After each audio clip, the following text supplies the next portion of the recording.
Audiobooks for Everyone presents The Count of Monte Cristo by Alexandre Dumas. Volume 5. Chapter 96. The Contract.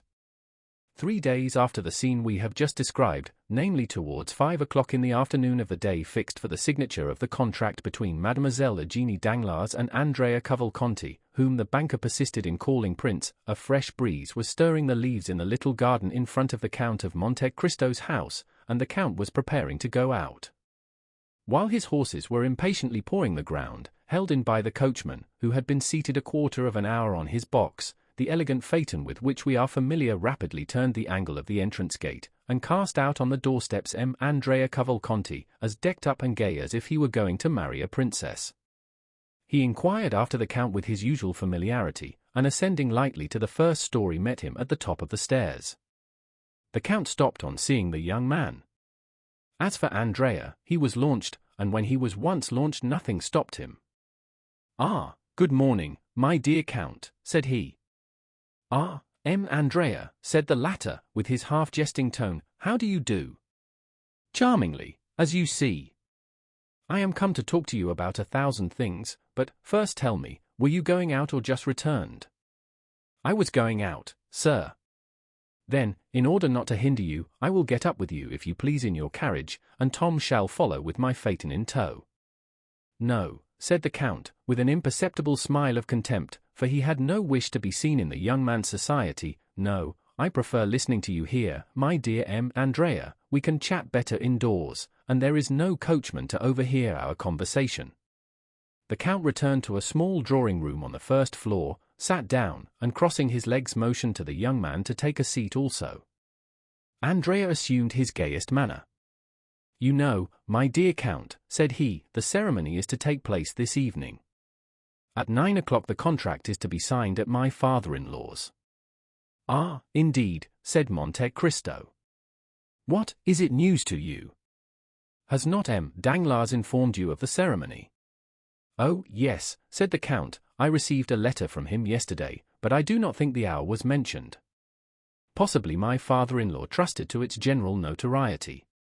"Well," said Monte Cristo, "you are fortunate, Cavalcanti, it is a most suitable alliance you are contracting, and Mademoiselle Danglars is a handsome girl." "Yes, indeed she is," replied Cavalcanti, in a very modest tone. "Above all, she is very rich, at least, I believe so," said Monte Cristo. "Very rich, do you think?" replied the young man. "Doubtless, it is said Danglars conceals at least half of his fortune." "And he acknowledges 15 or 20 millions, said Andrea with a look sparkling with joy. "Without reckoning," added Monte Cristo, "that he is on the eve of entering into a sort of speculation already in vogue in the United States and in England, but quite novel in France." Yes, I know what you mean, the railway, of which he has obtained the grant, is it not?" "Precisely, it is generally believed he will gain 10 millions by that affair." 10 millions! Do you think so?"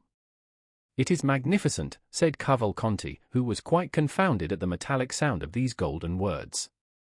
"Without reckoning," replied Monte Cristo, "that all his fortune will come to you, and justly too, since Mademoiselle Danglars is an only daughter. Besides, your own fortune, as your father assured me, is almost equal to that of your betrothed. But enough of money matters. Do you know, Andrea, I think you have managed this affair rather skillfully." "Not badly, by any means," said the young man. "I was born for a diplomatist." "Well, you must become a diplomatist. Diplomacy, you know, is something that is not to be acquired, it is instinctive. Have you lost your heart?" "Indeed, I fear it," replied Andrea, in the tone in which he had heard Durante or Valère reply to Alceste, 21, at the Théâtre Français. "Is your love returned?" "I suppose so," said Andrea with a triumphant smile, "since I am accepted. But I must not forget one grand point." "Which?" "That I have been singularly assisted." "Nonsense." "I have, indeed." "By circumstances." "No, by you." "By me?" "Not at all, Prince," said Monte Cristo, laying a marked stress on the title. "What have I done for you?" Are not your name, your social position, and your merit sufficient? No, said Andrea, no, it is useless for you to say so, Count. I maintain that the position of a man like you has done more than my name, my social position, and my merit. You are completely mistaken, sir, said Monte Cristo coldly, who felt the perfidious maneuver of the young man, and understood the bearing of his words. You only acquired my protection after the influence and fortune of your father had been ascertained, for, after all, who procured for me, who had never seen either you or your illustrious father, the pleasure of your acquaintance, two of my good friends, Lord Wilmore and the Abbé Busoni? What encouraged me not to become your shorty, but to patronize you, your father's name, so well known in Italy and so highly honored? Personally, I do not know you. This calm tone and perfect ease made Andrea feel that he was, for the moment, restrained by a more muscular hand than his own, and that the restraint could not be easily broken through.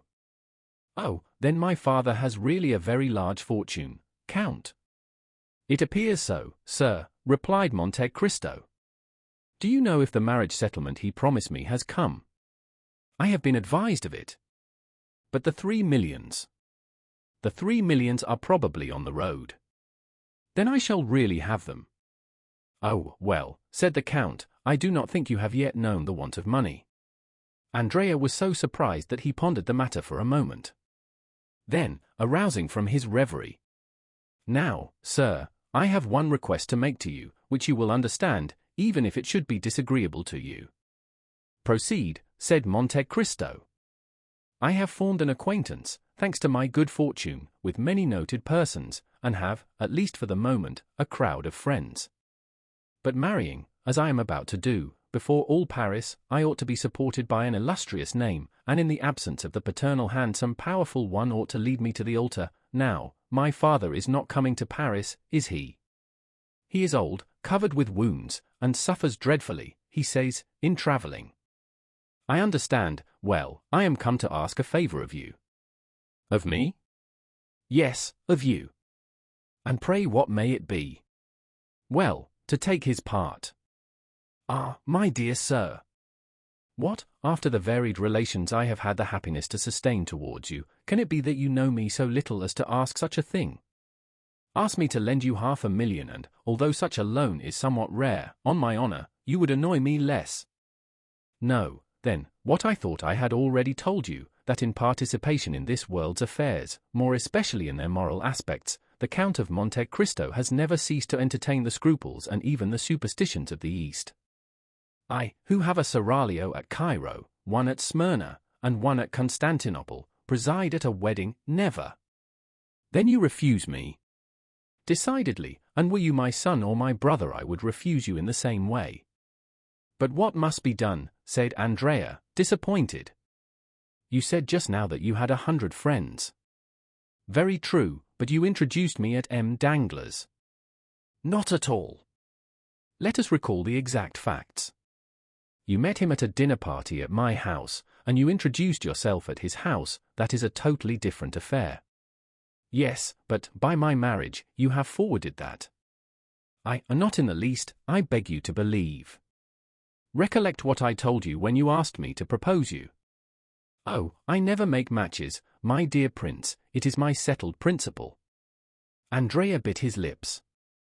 But, at least, you will be there. Will all Paris be there? Oh, certainly. Well, like all Paris, I shall be there too, said the Count. And will you sign the contract? I see no objection to that, my scruples do not go thus far. Well, since you will grant me no more, I must be content with what you give me. But one word more, Count. What is it? Advice. Be careful, advice is worse than a service. Oh, you can give me this without compromising yourself. Tell me what it is. Is my wife's fortune 500,000 livres? That is the sum M. Danglars himself announced. Must I receive it, or leave it in the hands of the notary? This is the way such affairs are generally arranged when it is wished to do them stylishly. Your two solicitors appoint a meeting, when the contract is signed, for the next or the following day, then they exchange the two portions, for which they each give a receipt. Then, when the marriage is celebrated, they place the amount at your disposal as the chief member of the alliance. Because, said Andrea, with a certain ill-concealed uneasiness, I thought I heard my father-in-law say that he intended embarking our property in that famous railway affair of which you spoke just now. Well, replied Monte Cristo, it will be the way, everybody says, of trebling your fortune in 12 months. Baron Danglars is a good father, and knows how to calculate. In that case, said Andrea, everything is all right, excepting your refusal, which quite grieves me. You must attribute it only to natural scruples under similar circumstances.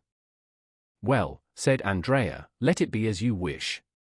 This evening, then, at 9 o'clock. Adieu till then. Notwithstanding a slight resistance on the part of Monte Cristo, whose lips turned pale, but who preserved his ceremonious smile, Andrea seized the Count's hand, pressed it, jumped into his phaeton, and disappeared. The 4 or 5 remaining hours before 9 o'clock arrived, Andrea employed in riding, paying visits, designed to induce those of whom he had spoken to appear at the bankers in their gayest equipages, dazzling them by promises of shares in schemes which have since turned every brain, and in which Danglars was just taking the initiative. In fact, at 8:30 in the evening the grand salon, the gallery adjoining, and the 3 other drawing rooms on the same floor, were filled with a perfumed crowd, who sympathized but little in the event, but who all participated in that love of being present wherever there is anything fresh to be seen. An academician would say that the entertainments of the fashionable world are collections of flowers which attract inconstant butterflies, famished bees, and buzzing drones.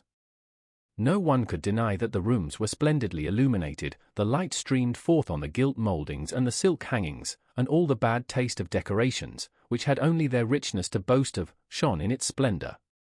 Mademoiselle Eugénie was dressed with elegant simplicity in a figured white silk dress, and a white rose half concealed in her jet-black hair was her only ornament, unaccompanied by a single jewel. Her eyes, however, betrayed that perfect confidence which contradicted the girlish simplicity of this modest attire. Madame Danglars was chatting at a short distance with Debray, Beauchamp, and Château-Renaud.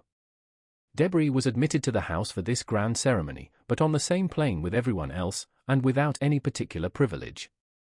M. Danglars, surrounded by deputies and men connected with the revenue, was explaining a new theory of taxation which he intended to adopt when the course of events had compelled the government to call him into the ministry.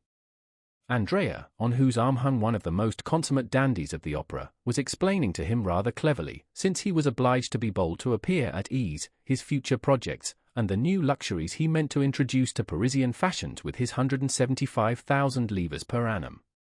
The crowd moved to and fro in the rooms like an ebb and flow of turquoises, rubies, emeralds, opals, and diamonds. As usual, the oldest women were the most decorated, and the ugliest the most conspicuous. If there was a beautiful lily, or a sweet rose, you had to search for it, concealed in some corner behind a mother with a turban, or an aunt with a bird of paradise. At each moment, in the midst of the crowd, the buzzing, and the laughter, the doorkeeper's voice was heard announcing some name well known in the financial department, respected in the army, or illustrious in the literary world, and which was acknowledged by a slight movement in the different groups. But for one whose privilege it was to agitate that ocean of human waves, how many were received with a look of indifference or a sneer of disdain? At the moment when the hand of the massive timepiece, representing Endymion asleep, pointed to 9 on its golden face, and the hammer, the faithful type of mechanical thought, struck 9 times, the name of the Count of Monte Cristo resounded in its turn, and as if by an electric shock all the assembly turned towards the door. The Count was dressed in black, and with his habitual simplicity, his white waistcoat displayed his expansive noble chest, and his black stock was singularly noticeable because of its contrast with the deadly paleness of his face. His only jewelry was a chain, so fine that the slender gold thread was scarcely perceptible on his white waistcoat. A circle was immediately formed around the door. The Count perceived at one glance Madame Danglars at one end of the drawing-room, M. Danglars at the other, and Eugénie in front of him. He first advanced towards the Baroness, who was chatting with Madame de Villefort, who had come alone, Valentine being still an invalid, and without turning aside, so clear was the road left for him, he passed from the Baroness to Eugénie, whom he complimented in such rapid and measured terms, that the proud artist was quite struck. Near her was Mademoiselle Louise d'Armilly, who thanked the Count for the letters of introduction he had so kindly given her for Italy, which she intended immediately to make use of. On leaving these ladies he found himself with Danglars, who had advanced to meet him. Having accomplished these 3 social duties, Monte Cristo stopped, looking around him with that expression peculiar to a certain class, which seems to say, "I have done my duty, now let others do theirs." Andrea, who was in an adjoining room, had shared in the sensation caused by the arrival of Monte Cristo, and now came forward to pay his respects to the Count. He found him completely surrounded, all were eager to speak to him, as is always the case with those whose words are few and weighty. The solicitors arrived at this moment and arranged their scrawled papers on the velvet cloth embroidered with gold which covered the table prepared for the signature. It was a gilt table supported on lion's claws. One of the notaries sat down, the other remained standing. They were about to proceed to the reading of the contract, which half Paris assembled was to sign. All took their places, or rather the ladies formed a circle, while the gentlemen, more indifferent to the restraints of what Boileau calls the style énergique, commented on the feverish agitation of Andrea, on M. Danglars' riveted attention, Eugenie's composure, and the light and sprightly manner in which the Baroness treated this important affair. The contract was read during a profound silence. But as soon as it was finished, the buzz was redoubled through all the drawing-rooms, the brilliant sums, the rolling millions which were to be at the command of the 2 young people, and which crowned the display of the wedding presents and the young lady's diamonds, which had been made in a room entirely appropriated for that purpose, had exercised to the full their delusions over the envious assembly. Mademoiselle Danglars' charms were heightened in the opinion of the young men, and for the moment seemed to outvie the sun in splendor. As for the ladies, it is needless to say that while they coveted the millions, they thought they did not need them for themselves, as they were beautiful enough without them. Andrea, surrounded by his friends, complimented, flattered, beginning to believe in the reality of his dream, was almost bewildered. The notary solemnly took the pen, flourished it above his head, and said, "Gentlemen, we are about to sign the contract." The Baron was to sign first, then the representative of M. Cavalcanti, Sr., then the Baroness, afterwards the future couple, as they are styled in the abominable phraseology of legal documents. The Baron took the pen and signed, then the representative. The Baroness approached, leaning on Madame de Villefort's arm. "My dear," said she, as she took the pen, "is it not vexatious? An unexpected incident, in the affair of murder and theft at the Count of Monte Cristo's, in which he nearly fell a victim, deprives us of the pleasure of seeing M. de Villefort." "Indeed," said M. Danglars, in the same tone in which he would have said, "Oh, well, what do I care?" "As a matter of fact," said Monte Cristo, approaching, "I am much afraid that I am the involuntary cause of his absence." "What, you, Count?" said Madame Danglars, signing, "if you are, take care, for I shall never forgive you." Andrea pricked up his ears. "But it is not my fault, as I shall endeavor to prove." Everyone listened eagerly. Monte Cristo, who so rarely opened his lips, was about to speak. "You remember," said the Count, during the most profound silence, "that the unhappy wretch who came to rob me died at my house. The supposition is that he was stabbed by his accomplice, on attempting to leave it." "Yes," said Danglars. "In order that his wounds might be examined he was undressed, and his clothes were thrown into a corner, where the police picked them up, with the exception of the waistcoat, which they overlooked." Andrea turned pale, and drew towards the door. He saw a cloud rising in the horizon, which appeared to forebode a coming storm. "Well, this waistcoat was discovered today, covered with blood, and with a hole over the heart." The ladies screamed, and 2 or 3 prepared to faint. "It was brought to me." No one could guess what the dirty rag could be. I alone suspected that it was the waistcoat of the murdered man. My valet, in examining this mournful relic, felt a paper in the pocket and drew it out. It was a letter addressed to you, Baron. "To me," cried Danglars. "Yes, indeed, to you. I succeeded in deciphering your name under the blood with which the letter was stained," replied Monte Cristo, amid the general outburst of amazement. "But," asked Madame Danglars, looking at her husband with uneasiness, "how could that prevent M. de Villefort?" "In this simple way, madam," replied Monte Cristo, "the waistcoat and the letter were both what is termed circumstantial evidence. I therefore sent them to the king's attorney.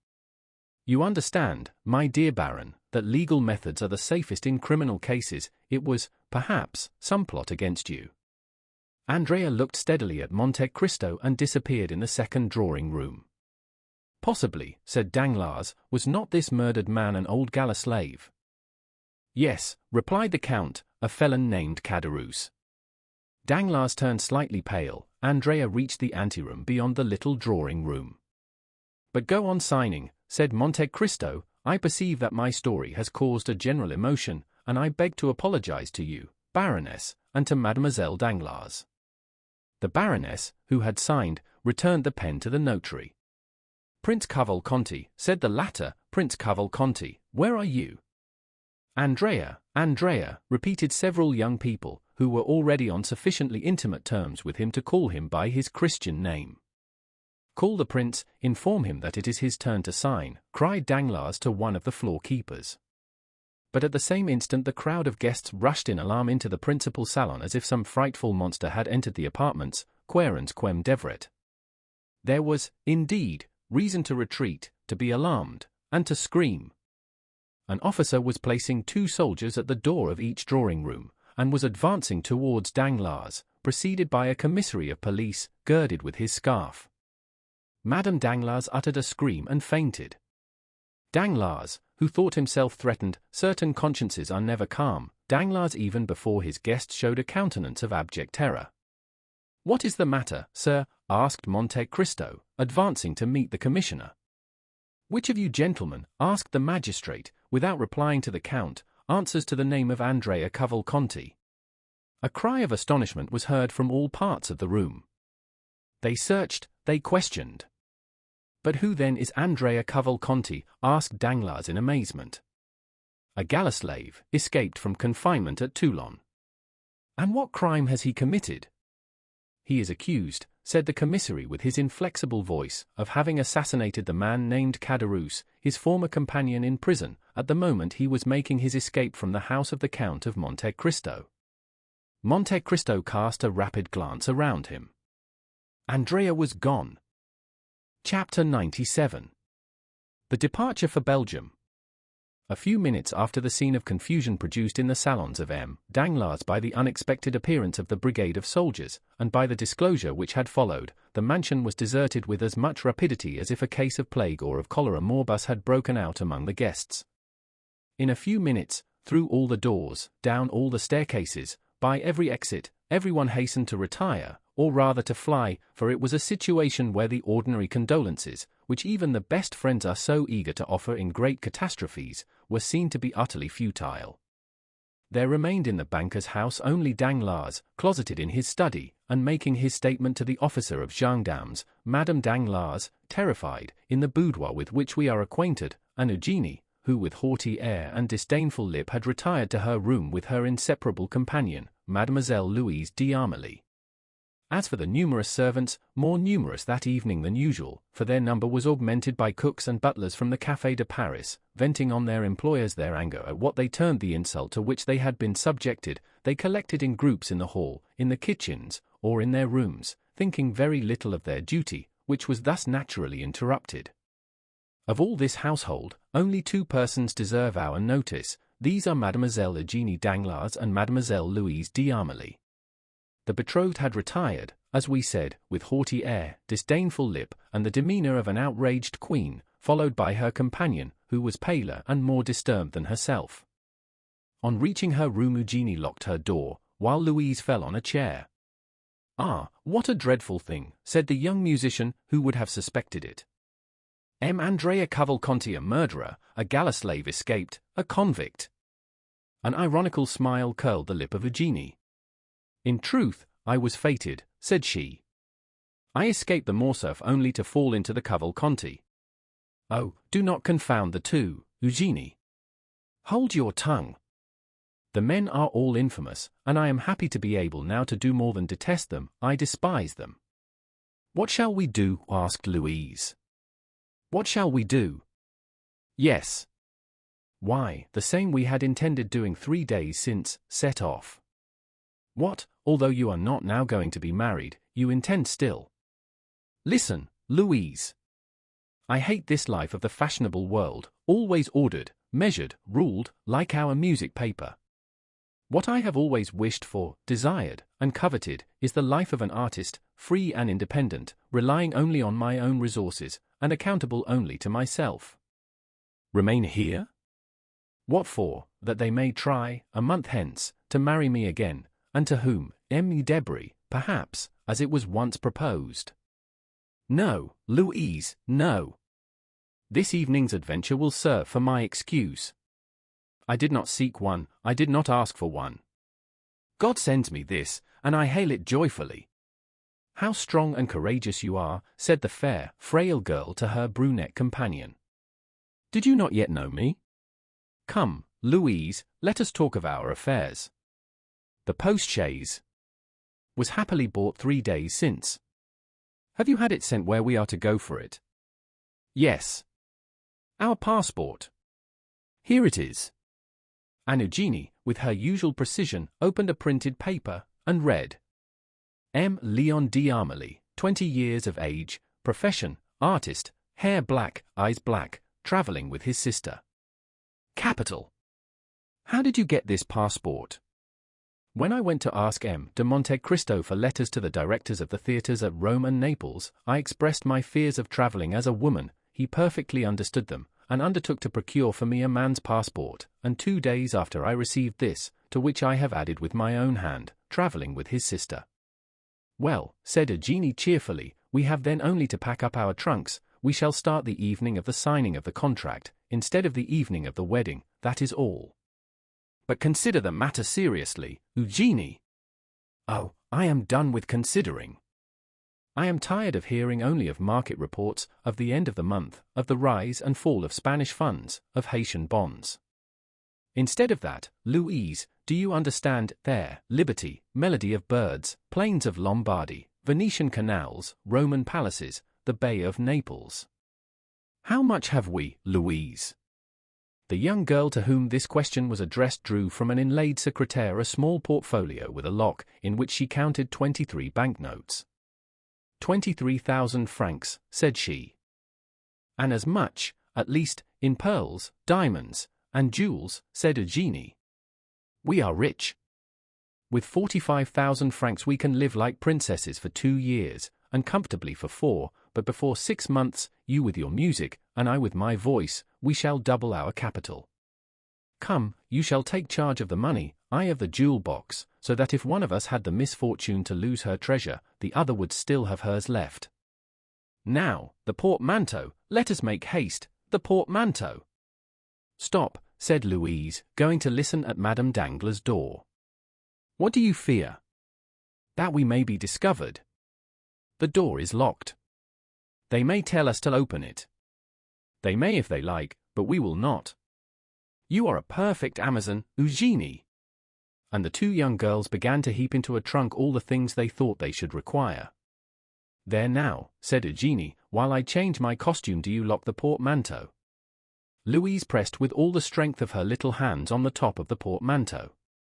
But I cannot, said she, I am not strong enough, do you shut it? Ah, you do well to ask, said Eugenie, laughing, I forgot that I was Hercules, and you only the pale Omphale. And the young girl, kneeling on the top, pressed the 2 parts of the portmanteau together, and Mademoiselle d'Armilly passed the bolt of the padlock through. When this was done, Eugenie opened a drawer, of which she kept the key, and took from it a wadded violet silk travelling cloak. Here, said she, you see I have thought of everything, with this cloak you will not be cold. But you? Oh, I am never cold, you know. Besides, with these men's clothes. Will you dress here? Certainly. Shall you have time? Do not be uneasy, you little coward. All our servants are busy, discussing the grand affair. Besides, what is there astonishing, when you think of the grief I ought to be in, that I shut myself up, tell me. No, truly, you comfort me. Come and help me. From the same drawer she took a man's complete costume, from the boots to the coat, and a provision of linen, where there was nothing superfluous, but every requisite. Then, with a promptitude which indicated that this was not the first time she had amused herself by adopting the garb of the opposite sex, Eugenie drew on the boots and pantaloons, tied her cravat, buttoned her waistcoat up to the throat, and put on a coat which admirably fitted her beautiful figure.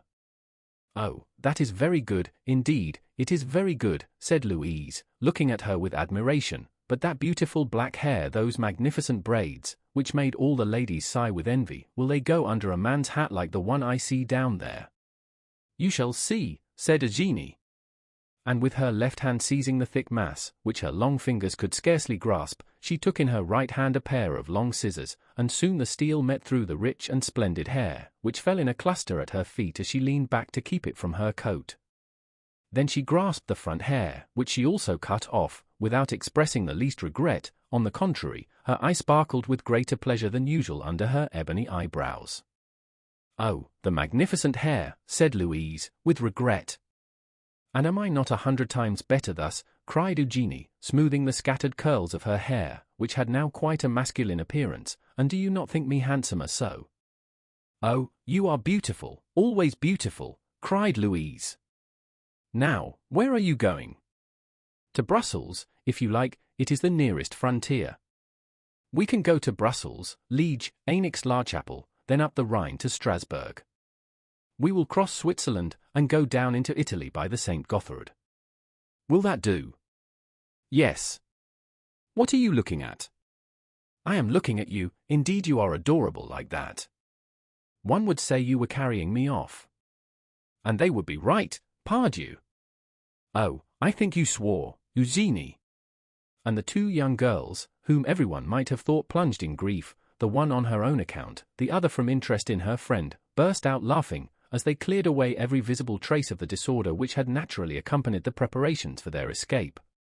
Then, having blown out the lights, the two fugitives, looking and listening eagerly, with outstretched necks, opened the door of a dressing-room which led by a side staircase down to the yard, Eugenie going first, and holding with one arm the portmanteau, which by the opposite handle Mademoiselle d'Armilly scarcely raised with both hands. The yard was empty, the clock was striking 12. The porter was not yet gone to bed. Eugenie approached softly, and saw the old man sleeping soundly in an armchair in his lodge.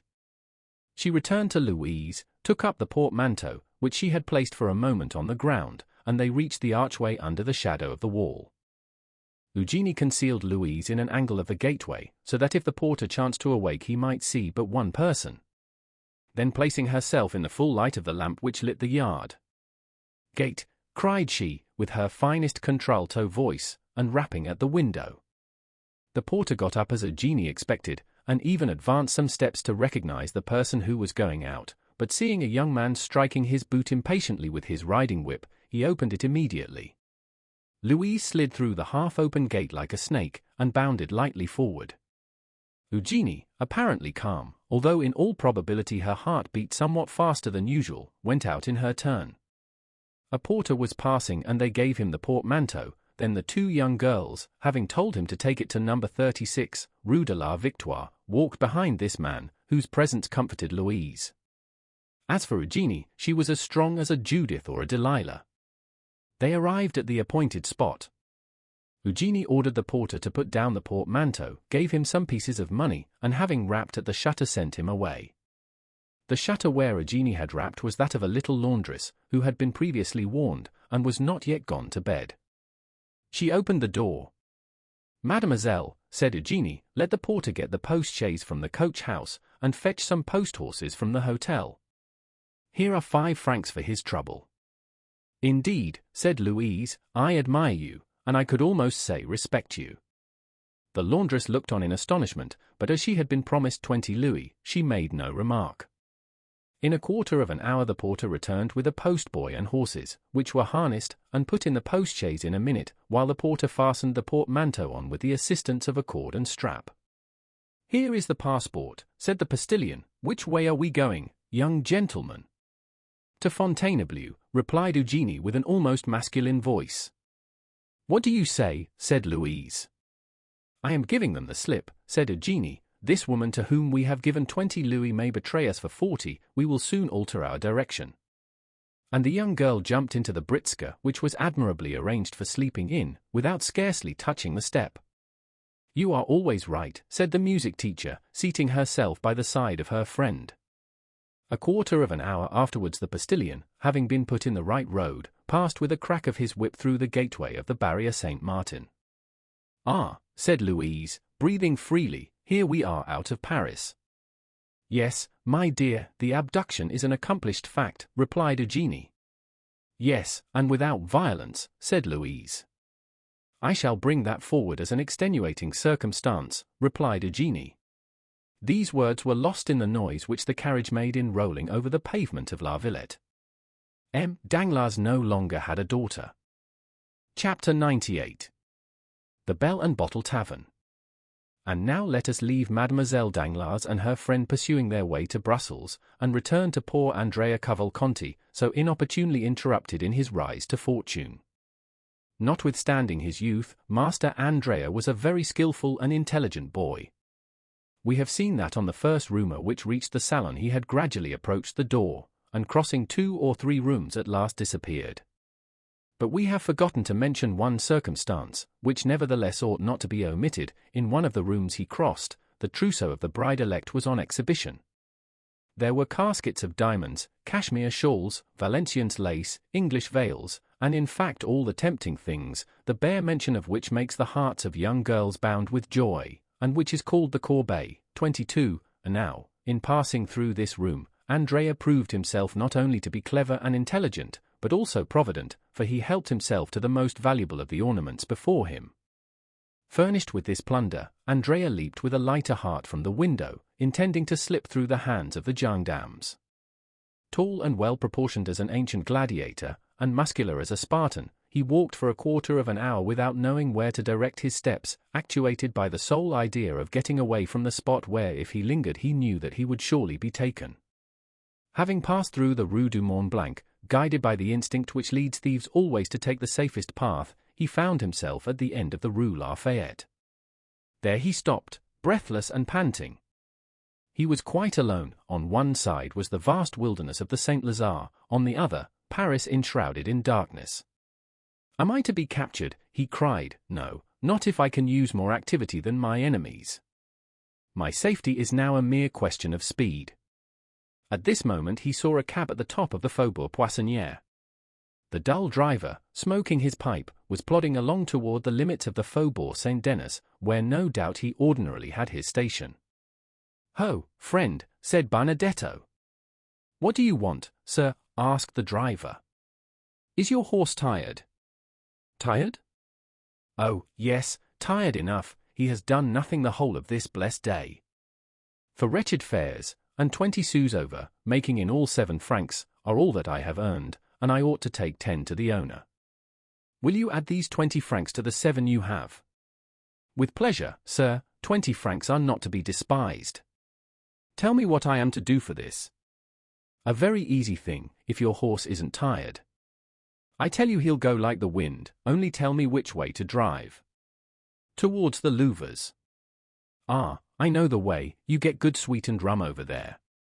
"Exactly so. I merely wish to overtake one of my friends, with whom I am going to hunt tomorrow at Chapelier-en-Serval. He should have waited for me here with a cabriolet till 11:30. It is 12, and, tired of waiting, he must have gone on." "It is likely." "Well, will you try and overtake him?" "Nothing I should like better." "If you do not overtake him before we reach Beauzet you shall have 20 francs, if not before Louvres, 30. "And if we do overtake him?" 40, said Andrea, after a moment's hesitation, at the end of which he remembered that he might safely promise. "That's all right," said the man, "hop in, and we're off." Hoopla! Andrea got into the cab, which passed rapidly through the Faubourg Saint-Denis, along the Faubourg Saint-Martin, crossed the barrier, and threaded its way through the interminable Villette. They never overtook the chimerical friend, yet Andrea frequently inquired of people on foot whom he passed and at the inns which were not yet closed, for a green cabriolet and bay horse, and as there are a great many cabriolets to be seen on the road to the Low Countries, and as 9/10 of them are green, the inquiries increased at every step. Everyone had just seen it pass. It was only 500, 200, 100 steps in advance. At length they reached it, but it was not the friend. Once the cab was also passed by a calash rapidly whirled along by 2 post-horses. "Ah," said Cavalcanti to himself, "if I only had that Britska, those 2 good post-horses, and above all the passport that carries them on." And he sighed deeply. The calash contained Mademoiselle Danglars and Mademoiselle d'Armilly. "Hurry, hurry," said Andrea, "we must overtake him soon." And the poor horse resumed the desperate gallop it had kept up since leaving the barrier, and arrived steaming at Louvres. "Certainly," said Andrea, "I shall not overtake my friend, but I shall kill your horse, therefore I had better stop. Here are 30 francs, I will sleep at the Cheval Rouge, and will secure a place in the first coach. Good night, friend." And Andrea, after placing 6 pieces of 5 francs each in the man's hand, leaped lightly on to the pathway. The cabman joyfully pocketed the sum, and turned back on his road to Paris. Andrea pretended to go towards the hotel of the Cheval Rouge, but after leaning an instant against the door, and hearing the last sound of the cab, which was disappearing from view, he went on his road, and with a lusty stride soon traversed the space of 2 leagues. Then he rested. He must be near Chapelly-en-Serval, where he pretended to be going. It was not fatigue that stayed Andrea here, it was that he might form some resolution, adopt some plan. It would be impossible to make use of a diligence, equally so to engage post-horses, to travel either way a passport was necessary. It was still more impossible to remain in the department of the Oise, one of the most open and strictly guarded in France. This was quite out of the question, especially to a man like Andrea, perfectly conversant with criminal matters. He sat down by the side of the moat, buried his face in his hands and reflected. 10 minutes after he raised his head, his resolution was made. He threw some dust over the topcoat, which he had found time to unhook from the antechamber and button over his ball costume, and going to Chapelly-en-Serval he knocked loudly at the door of the only inn in the place. The host opened. "My friend," said Andrea, "I was coming from Mortefontaine to Senlis, when my horse, which is a troublesome creature, stumbled and threw me. I must reach Compiègne tonight, or I shall cause deep anxiety to my family. Could you let me hire a horse of you? An innkeeper has always a horse to let, whether it be good or bad." The host called the stable boy, and ordered him to saddle Leblanc. Then he awoke his son, a child of 7 years, whom he ordered to ride before the gentleman and bring back the horse. Andrea gave the innkeeper 20 francs, and in taking them from his pocket dropped a visiting card. This belonged to one of his friends at the Café de Paris, so that the innkeeper, picking it up after Andrea had left, was convinced that he had let his horse to the Count of Morlian, 25 Rue Saint-Dominique, that being the name and address on the card. Leblanc was not a fast animal, but he kept up an easy, steady pace. In 3 hours and a half Andrea had traversed the 9 leagues which separated him from Compiègne, and 4 o'clock struck as he reached the place where the coaches stop. There is an excellent tavern at Compiègne, well remembered by those who have ever been there.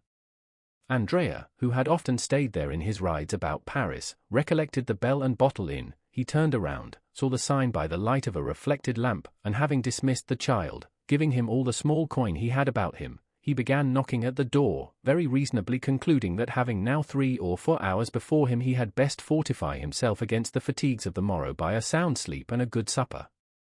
A waiter opened the door. "My friend," said Andrea, "I have been dining at St. Jean Auxiliary Boys, and expected to catch the coach which passes by at midnight, but like a fool I have lost my way, and have been walking for the last 4 hours in the forest.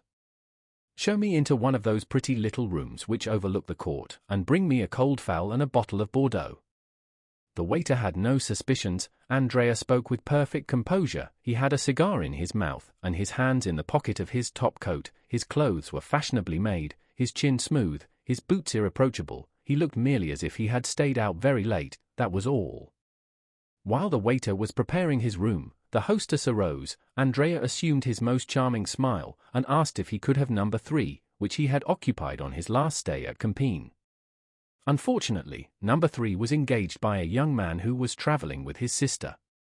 Andrea appeared in despair, but consoled himself when the hostess assured him that number 7, prepared for him, was situated precisely the same as number 3, and while warming his feet and chatting about the last races at Chantilly, he waited until they announced his room to be ready.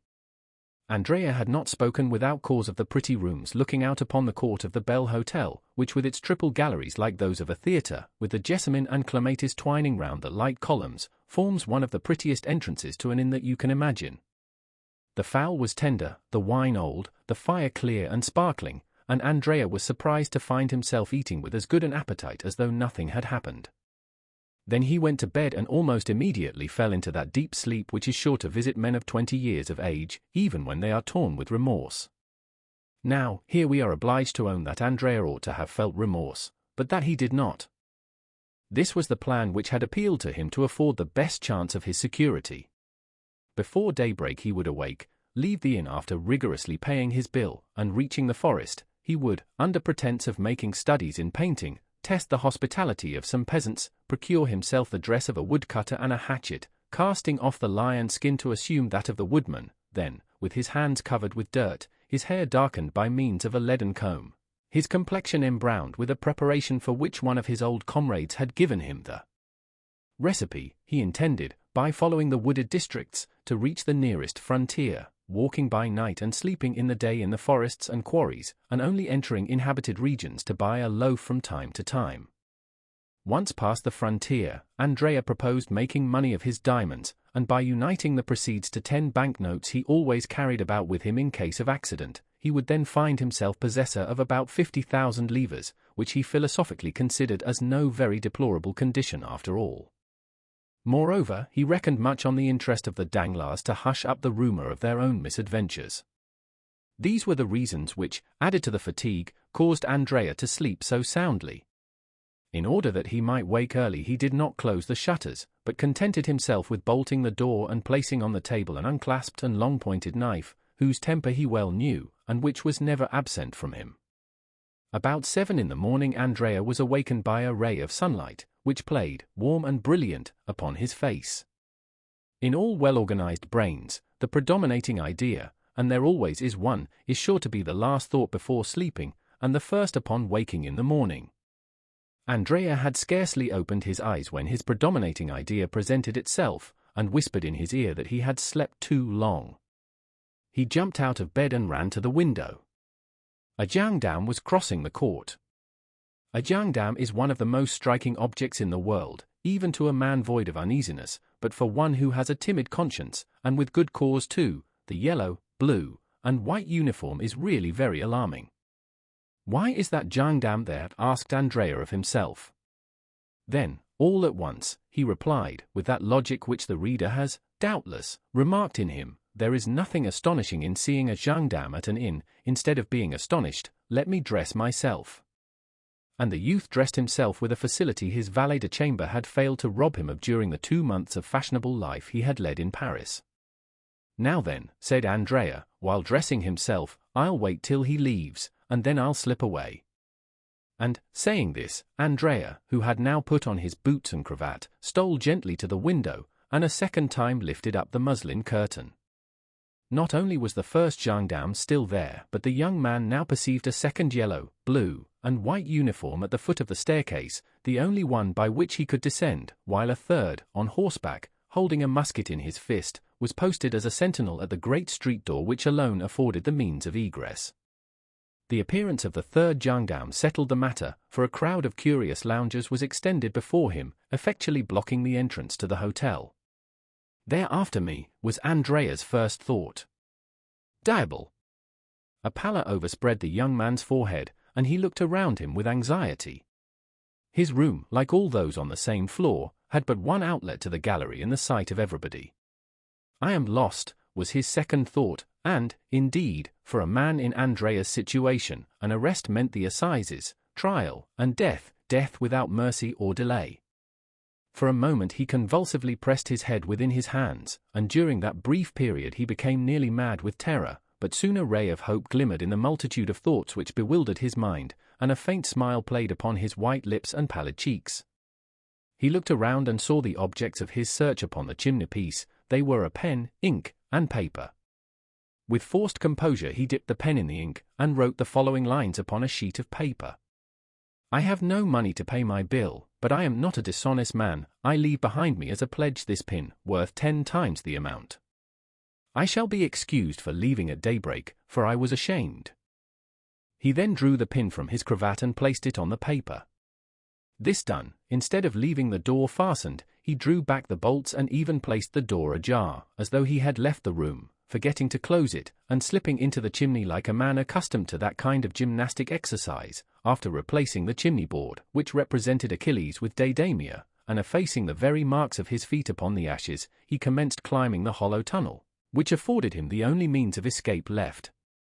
At this precise time, the first gendarme Andrea had noticed walked upstairs, preceded by the commissary of police, and supported by the second gendarme who guarded the staircase and was himself reinforced by the one stationed at the door. Andrea was indebted for this visit to the following circumstances. At daybreak, the telegraphs were set at work in all directions, and almost immediately the authorities in every district had exerted their utmost endeavors to arrest the murderer of Caderousse. Compiègne, that royal residence and fortified town, is well furnished with authorities, gendarmes, and commissaries of police. They therefore began operations as soon as the telegraphic despatch arrived, and the Bell and Bottle being the best-known hotel in the town, they had naturally directed their first inquiries there. Now, besides the reports of the sentinels guarding the Hôtel de Ville, which is next door to the Bell and Bottle, it had been stated by others that a number of travelers had arrived during the night. The sentinel, who was relieved at 6 o'clock in the morning, remembered perfectly that, just as he was taking his post a few minutes past 4, a young man arrived on horseback, with a little boy before him. The young man, having dismissed the boy and horse, knocked at the door of the hotel, which was opened, and again closed after his entrance. This late arrival had attracted much suspicion, and the young man being no other than Andrea, the commissary and gendarme, who was a brigadier, directed their steps towards his room. They found the door ajar. Oh, said the brigadier, who thoroughly understood the trick, a bad sign to find the door open. I would rather find it triply bolted. And, indeed, the little note and pin upon the table confirmed, or rather corroborated, the sad truth. Andrea had fled. We say corroborated, because the brigadier was too experienced to be convinced by a single proof. He glanced around, looked in the bed, shook the curtains, opened the closets, and finally stopped at the chimney. Andrea had taken the precaution to leave no traces of his feet in the ashes, but still it was an outlet, and in this light was not to be passed over without serious investigation. The brigadier sent for some sticks and straw, and having filled the chimney with them, set a light to it. The fire crackled, and the smoke ascended like the dull vapor from a volcano, but still no prisoner fell down, as they expected.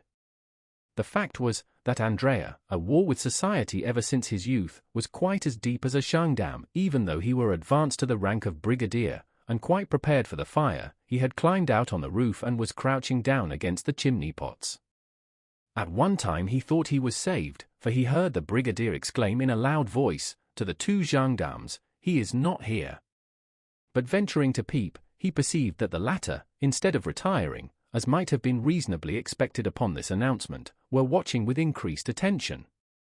It was now his turn to look about him. The Hôtel de Ville, a massive 16th-century building, was on his right. Anyone could descend from the openings in the tower, and examine every corner of the roof below, and Andrea expected momentarily to see the head of a gendarme appear at one of these openings.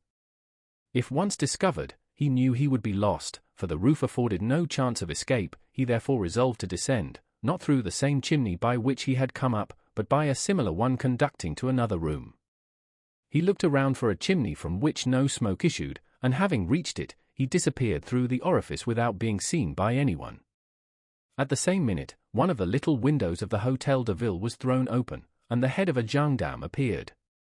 For an instant it remained motionless as one of the stone decorations of the building, then after a long sigh of disappointment the head disappeared. The brigadier, calm and dignified as the law he represented, passed through the crowd, without answering the 1,000 questions addressed to him, and re-entered the hotel. "Well?" asked the two gendarmes. "Well, my boys," said the brigadier, "the brigand must really have escaped early this morning, but we will send to the Villas Cotterets and Noyon roads, and search the forest, when we shall catch him, no doubt." The honourable functionary had scarcely expressed himself thus, in that intonation which is peculiar to brigadiers of the gendarmerie, when a loud scream, accompanied by the violent ringing of a bell, resounded through the court of the hotel. "Ah, what is that?" cried the brigadier. "Some traveller seems impatient," said the host. "What number was it that rang?" "Number 3. Run, waiter." At this moment the screams and ringing were redoubled. "Aha," said the brigadier, stopping the servant, "the person who is ringing appears to want something more than a waiter. We will attend upon him with a gendarme."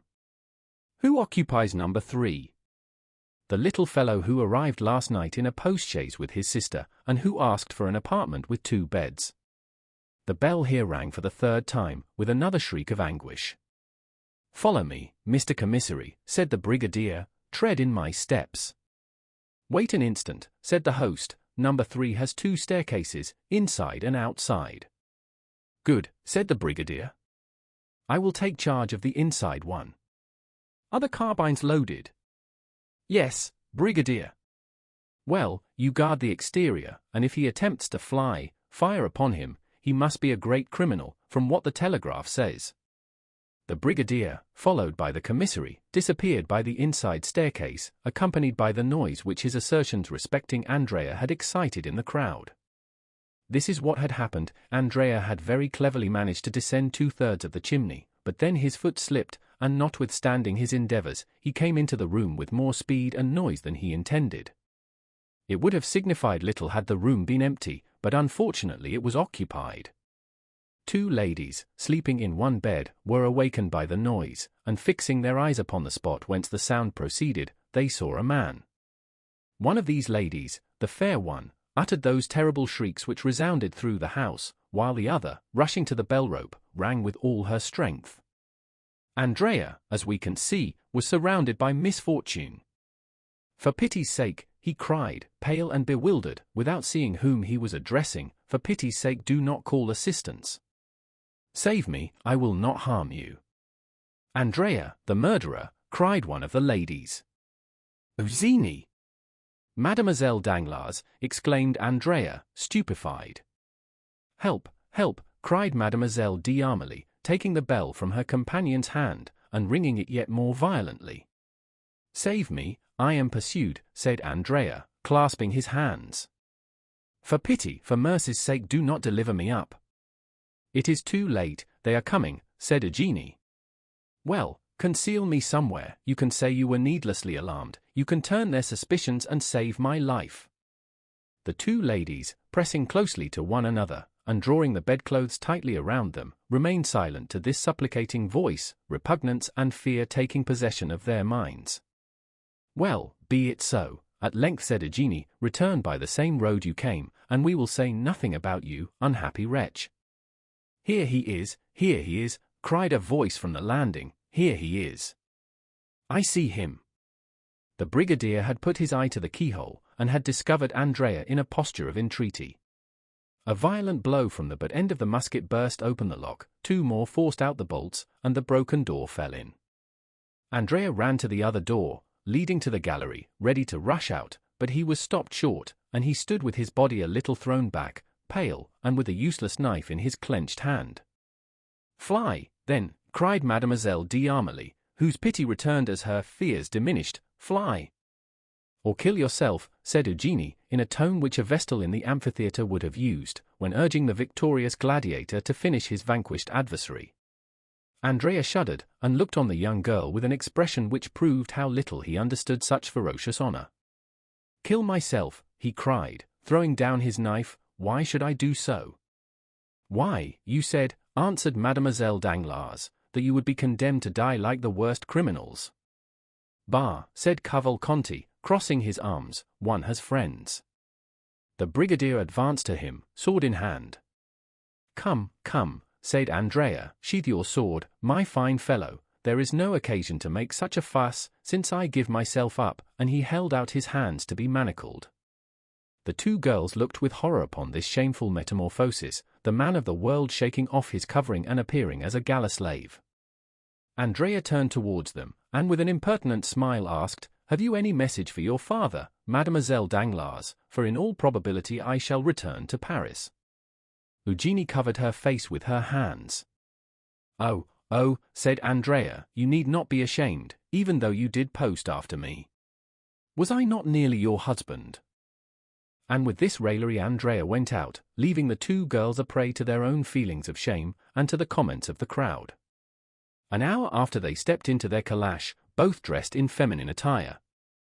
The gate of the hotel had been closed to screen them from sight, but they were forced, when the door was open, to pass through a throng of curious glances and whispering voices. Eugenie closed her eyes, but though she could not see, she could hear, and the sneers of the crowd reached her in the carriage. "Oh, why is not the world a wilderness?" she exclaimed, throwing herself into the arms of Mademoiselle d'Armilly, her eyes sparkling with the same kind of rage which made Nero wish that the Roman world had but one neck, that he might sever it at a single blow. The next day they stopped at the Hôtel de Flandre, at Brussels. The same evening Andrea was incarcerated in the conciergerie. Chapter 99. The Law. We have seen how quietly Mademoiselle Danglars and Mademoiselle d'Armilly accomplished their transformation and flight, the fact being that everyone was too much occupied in his or her own affairs to think of theirs.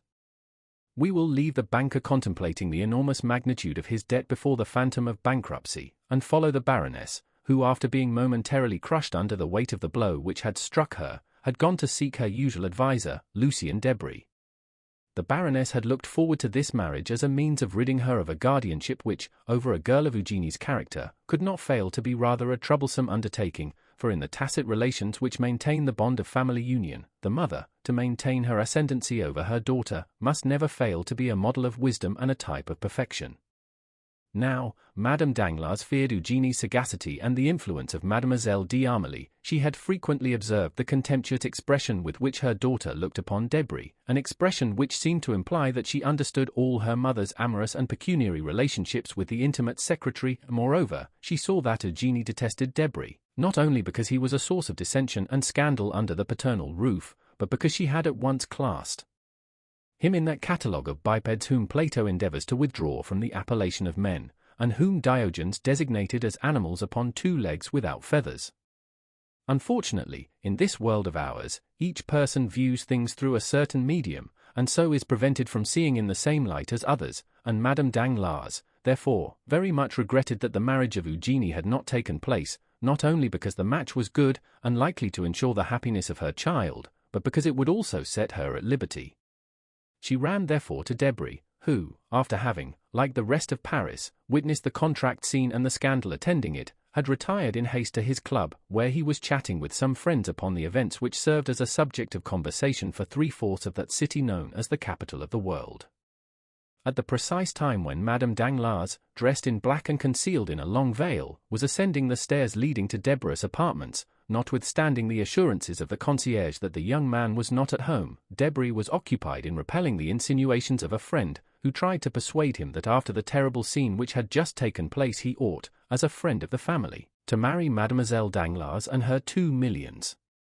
Debray did not defend himself very warmly, for the idea had sometimes crossed his mind. Still, when he recollected the independent, proud spirit of Eugénie, he positively rejected it as utterly impossible, though the same thought again continually recurred and found a resting place in his heart. Tea, play, and the conversation, which had become interesting during the discussion of such serious affairs, lasted till 1 o'clock in the morning.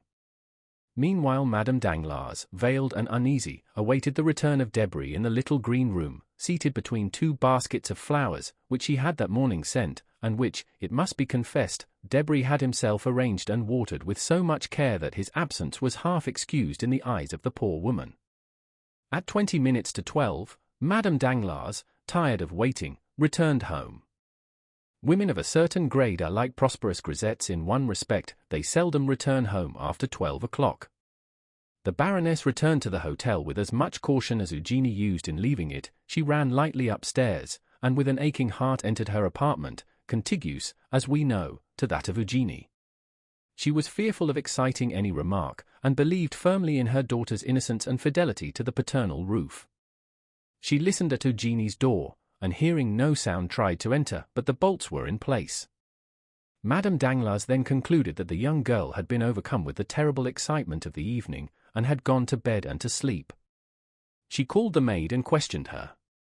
Mademoiselle Eugénie, said the maid, retired to her apartment with Mademoiselle d'Armilly. They then took tea together, after which they desired me to leave, saying that they needed me no longer.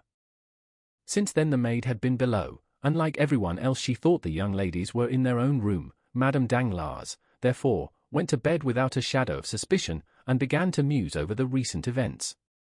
In proportion as her memory became clearer, the occurrences of the evening were revealed in their true light. What she had taken for confusion was a tumult, what she had regarded as something distressing was in reality a disgrace. And then the Baroness remembered that she had felt no pity for poor Mercedes, who had been afflicted with as severe a blow through her husband and son. Eugenie, she said to herself, is lost, and so are we. The affair, as it will be reported, will cover us with shame, for in a society such as ours satire inflicts a painful and incurable wound. How fortunate that Eugenie is possessed of that strange character which has so often made me tremble. And her glance was turned towards heaven, where a mysterious providence disposes all things, and out of a fault, nay, even a vice, sometimes produces a blessing. And then her thoughts, cleaving through space like a bird in the air, rested on Cavalcanti. This Andrea was a wretch, a robber, an assassin, and yet his manners showed the effects of a sort of education, if not a complete one. He had been presented to the world with the appearance of an immense fortune, supported by an honorable name. How could she extricate herself from this labyrinth? To whom would she apply to help her out of this painful situation? Debray, to whom she had run, with the first instinct of a woman towards the man she loves, and who yet betrays her. Debray could but give her advice. She must apply to someone more powerful than he. The Baroness then thought of M. de Villefort. It was M. de Villefort who had remorselessly brought misfortune into her family, as though they had been strangers. But, no, on reflection, the procureur was not a merciless man, and it was not the magistrate, slave to his duties, but the friend, the loyal friend, who roughly but firmly cut into the very core of the corruption. It was not the executioner, but the surgeon, who wished to withdraw the honor of Danglars from ignominious association with the disgraced young man they had presented to the world as their son-in-law. And since Villefort, the friend of Danglars, had acted in this way, no one could suppose that he had been previously acquainted with, or had lent himself to, any of Andrea's intrigues. Villefort's conduct, therefore, upon reflection, appeared to the Baroness as if shaped for their mutual advantage. But the inflexibility of the procureur should stop there. She would see him the next day, and if she could not make him fail in his duties as a magistrate, she would, at least, obtain all the indulgence he could allow. She would invoke the past, recall old recollections, she would supplicate him by the remembrance of guilty yet happy days. M. de Villefort would stifle the affair. He had only to turn his eyes on one side, and allow Andrea to fly, and follow up the crime under that shadow of guilt called contempt of court. And after this reasoning she slept easily. At 9 o'clock next morning she arose, and without ringing for her maid or giving the least sign of her activity, she dressed herself in the same simple style as on the previous night. Then running downstairs, she left the hotel, walked to the Rue de Provence, called a cab, and drove to M. de Villefort's house. For the last month this wretched house had presented the gloomy appearance of a lazaretto infected with the plague.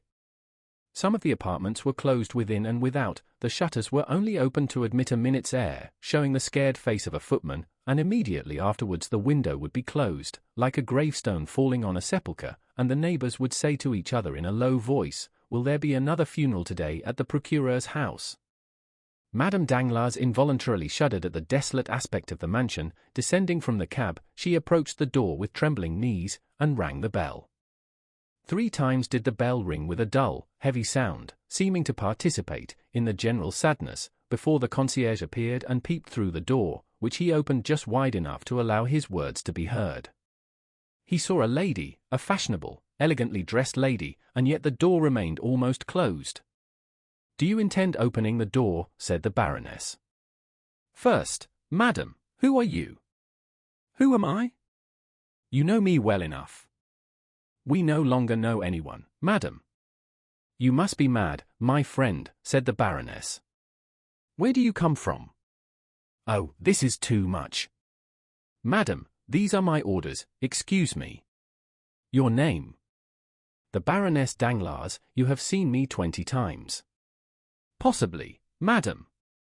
"And now, what do you want?" "Oh, how extraordinary!" "I shall complain to M. de Villefort of the impertinence of his servants." "Madam, this is precaution, not impertinence. No one enters here without an order from M. d'Avrigny, or without speaking to the procureur." "Well, I have business with the procureur." "Is it pressing business?"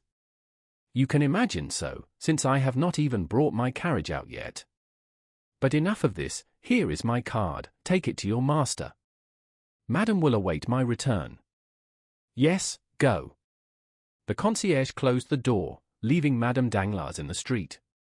She had not long to wait. Directly afterwards the door was opened wide enough to admit her, and when she had passed through, it was again shut. Without losing sight of her for an instant, the concierge took a whistle from his pocket as soon as they entered the court, and blew it. The valet de chambre appeared on the doorsteps. "You will excuse this poor fellow, madam," he said, as he preceded the Baroness, "but his orders are precise, and M. de Villefort begged me to tell you that he could not act otherwise." In the court showing his merchandise was a tradesman who had been admitted with the same precautions. The Baroness ascended the steps. She felt herself strongly infected with the sadness which seemed to magnify her own, and still guided by the valet de chambre, who never lost sight of her for an instant, she was introduced to the magistrate's study. Preoccupied as Madame Danglars had been with the object of her visit, the treatment she had received from these underlings appeared to her so insulting, that she began by complaining of it.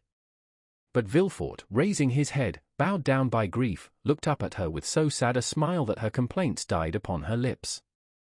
"Forgive my servants," he said, "for a terror I cannot blame them for, from being suspected they have become suspicious."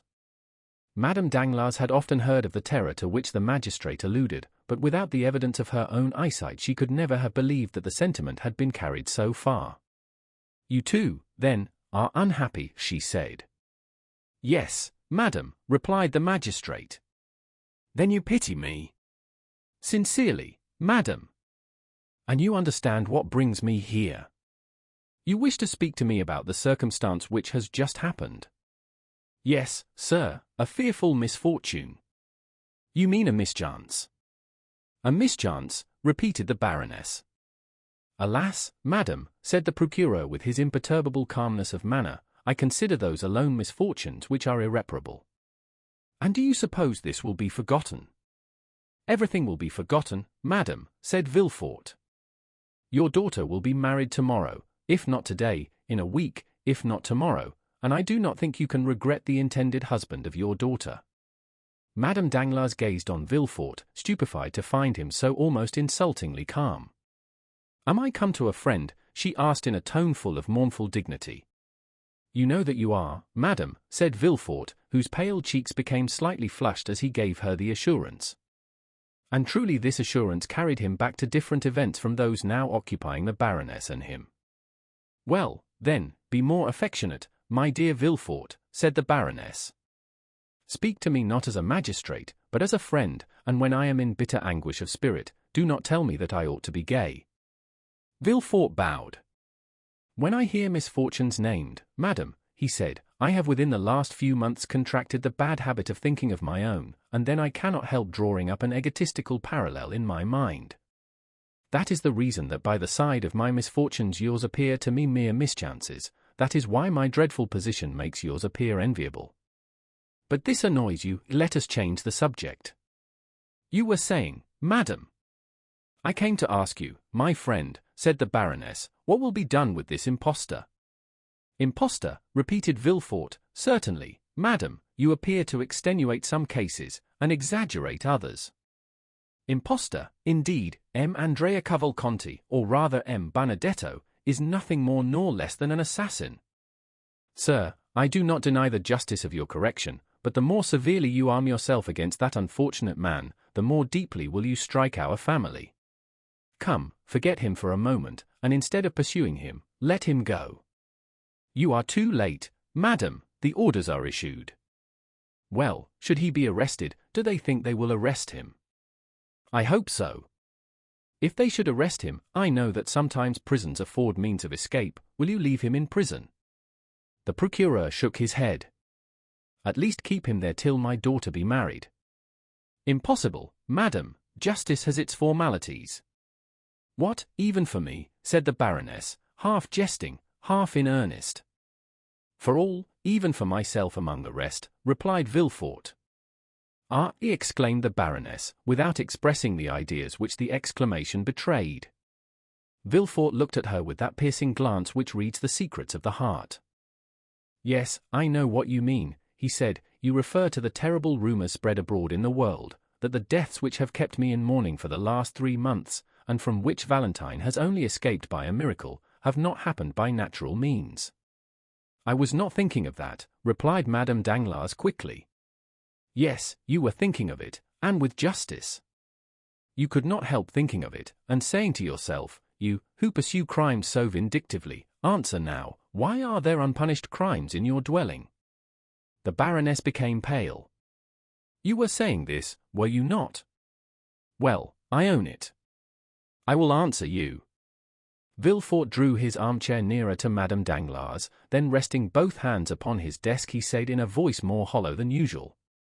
There are crimes which remain unpunished because the criminals are unknown, and we might strike the innocent instead of the guilty, but when the culprits are discovered, Villefort here extended his hand toward a large crucifix placed opposite to his desk, when they are discovered, I swear to you, by all I hold most sacred, that whoever they may be they shall die. Now, after the oath I have just taken, and which I will keep, madam, dare you ask for mercy for that wretch? But, sir, are you sure he is as guilty as they say? Listen, this is his description: Benedetto, condemned, at the age of 16, for 5 years to the galleys for forgery. He promised well, as you see, first a runaway, then an assassin. And who is this wretch? Who can tell? A vagabond, a Corsican. Has no one owned him? No one, his parents are unknown. But who was the man who brought him from Lucca? Another rascal like himself, perhaps his accomplice. The Baroness clasped her hands. Villefort, she exclaimed in her softest and most captivating manner. For heaven's sake, madam, said Villefort, with a firmness of expression not altogether free from harshness, for heaven's sake, do not ask pardon of me for a guilty wretch. What am I, or the law? Has the law any eyes to witness your grief? Has the law ears to be melted by your sweet voice? Has the law a memory for all those soft recollections you endeavor to recall? No, madam, the law has commanded, and when it commands it strikes. You will tell me that I am a living being, and not a code, a man, and not a volume. Look at me, madam, look around me. Has mankind treated me as a brother? Have men loved me? Have they spared me? Has anyone shown the mercy towards me that you now ask at my hands? No, madam, they struck me, always struck me. Woman, siren that you are, do you persist in fixing on me that fascinating eye, which reminds me that I ought to blush? Well, be it so, let me blush for the faults you know, and perhaps for even more than those. But having sinned myself, it may be more deeply than others, I never rest till I have torn the disguises from my fellow creatures, and found out their weaknesses. I have always found them, and more, I repeat it with joy, with triumph, I have always found some proof of human perversity or error. Every criminal I condemn seems to me living evidence that I am not a hideous exception to the rest. Alas, alas, alas, all the world is wicked, let us therefore strike at wickedness. Villefort pronounced these last words with a feverish rage, which gave a ferocious eloquence to his words. But said Madame Danglars, resolving to make a last effort, this young man, though a murderer, is an orphan, abandoned by everybody. So much the worse, or rather, so much the better, it has been so ordained that he may have none to weep his fate. But this is trampling on the weak, sir. The weakness of a murderer.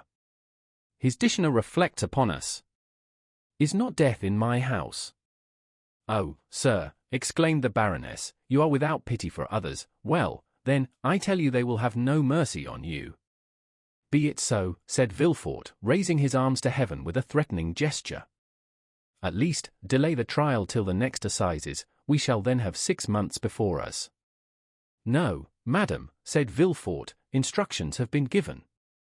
There are yet 5 days left, 5 days are more than I require. Do you not think that I also long for forgetfulness?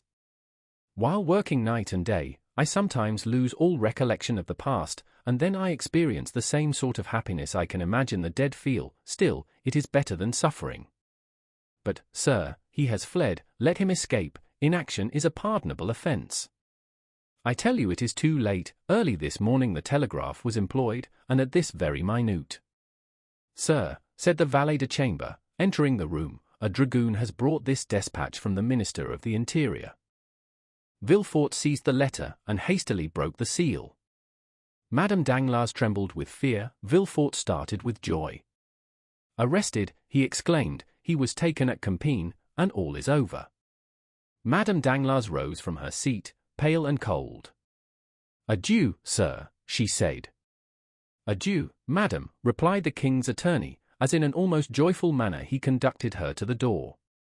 Then, turning to his desk, he said, striking the letter with the back of his right hand. Come, I had a forgery, 3 robberies, and 2 cases of arson. I only wanted a murder, and here it is. It will be a splendid session. Chapter 100. The Apparition. As the procureur had told Madame Danglars, Valentine was not yet recovered. Bowed down with fatigue, she was indeed confined to her bed, and it was in her own room, and from the lips of Madame de Villefort, that she heard all the strange events we have related. We mean the flight of Eugénie and the arrest of Andrea Cavalcanti, or rather Benedetto, together with the accusation of murder pronounced against him. But Valentine was so weak that this recital scarcely produced the same effect it would have done had she been in her usual state of health. Indeed, her brain was only the seat of vague ideas, and confused forms, mingled with strange fancies, alone presented themselves before her eyes.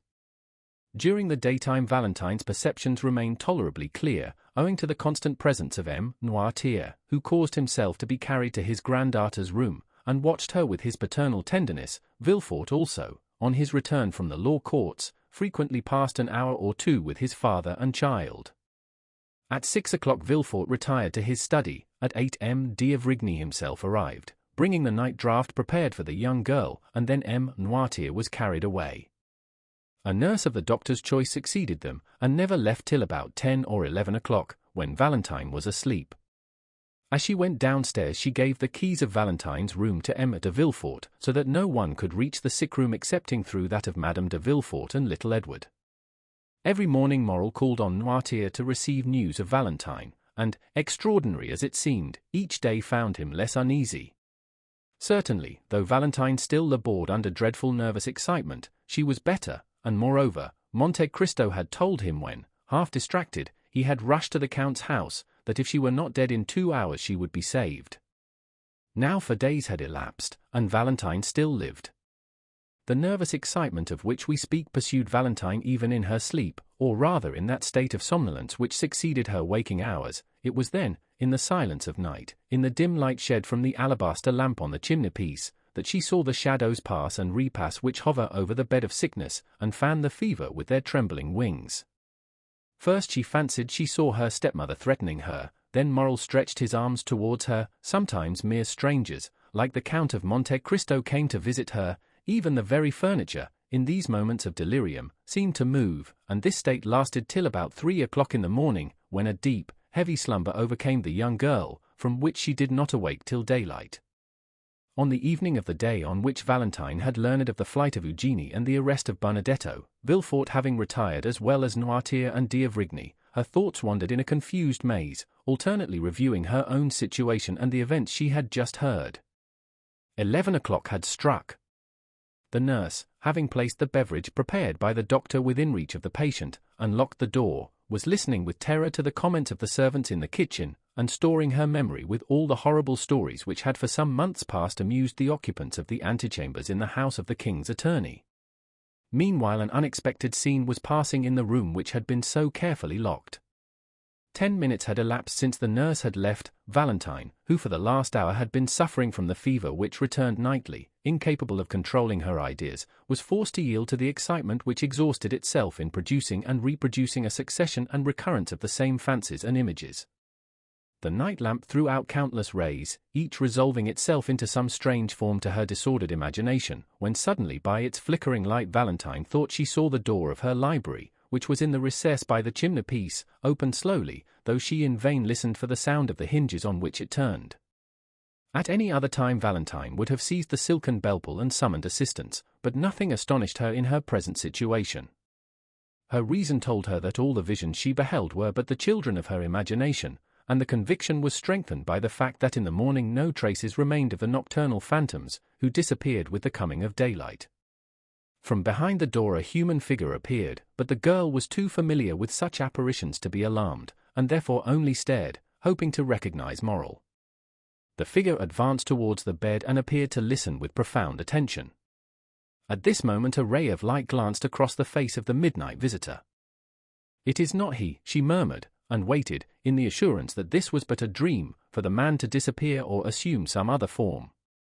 Still, she felt her pulse, and finding it throb violently she remembered that the best method of dispelling such illusions was to drink, for a draught of the beverage prepared by the doctor to allay her fever seemed to cause a reaction of the brain, and for a short time she suffered less.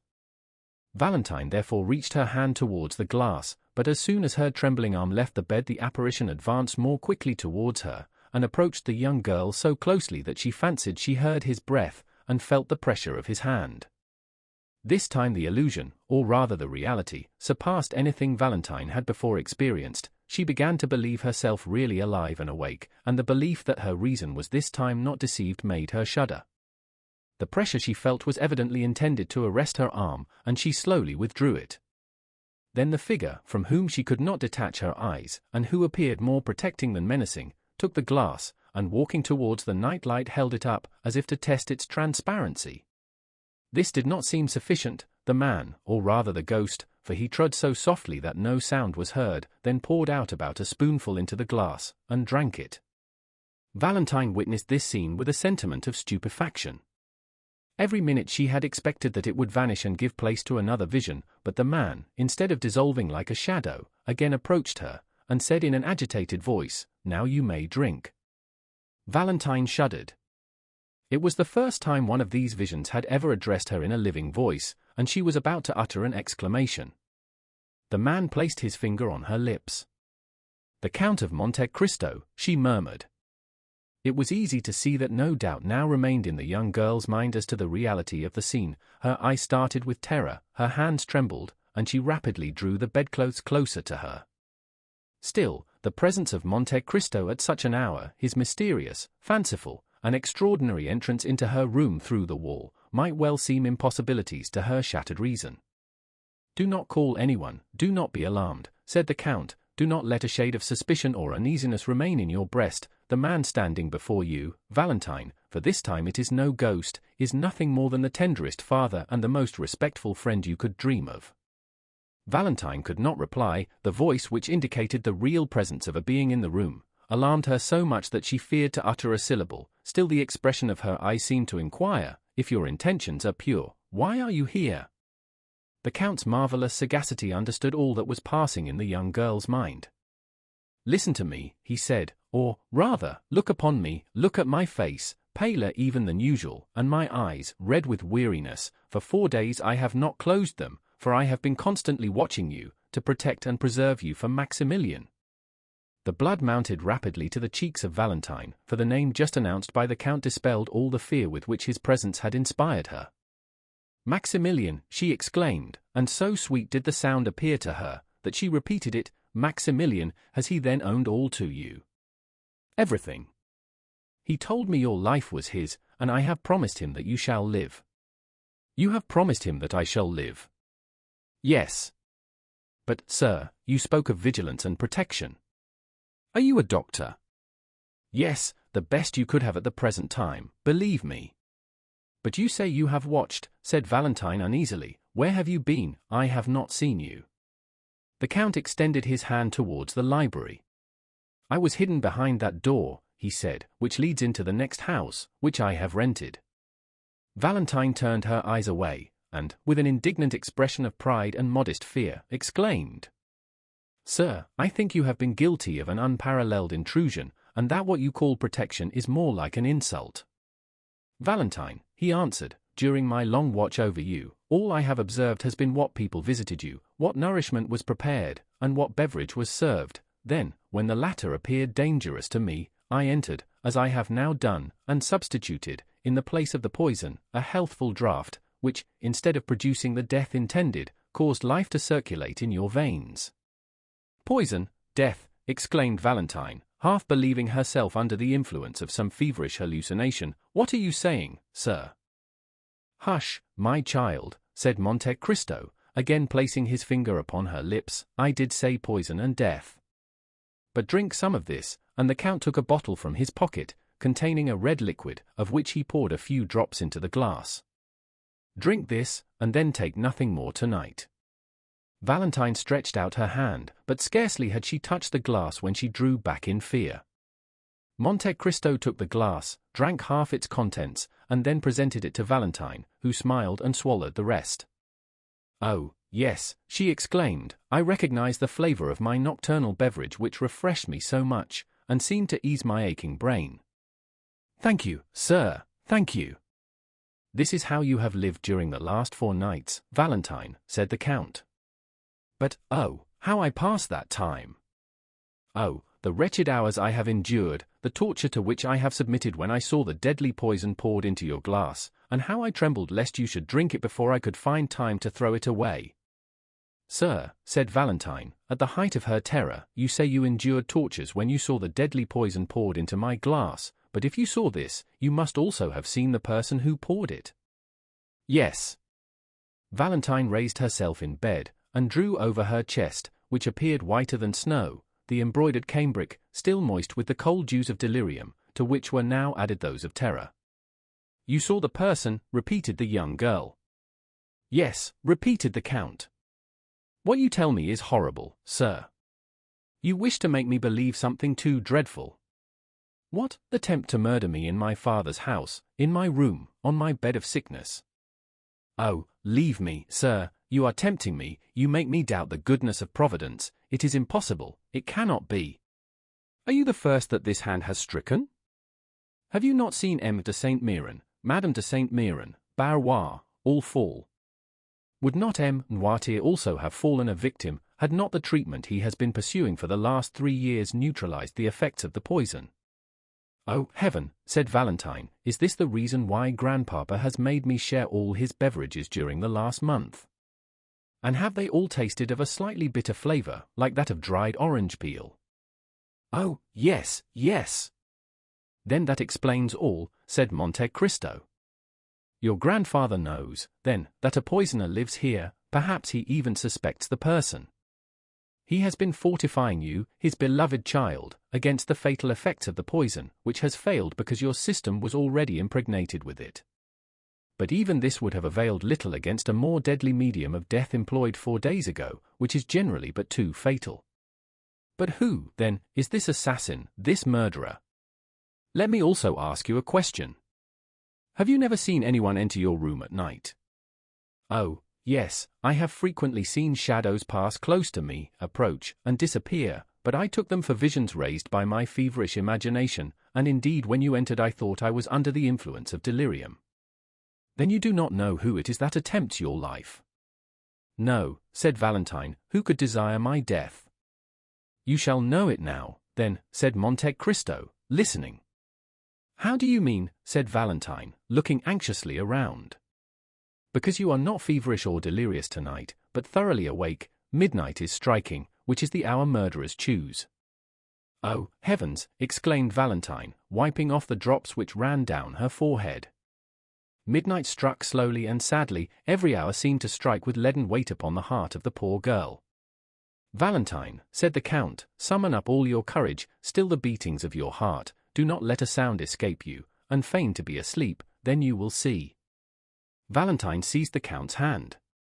"I think I hear a noise," she said, "leave me." "Goodbye, for the present," replied the Count, walking upon tiptoe towards the library door, and smiling with an expression so sad and paternal that the young girl's heart was filled with gratitude. Before closing the door he turned around once more, and said, "Not a movement, not a word, let them think you asleep, or perhaps you may be killed before I have the power of helping you." And with this fearful injunction the Count disappeared through the door, which noiselessly closed after him. Chapter 101. Locusta. Valentine was alone. 2 other clocks, slower than that of Saint Philippe de Roule, struck the hour of midnight from different directions, and excepting the rumbling of a few carriages all was silent. Then Valentine's attention was engrossed by the clock in her room, which marked the seconds. She began counting them, remarking that they were much slower than the beatings of her heart, and still she doubted, the inoffensive Valentine could not imagine that anyone should desire her death. Why should they?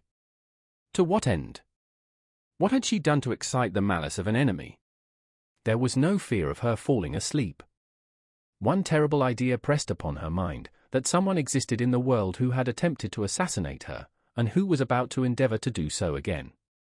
Supposing this person, wearied at the inefficacy of the poison, should, as Monte Cristo intimated, have recourse to steel, what if the Count should have no time to run to her rescue? What if her last moments were approaching, and she should never again see Morrel? When this terrible chain of ideas presented itself, Valentine was nearly persuaded to ring the bell and call for help. But through the door she fancied she saw the luminous eye of the Count, that eye which lived in her memory, and the recollection overwhelmed her with so much shame that she asked herself whether any amount of gratitude could ever repay his adventurous and devoted friendship. 20 minutes, 20 tedious minutes, passed thus, then 10 more, and at last the clock struck the half-hour. Just then the sound of fingernails slightly grating against the door of the library informed Valentine that the Count was still watching, and recommended her to do the same. At the same time, on the opposite side, that is towards Edward's room, Valentine fancied that she heard the creaking of the floor. She listened attentively, holding her breath till she was nearly suffocated. The lock turned, and the door slowly opened. Valentine had raised herself upon her elbow, and had scarcely time to throw herself down on the bed and shade her eyes with her arm. Then, trembling, agitated, and her heart beating with indescribable terror, she awaited the event. Someone approached the bed and drew back the curtains. Valentine summoned every effort, and breathed with that regular respiration which announces tranquil sleep. "Valentine," said a low voice. The girl shuddered to the heart but did not reply. "Valentine," repeated the same voice. Still silent, Valentine had promised not to wake. Then everything was still, excepting that Valentine heard the almost noiseless sound of some liquid being poured into the glass she had just emptied. Then she ventured to open her eyelids, and glance over her extended arm. She saw a woman in a white dressing gown pouring a liquor from a phial into her glass.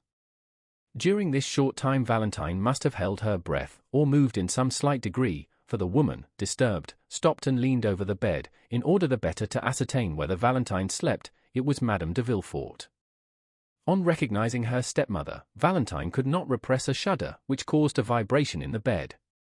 Madame de Villefort instantly stepped back close to the wall, and there, shaded by the bed curtains, she silently and attentively watched the slightest movement of Valentine.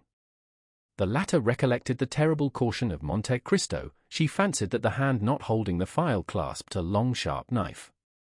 Then collecting all her remaining strength, she forced herself to close her eyes, but this simple operation upon the most delicate organs of our frame, generally so easy to accomplish, became almost impossible at this moment, so much did curiosity struggle to retain the eyelid open and learn the truth.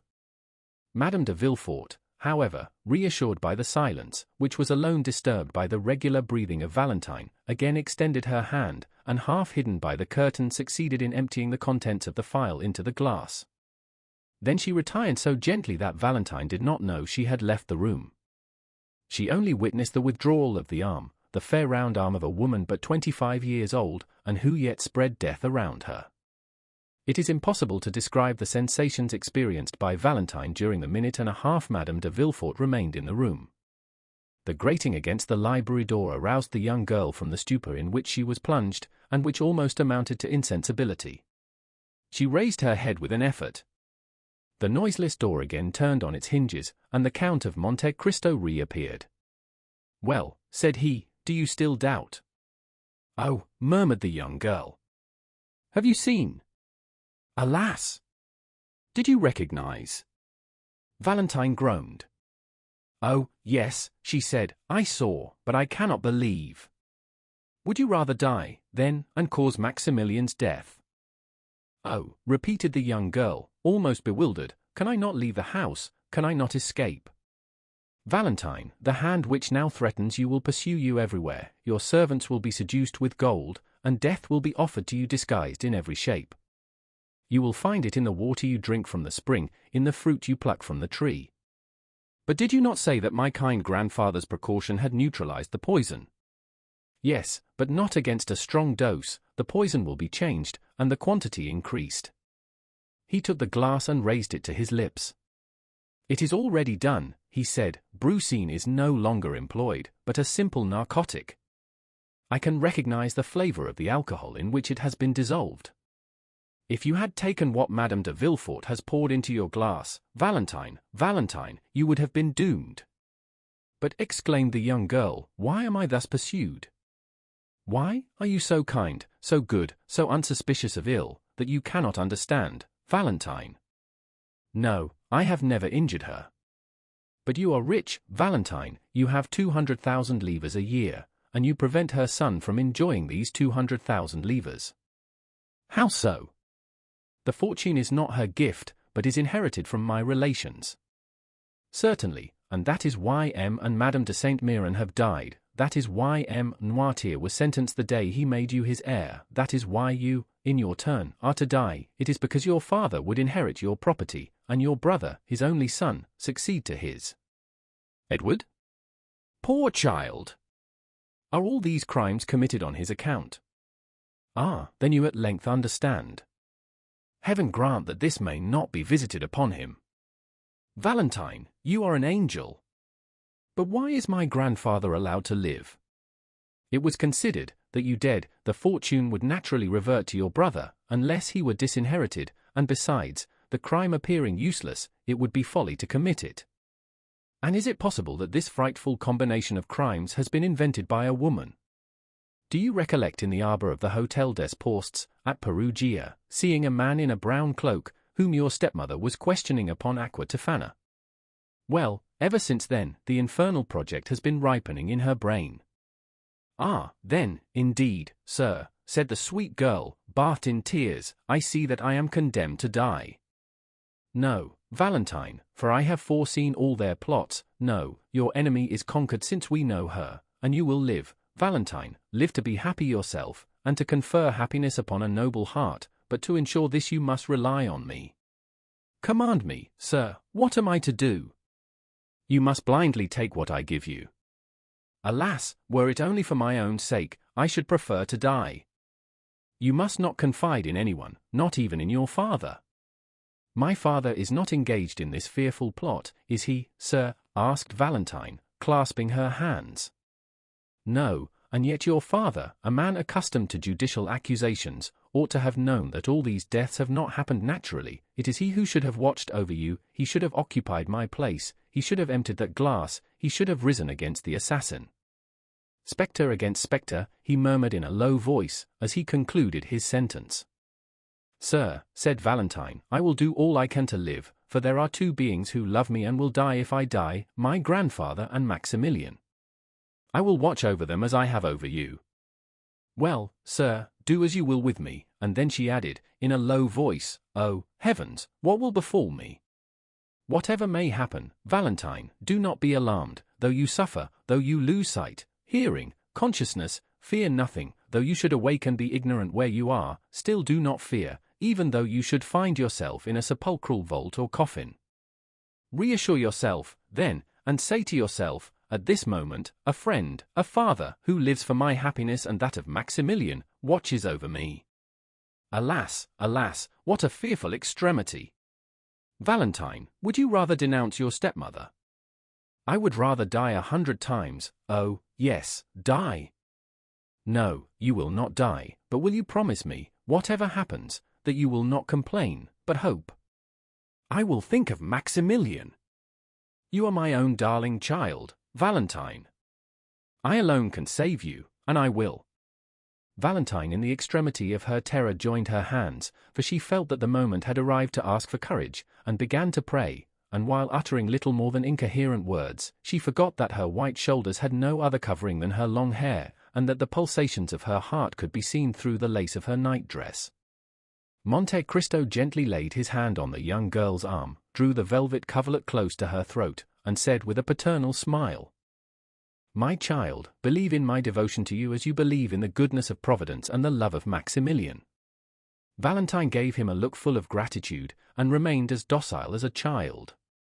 Then he drew from his waistcoat pocket the little emerald box, raised the golden lid, and took from it a pastille about the size of a pea, which he placed in her hand. She took it, and looked attentively on the Count. There was an expression on the face of her intrepid protector which commanded her veneration. She evidently interrogated him by her look. Yes, said he. Valentine carried the pastille to her mouth, and swallowed it. And now, my dear child, adieu for the present. I will try and gain a little sleep, for you are saved. Go, said Valentine, whatever happens, I promise you not to fear. Monte Cristo for some time kept his eyes fixed on the young girl, who gradually fell asleep, yielding to the effects of the narcotic the Count had given her. Then he took the glass, emptied 3 parts of the contents in the fireplace, that it might be supposed Valentine had taken it, and replaced it on the table. Then he disappeared, after throwing a farewell glance on Valentine, who slept with the confidence and innocence of an angel at the feet of the Lord. Chapter 102. Valentine. The night light continued to burn on the chimney-piece, exhausting the last drops of oil which floated on the surface of the water. The globe of the lamp appeared of a reddish hue, and the flame, brightening before it expired, threw out the last flickerings which in an inanimate object have been so often compared with the convulsions of a human creature in its final agonies. A dull and dismal light was shed over the bedclothes and curtains surrounding the young girl. All noise in the streets had ceased, and the silence was frightful. It was then that the door of Edward's room opened, and a head we have before noticed appeared in the glass opposite. It was Madame de Villefort, who came to witness the effects of the drink she had prepared. She stopped in the doorway, listened for a moment to the flickering of the lamp, the only sound in that deserted room, and then advanced to the table to see if Valentine's glass were empty. It was still about a quarter full, as we before stated. Madame de Villefort emptied the contents into the ashes, which she disturbed that they might the more readily absorb the liquid. Then she carefully rinsed the glass, and wiping it with her handkerchief replaced it on the table. If anyone could have looked into the room just then he would have noticed the hesitation with which Madame de Villefort approached the bed and looked fixedly on Valentine. The dim light, the profound silence, and the gloomy thoughts inspired by the hour, and still more by her own conscience, all combined to produce a sensation of fear. The poisoner was terrified at the contemplation of her own work. At length she rallied, drew aside the curtain, and leaning over the pillow gazed intently on Valentine. The young girl no longer breathed, no breath issued through the half-closed teeth, the white lips no longer quivered, the eyes were suffused with a bluish vapor, and the long black lashes rested on a cheek white as wax. Madame de Villefort gazed upon the face so expressive even in its stillness, then she ventured to raise the coverlet and press her hand upon the young girl's heart. It was cold and motionless. She only felt the pulsation in her own fingers, and withdrew her hand with a shudder. One arm was hanging out of the bed, from shoulder to elbow it was molded after the arms of German Pillen's Graces, 23, but the forearm seemed to be slightly distorted by convulsion, and the hand, so delicately formed, was resting with stiff outstretched fingers on the framework of the bed. The nails, too, were turning blue. Madame de Villefort had no longer any doubt, all was over, she had consummated the last terrible work she had to accomplish. There was no more to do in the room, so the poisoner retired stealthily, as though fearing to hear the sound of her own footsteps, but as she withdrew she still held aside the curtain, absorbed in the irresistible attraction always exerted by the picture of death, so long as it is merely mysterious and does not excite disgust. The minutes passed, Madame de Villefort could not drop the curtain which she held like a funeral pall over the head of Valentine. She was lost in reverie, and the reverie of crime is remorse. Just then the lamp again flickered, the noise startled Madame de Villefort, who shuddered and dropped the curtain.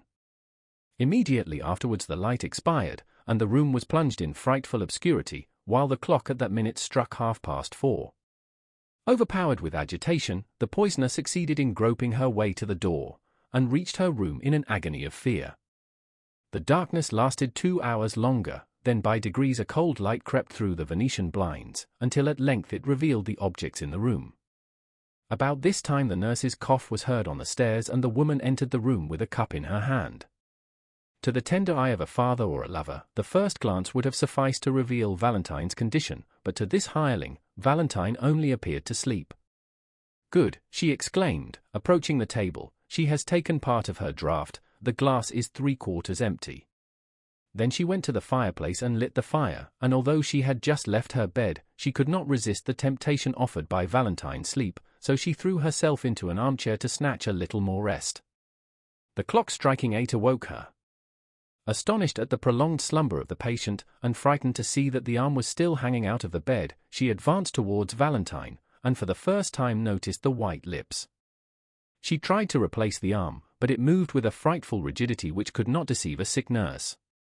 She screamed aloud, then running to the door exclaimed, "Help! Help!" "What is the matter?" asked M. d'Avrigny, at the foot of the stairs, it being the hour he usually visited her. "What is it?" asked Villefort, rushing from his room. "Doctor, do you hear them call for help?" "Yes, yes, let us hasten up, it was in Valentine's room." But before the doctor and the father could reach the room, the servants who were on the same floor had entered, and seeing Valentine pale and motionless on her bed, they lifted up their hands towards heaven and stood transfixed, as though struck by lightning. "Call Madame de Villefort, wake Madame de Villefort," cried the procureur from the door of his chamber, which apparently he scarcely dared to leave. But instead of obeying him, the servant stood watching M. d'Avrigny, who ran to Valentine, and raised her in his arms. "What, this one, too?" he exclaimed. "Oh, where will be the end?" Villefort rushed into the room. "What are you saying, doctor?" he exclaimed, raising his hands to heaven. "I say that Valentine is dead," replied d'Avrigny, in a voice terrible in its solemn calmness. M. de Villefort staggered and buried his head in the bed. On the exclamation of the doctor and the cry of the father, the servants all fled with muttered imprecations. They were heard running down the stairs and through the long passages. Then there was a rush in the court. Afterwards all was still. They had, one and all, deserted the accursed house. Just then, Madame de Villefort, in the act of slipping on her dressing gown, threw aside the drapery and for a moment stood motionless, as though interrogating the occupants of the room, while she endeavored to call up some rebellious tears. On a sudden she stepped, or rather bounded, with outstretched arms, towards the table. She saw d'Avrigny curiously examining the glass, which she felt certain of having emptied during the night. It was now a third full, just as it was when she threw the contents into the ashes. The spectre of Valentine rising before the poisoner would have alarmed her less. It was, indeed, the same color as the draught she had poured into the glass, and which Valentine had drunk. It was indeed the poison, which could not deceive M. d'Avrigny, which he now examined so closely. It was doubtless a miracle from heaven, that, notwithstanding her precautions, there should be some trace, some proof remaining to reveal the crime. While Madame de Villefort remained rooted to the spot like a statue of terror, and Villefort, with his head hidden in the bedclothes, saw nothing around him, d'Avrigny approached the window, that he might the better examine the contents of the glass, and dipping the tip of his finger in, tasted it. "Ah," he exclaimed, "it is no longer brucine that is used, let me see what it is." Then he ran to one of the cupboards in Valentine's room, which had been transformed into a medicine closet, and taking from its silver case a small bottle of nitric acid, dropped a little of it into the liquor, which immediately changed to a blood-red color. "Ah," exclaimed d'Avrigny, in a voice in which the horror of a judge unveiling the truth was mingled with the delight of a student making a discovery. Madame de Villefort was overpowered, her eyes first flashed and then swam, she staggered towards the door and disappeared. Directly afterwards the distant sound of a heavy weight falling on the ground was heard, but no one paid any attention to it. The nurse was engaged in watching the chemical analysis, and Villefort was still absorbed in grief. M. d'Avrigny alone had followed Madame de Villefort with his eyes, and watched her hurried retreat. He lifted up the drapery over the entrance to Edward's room, and his eye reaching as far as Madame de Villefort's apartment, he beheld her extended lifeless on the floor. "Go to the assistance of Madame de Villefort," he said to the nurse.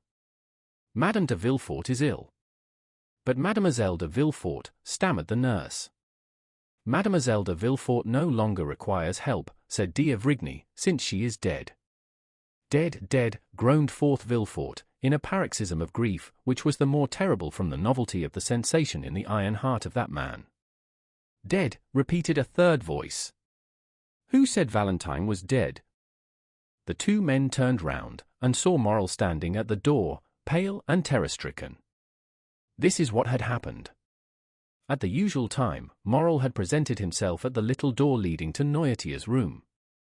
Contrary to custom, the door was open, and having no occasion to ring he entered. He waited for a moment in the hall and called for a servant to conduct him to M. Noirtier, but no one answered, the servants having, as we know, deserted the house.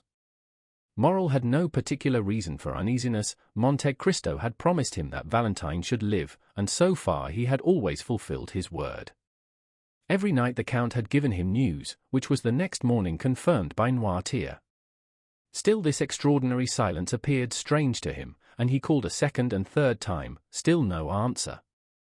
Then he determined to go up. Noirtier's room was opened, like all the rest. The first thing he saw was the old man sitting in his armchair in his usual place, but his eyes expressed alarm, which was confirmed by the pallor which overspread his features. "How are you, sir?" asked Morrel, with a sickness of heart. "Well," answered the old man, by closing his eyes, but his appearance manifested increasing uneasiness. "You are thoughtful, sir," continued Morrel. "You want something. Shall I call one of the servants?" "Yes," replied Noirtier. Morrel pulled the bell, but though he nearly broke the cord, no one answered.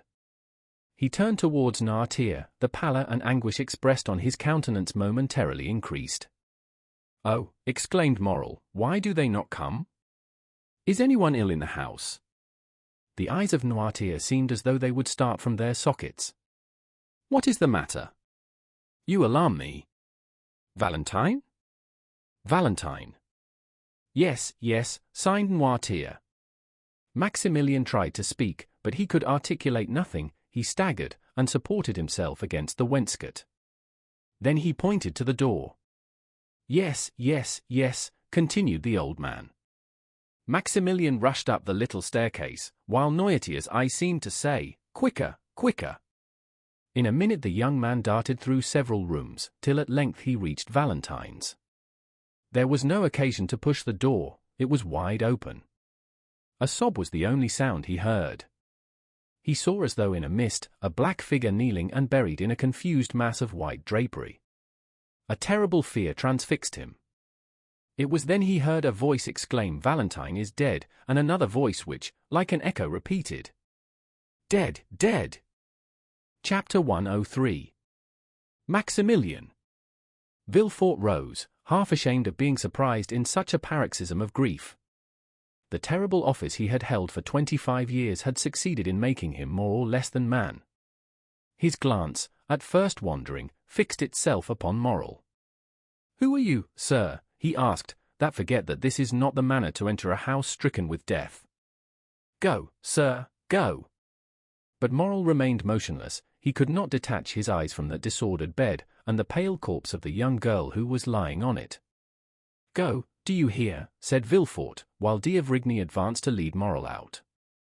Maximilian stared for a moment at the corpse, gazed all around the room, then upon the two men. He opened his mouth to speak, but finding it impossible to give utterance to the innumerable ideas that occupied his brain, he went out, thrusting his hands through his hair in such a manner that Villefort and d'Avrigny, for a moment diverted from the engrossing topic, exchanged glances, which seemed to say, "He is mad."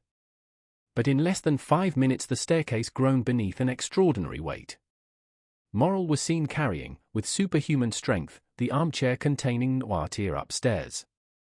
When he reached the landing he placed the armchair on the floor and rapidly rolled it into Valentine's room. This could only have been accomplished by means of unnatural strength supplied by powerful excitement. But the most fearful spectacle was Noirtier being pushed towards the bed, his face expressing all his meaning, and his eye supplying the want of every other faculty. That pale face and flaming glance appeared to Villefort like a frightful apparition. Each time he had been brought into contact with his father, something terrible had happened. "See what they have done," cried Morrel, with one hand leaning on the back of the chair, and the other extended towards Valentine. "See, my father, see." Villefort drew back and looked with astonishment on the young man, who, almost a stranger to him, called Noirtier his father. At this moment the whole soul of the old man seemed centered in his eyes, which became bloodshot, the veins of the throat swelled, his cheeks and temples became purple, as though he was struck with epilepsy. Nothing was wanting to complete this but the utterance of a cry. And the cry issued from his pores, if we may thus speak, a cry frightful in its silence. D'Avrigny rushed towards the old man and made him inhale a powerful restorative. "Sir," cried Morrel, seizing the moist hand of the paralytic, "they ask me who I am, and what right I have to be here." "Oh, you know it, tell them, tell them." And the young man's voice was choked by sobs. As for the old man, his chest heaved with his panting respiration. One could have thought that he was undergoing the agonies preceding death. At length, happier than the young man, who sobbed without weeping. Tears glistened in the eyes of Noirtier. "Tell them," said Morel in a hoarse voice, "tell them that I am her betrothed. Tell them she was my beloved, my noble girl, my only blessing in the world. Tell them, oh, tell them, that corpse belongs to me." The young man, overwhelmed by the weight of his anguish, fell heavily on his knees before the bed, which his fingers grasped with convulsive energy. D'Avrigny, unable to bear the sight of this touching emotion, turned away, and Villefort, without seeking any further explanation, and attracted towards him by the irresistible magnetism which draws us towards those who have loved the people for whom we mourn, extended his hand towards the young man. But Morel saw nothing. He had grasped the hand of Valentine, and unable to weep vented his agony in groans as he bit the sheets. For some time nothing was heard in that chamber but sobs, exclamations, and prayers. At length Villefort, the most composed of all, spoke. "Sir," said he to Maximilian, "you say you loved Valentine, that you were betrothed to her. I knew nothing of this engagement, of this love, yet I, her father, forgive you, for I see that your grief is real and deep, and besides my own sorrow is too great for anger to find a place in my heart. But you see that the angel whom you hoped for has left this earth. She has nothing more to do with the adoration of men. Take a last farewell, sir, of her sad remains, take the hand you expected to possess once more within your own, and then separate yourself from her forever. Valentine now requires only the ministrations of the priest."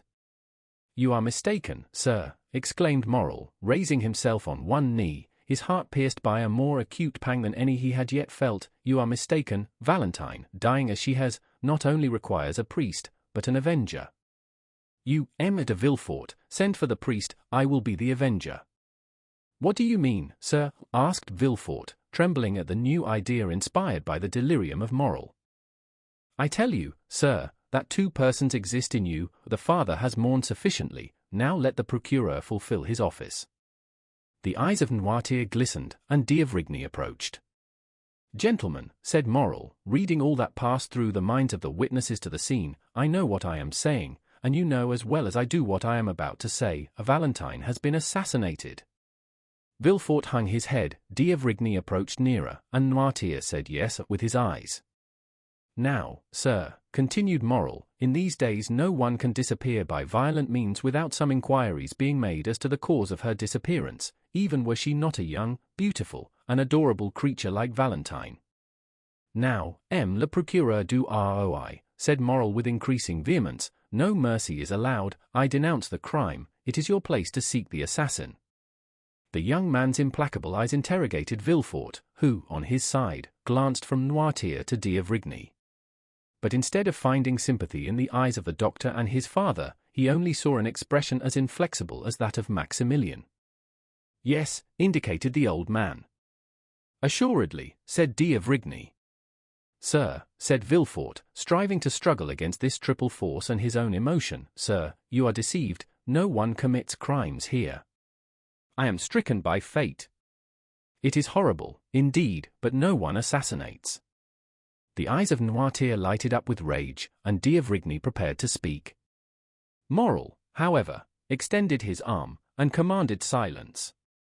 "And I say that murders are committed here," said Morel, whose voice, though lower in tone, lost none of its terrible distinctness. "I tell you that this is the fourth victim within the last 4 months. I tell you, Valentine's life was attempted by poison 4 days ago, though she escaped, owing to the precautions of M. Noirtier. I tell you that the dose has been double, the poison changed, and that this time it has succeeded. I tell you that you know these things as well as I do, since this gentleman has forewarned you, both as a doctor and as a friend." "Oh, you rave, sir," exclaimed Villefort, in vain endeavoring to escape the net in which he was taken. "I rave," said Morel. "Well, then, I appeal to M. D'Avrigny himself. Ask him, sir, if he recollects the words he uttered in the garden of this house on the night of Madame de Saint Méran's death. You thought yourselves alone, and talked about that tragical death, and the fatality you mentioned then is the same which has caused the murder of Valentine." Villefort and D'Avrigny exchanged looks. Yes, yes," continued Morel, "recall the scene, for the words you thought were only given to silence and solitude fell into my ears." "Certainly, after witnessing the culpable indolence manifested by M. de Villefort towards his own relations, I ought to have denounced him to the authorities, then I should not have been an accomplice to thy death, as I now am, sweet, beloved Valentine, but the accomplice shall become the avenger. This fourth murder is apparent to all, and if thy father abandon thee, Valentine, it is I, and I swear it, that shall pursue the assassin.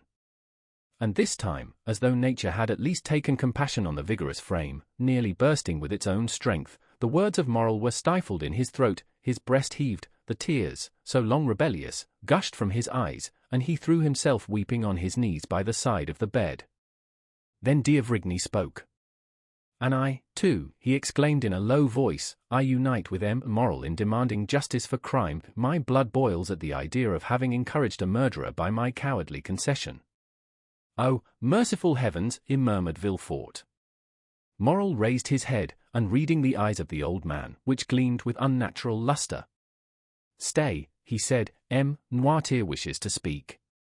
Yes, indicated Noirtier, with an expression the more terrible, from all his faculties being centered in his glance. Do you know the assassin? Asked Morel. Yes, replied Noirtier. And will you direct us? Exclaimed the young man. Listen, M. D'Avrigny, listen. Noirtier looked upon Morel with one of those melancholy smiles which had so often made Valentine happy, and thus fixed his attention. Then, having riveted the eyes of his interlocutor on his own, he glanced towards the door. Do you wish me to leave? Said Morel, sadly. Yes, replied Noirtier. Alas, alas, sir, have pity on me. The old man's eyes remained fixed on the door. May I, at least, return? Asked Morel. Yes. Must I leave alone? No. Whom am I to take with me? The procureur? No. The doctor? Yes. You wish to remain alone with M. de Villefort? Yes. But can he understand you? Yes. Oh, said Villefort, inexpressibly delighted to think that the inquiries were to be made by him alone. Oh, be satisfied, I can understand my father. While uttering these words with this expression of joy, his teeth clashed together violently. D'Avrigny took the young man's arm, and led him out of the room. A more than death-like silence then reigned in the house.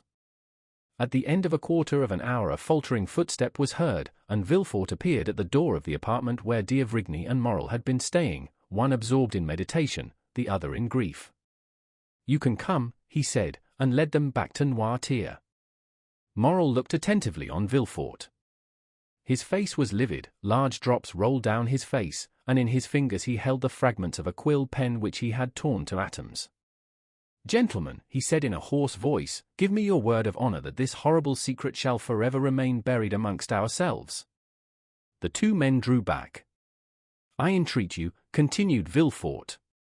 But, said Morel, the culprit, the murderer, the assassin. Do not alarm yourself, sir, justice will be done, said Villefort. My father has revealed the culprit's name, my father thirsts for revenge as much as you do, yet even he conjures you as I do to keep this secret. Do you not, father? Yes, resolutely replied Noirtier. Morel suffered an exclamation of horror and surprise to escape him. Oh, sir, said Villefort, arresting Maximilian by the arm, if my father, the inflexible man, makes this request, it is because he knows, be assured, that Valentine will be terribly revenged. Is it not so, father? The old man made a sign in the affirmative. Villefort continued. He knows me, and I have pledged my word to him. Rest assured, gentlemen, that within 3 days, in a less time than justice would demand, the revenge I shall have taken for the murder of my child will be such as to make the boldest heart tremble, and as he spoke these words he ground his teeth, and grasped the old man's senseless hand. Will this promise be fulfilled, M. Noirtier? Asked Morel, while D'Avrigny looked inquiringly. Yes, replied Noirtier with an expression of sinister joy. Swear, then, said Villefort, joining the hands of Morel and D'Avrigny, swear that you will spare the honor of my house, and leave me to avenge my child. D'Avrigny turned round and uttered a very feeble yes, but Morel, disengaging his hand, rushed to the bed, and after having pressed the cold lips of Valentine with his own, hurriedly left, uttering a long, deep groan of despair and anguish. We have before stated that all the servants had fled. M. de Villefort was therefore obliged to request M. d'Avrigny to superintend all the arrangements consequent upon a death in a large city, more especially a death under such suspicious circumstances. It was something terrible to witness the silent agony, the mute despair of Noirtier, whose tears silently rolled down his cheeks. Villefort retired to his study, and d'Avrigny left to summon the doctor of the mayoralty, whose office it is to examine bodies after decease, and who is expressly named the doctor of the dead. M. Noirtier could not be persuaded to quit his grandchild. At the end of a quarter of an hour M. d'Avrigny returned with his associate. They found the outer gate closed, and not a servant remaining in the house. Villefort himself was obliged to open to them. But he stopped on the landing. He had not the courage to again visit the death chamber. The two doctors, therefore, entered the room alone. Noirtier was near the bed, pale, motionless, and silent as the corpse. The district doctor approached with the indifference of a man accustomed to spend half his time amongst the dead. He then lifted the sheet which was placed over the face, and just unclosed the lips. "Alas," said d'Avrigny, "she is indeed dead, poor child." "Yes," answered the doctor laconically, dropping the sheet he had raised. Noirtier uttered a kind of hoarse, rattling sound. The old man's eyes sparkled, and the good doctor understood that he wished to behold his child. He therefore approached the bed, and while his companion was dipping the fingers with which he had touched the lips of the corpse in chloride of lime, he uncovered the calm and pale face, which looked like that of a sleeping angel. A tear, which appeared in the old man's eye, expressed his thanks to the doctor. The doctor of the dead then laid his permit on the corner of the table, and having fulfilled his duty, was conducted out by d'Avrigny. Villefort met them at the door of his study. Having in a few words thanked the district doctor, he turned to d'Avrigny, and said, "And now the priest." "Is there any particular priest you wish to pray with, Valentine?" asked d'Avrigny. "No," said Villefort, "fetch the nearest." "The nearest," said the district doctor, "is a good Italian abbé, who lives next door to you. Shall I call on him as I pass?" "d'Avrigny," said Villefort, "be so kind, I beseech you, as to accompany this gentleman. Here is the key of the door, so that you can go in and out as you please. You will bring the priest with you, and will oblige me by introducing him into my child's room. Do you wish to see him?" "I only wish to be alone." "You will excuse me, will you not? A priest can understand a father's grief." And M. de Villefort, giving the key to d'Avrigny, again bade farewell to the strange doctor, and retired to his study, where he began to work. For some temperaments work is a remedy for all afflictions. As the doctors entered the street, they saw a man in a cassock standing on the threshold of the next door. "This is the abbé of whom I spoke," said the doctor to d'Avrigny. D'Avrigny accosted the priest. "Sir," he said, "are you disposed to confer a great obligation on an unhappy father who has just lost his daughter?" "I mean M. de Villefort, the king's attorney." "Ah," said the priest, in a marked Italian accent, "yes, I have heard that death is in that house.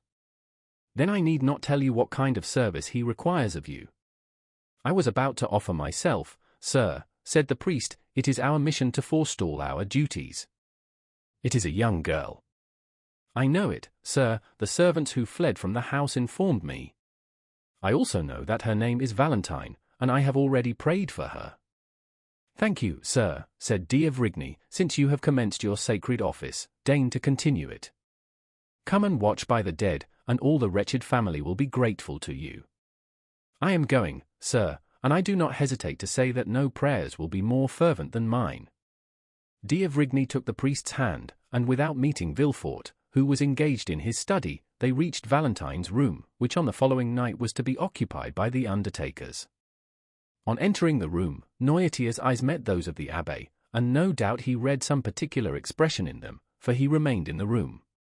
D'Avrigny recommended the attention of the priest to the living as well as to the dead, and the abbé promised to devote his prayers to Valentine and his attentions to Noirtier. In order, doubtless, that he might not be disturbed while fulfilling his sacred mission, the priest rose as soon as d'Avrigny departed, and not only bolted the door through which the doctor had just left, but also that leading to Madame de Villefort's room. Chapter 104. Danglars' signature. The next morning dawned dull and cloudy. During the night the undertakers had executed their melancholy office, and wrapped the corpse in the winding sheet, which, whatever may be said about the equality of death, is at least a last proof of the luxury so pleasing in life. This winding sheet was nothing more than a beautiful piece of cambric, which the young girl had bought a fortnight before. During the evening 2 men, engaged for the purpose, had carried Noirtier from Valentine's room into his own, and contrary to all expectation there was no difficulty in withdrawing him from his child. The Abbé Busoni had watched till daylight, and then left without calling anyone. D'Avrigny returned about 8 o'clock in the morning. He met Villefort on his way to Noirtier's room, and accompanied him to see how the old man had slept. They found him in the large armchair, which served him for a bed, enjoying a calm, nay, almost a smiling sleep. They both stood in amazement at the door. "See," said D'Avrigny to Villefort, "nature knows how to alleviate the deepest sorrow. No one can say that M. Noirtier did not love his child, and yet he sleeps." "Yes, you are right," replied Villefort, surprised, "he sleeps, indeed. And this is the more strange, since the least contradiction keeps him awake all night." "Grief has stunned him," replied D'Avrigny, and they both returned thoughtfully to the procuror's study. "See, I have not slept," said Villefort, showing his undisturbed bed. "Grief does not stun me.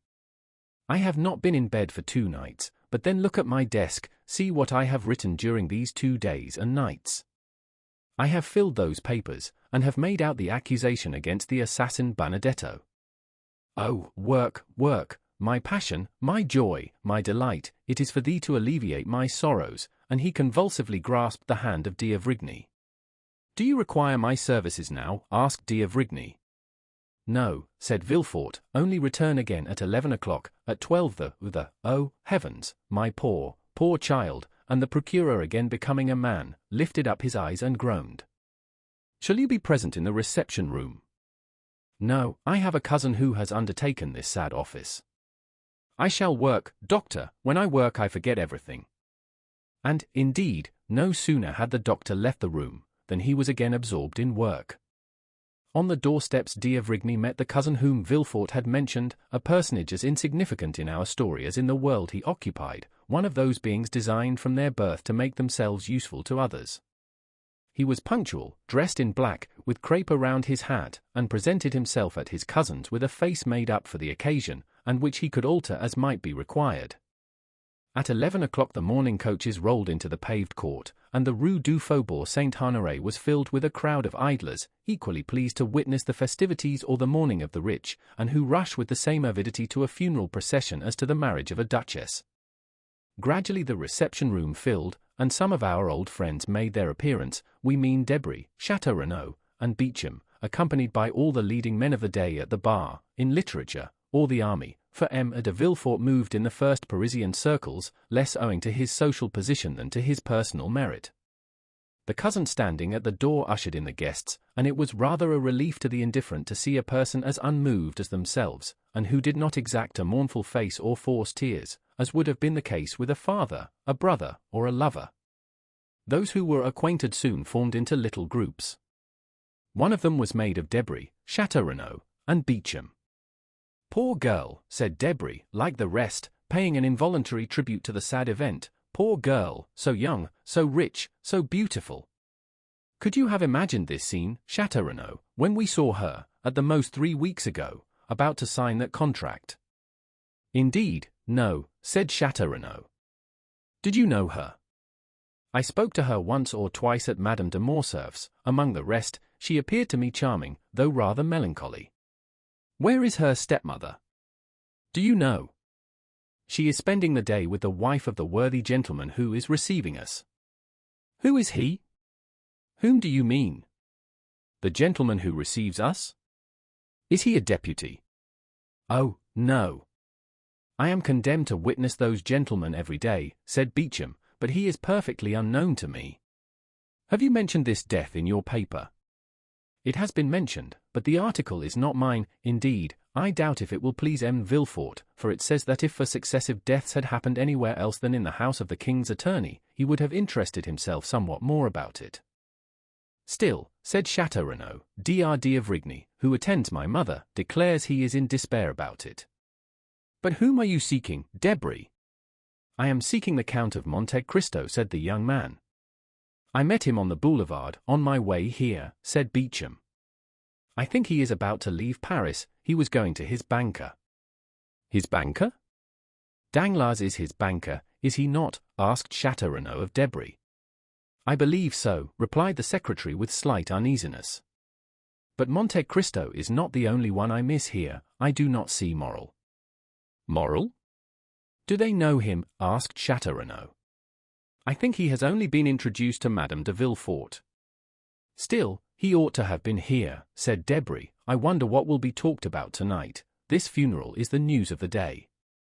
But hush, here comes our Minister of Justice. He will feel obliged to make some little speech to the cousin, and the three young men drew near to listen.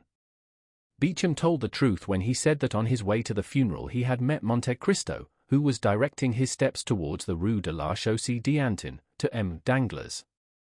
The banker saw the carriage of the Count enter the courtyard, and advanced to meet him with a sad, though affable smile. Well, said he, extending his hand to Monte Cristo, I suppose you have come to sympathize with me, for indeed misfortune has taken possession of my house.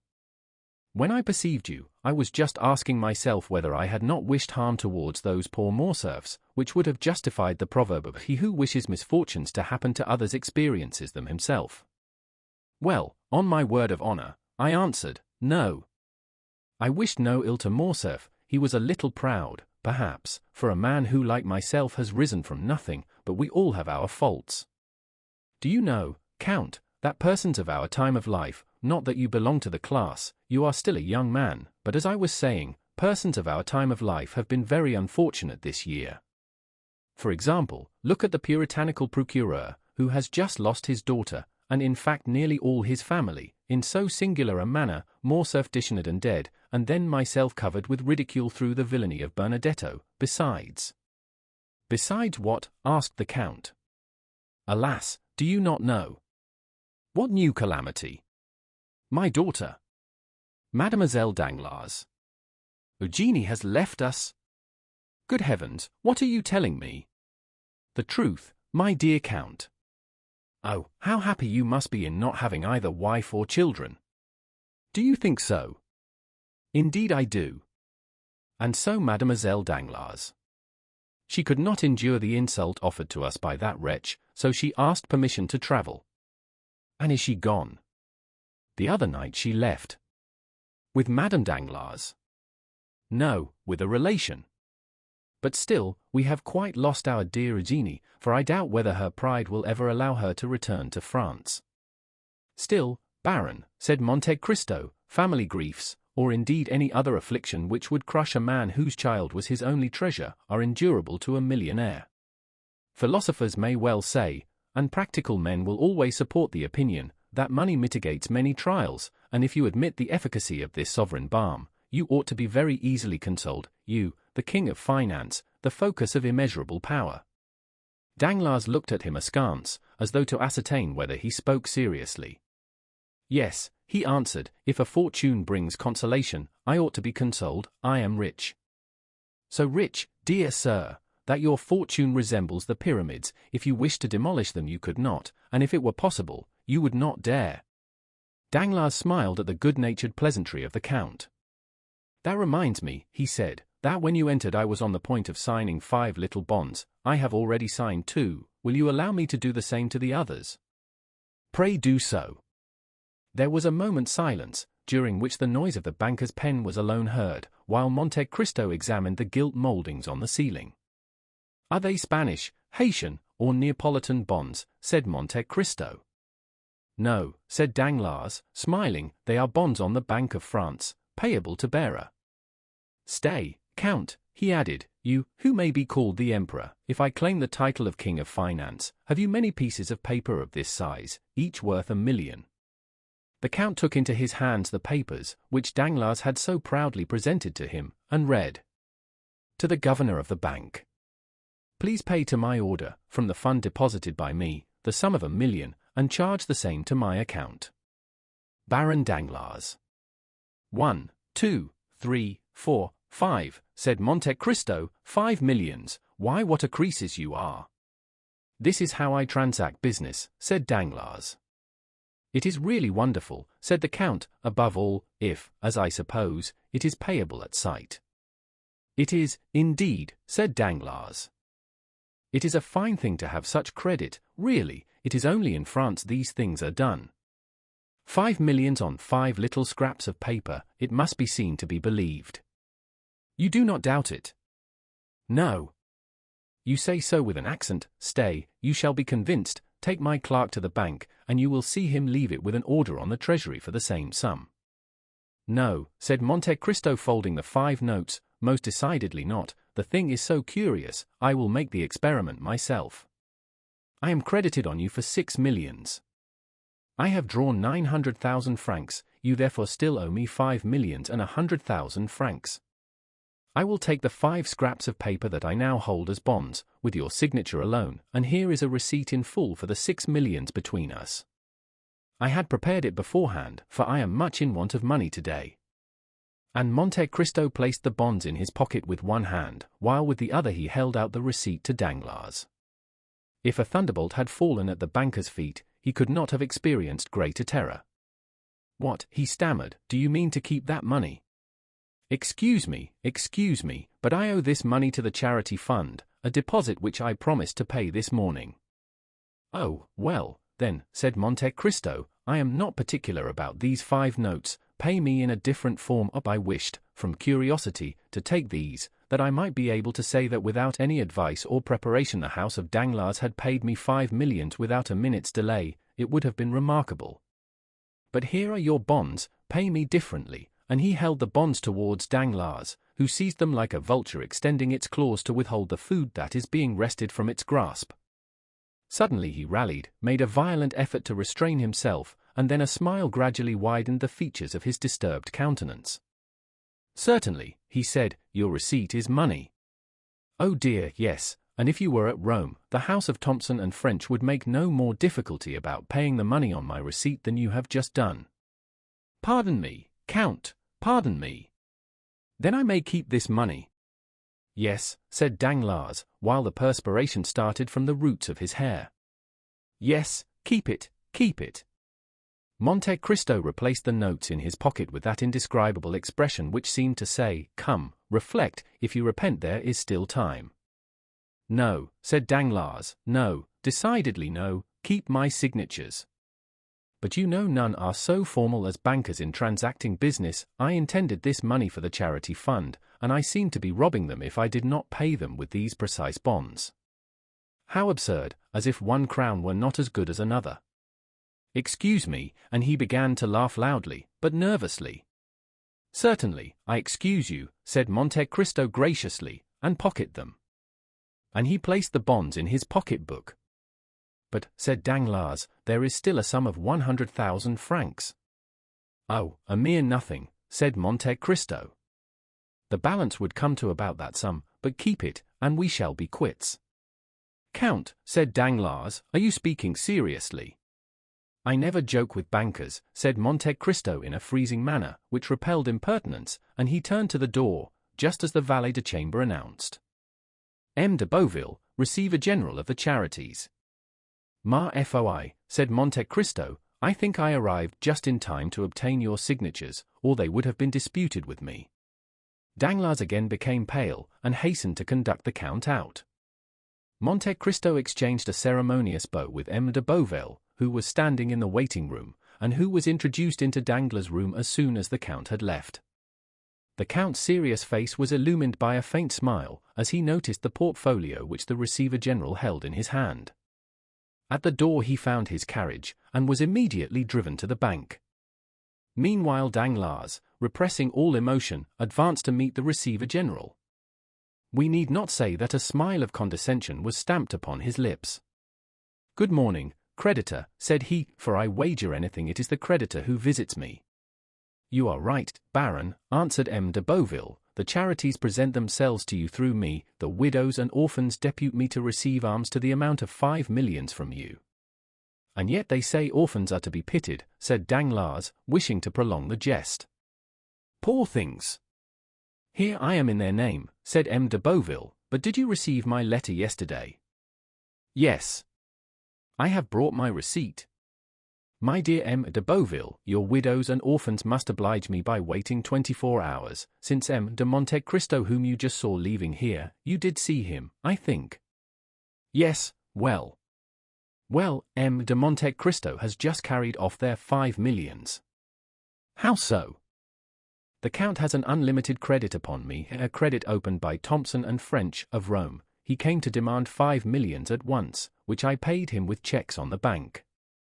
My funds are deposited there, and you can understand that if I draw out 10 millions on the same day it will appear rather strange to the governor. 2 days will be a different thing, said Danglars, smiling. Come, said Beauville, with a tone of entire incredulity, 5 millions to that gentleman who just left, and who bowed to me as though he knew me. Perhaps he knows you, though you do not know him. M. de Monte Cristo knows everybody. 5 millions. Here is his receipt. Believe your own eyes.